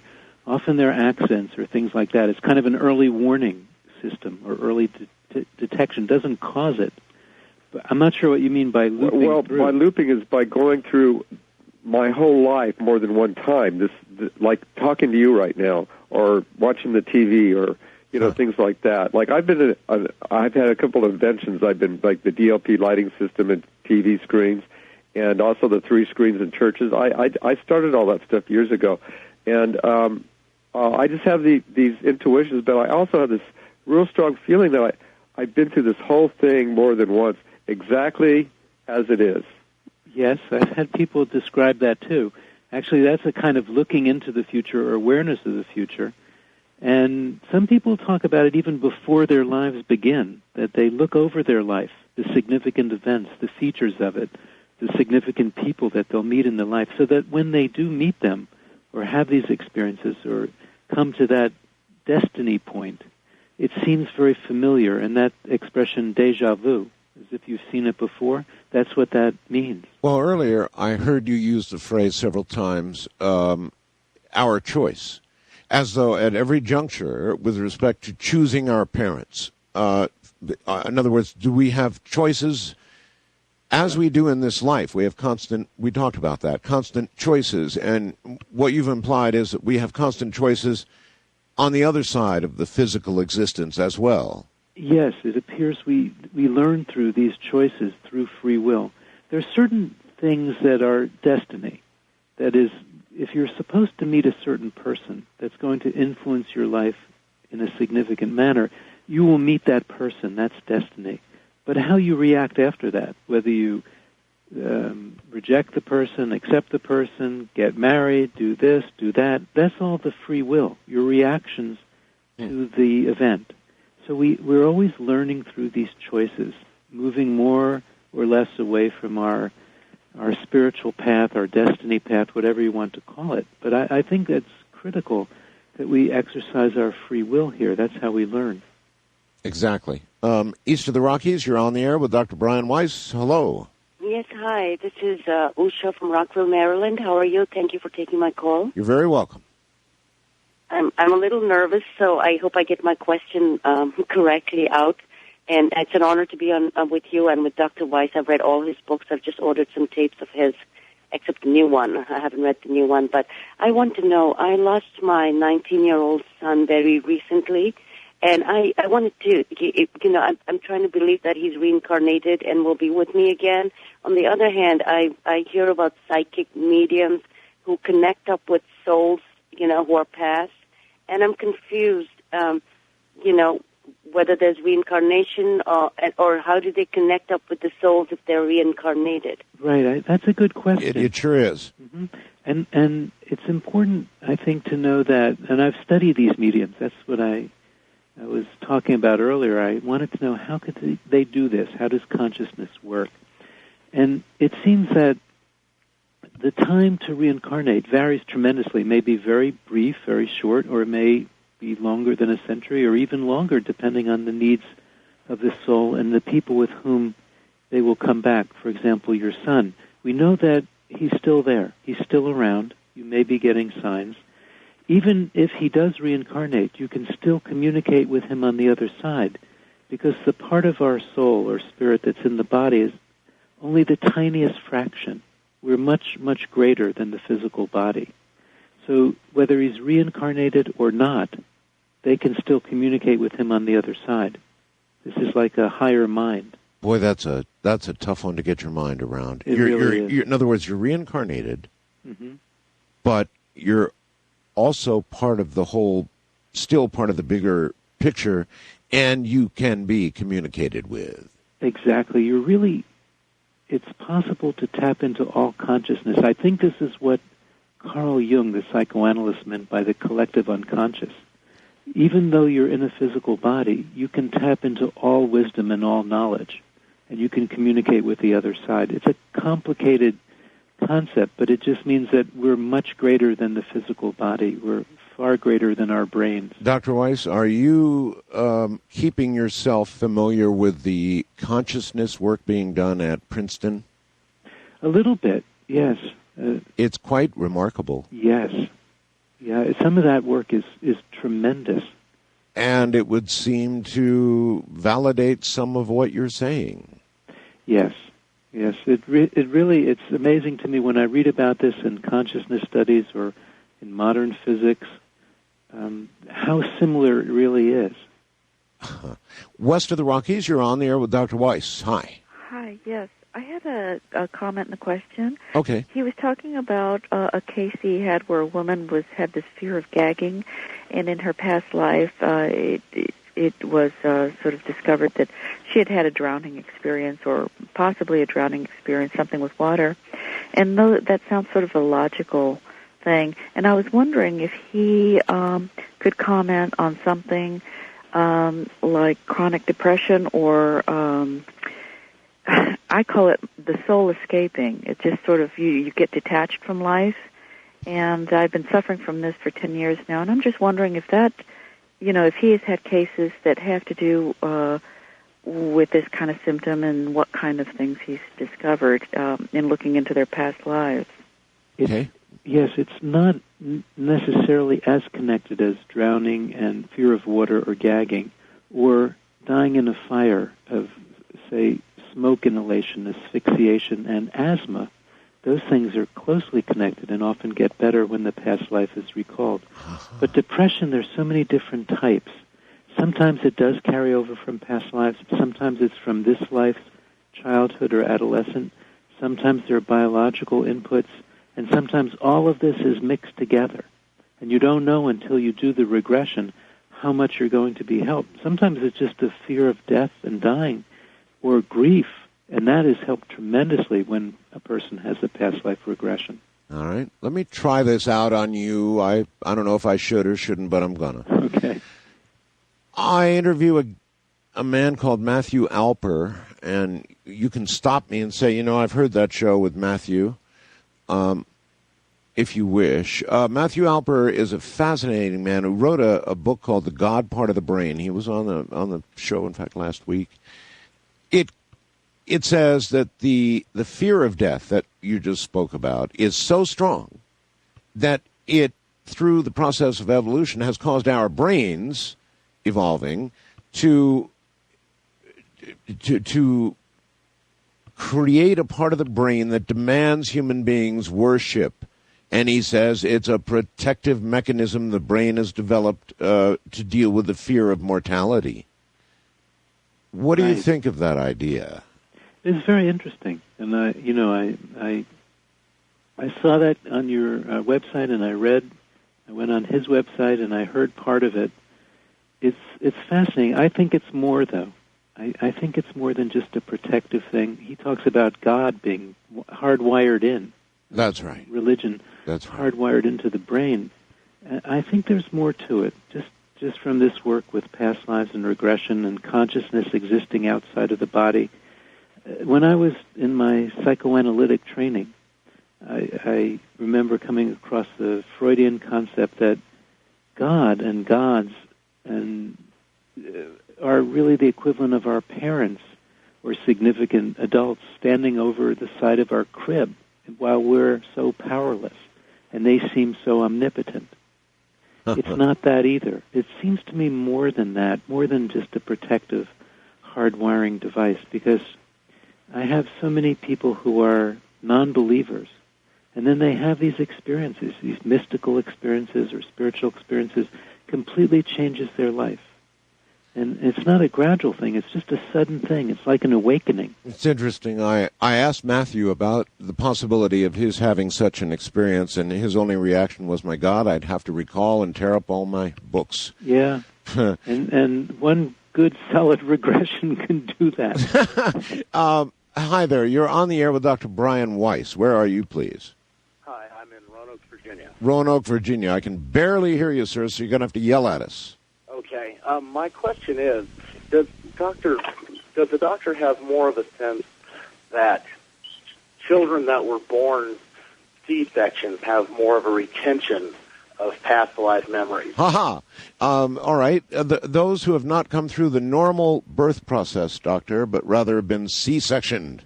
I have not studied that at all. I don't think anybody has, because then you'd have to go back and in your history with the patient, you'd be asking specifically, were you born by C-section or not? I don't know that anyone has ever done that kind of statistical correlation. Well, how about this question then, doctor? When you have a subject under hypnosis, do you think that they are without error able to remember things about, for example, their own birth, how traumatic it was or wasn't? It would be a major moment for a soul, to be sure. So do you find people able to remember that incredible moment or even prior to that? Absolutely. We've had many validated cases of people with in utero and birth memories, validated by their parents or others, describing the hospital setting, describing the situation. It's amazing. The memories are there, and many people do remember their birth. I haven't found, though, a difference between a normal birth and a C-section birth. Got that. But they taking them through that. Birth. No problem. Wow. First-time caller line, you're on the air with Dr. Brian Weiss. Hello. Hi, Dr. Weiss. Hi, Art. My name is Karina. I'm calling from Woodland Hills, California. Okay. And I just had a question on dreaming in different languages, where you speak different languages fluently, and you're also reading a book fluently. Wow. Was that coincidence? Could that be coincidence, or would that be any indication of prior lives? It could be. I'm not saying that it definitely is, but it could be a prior life.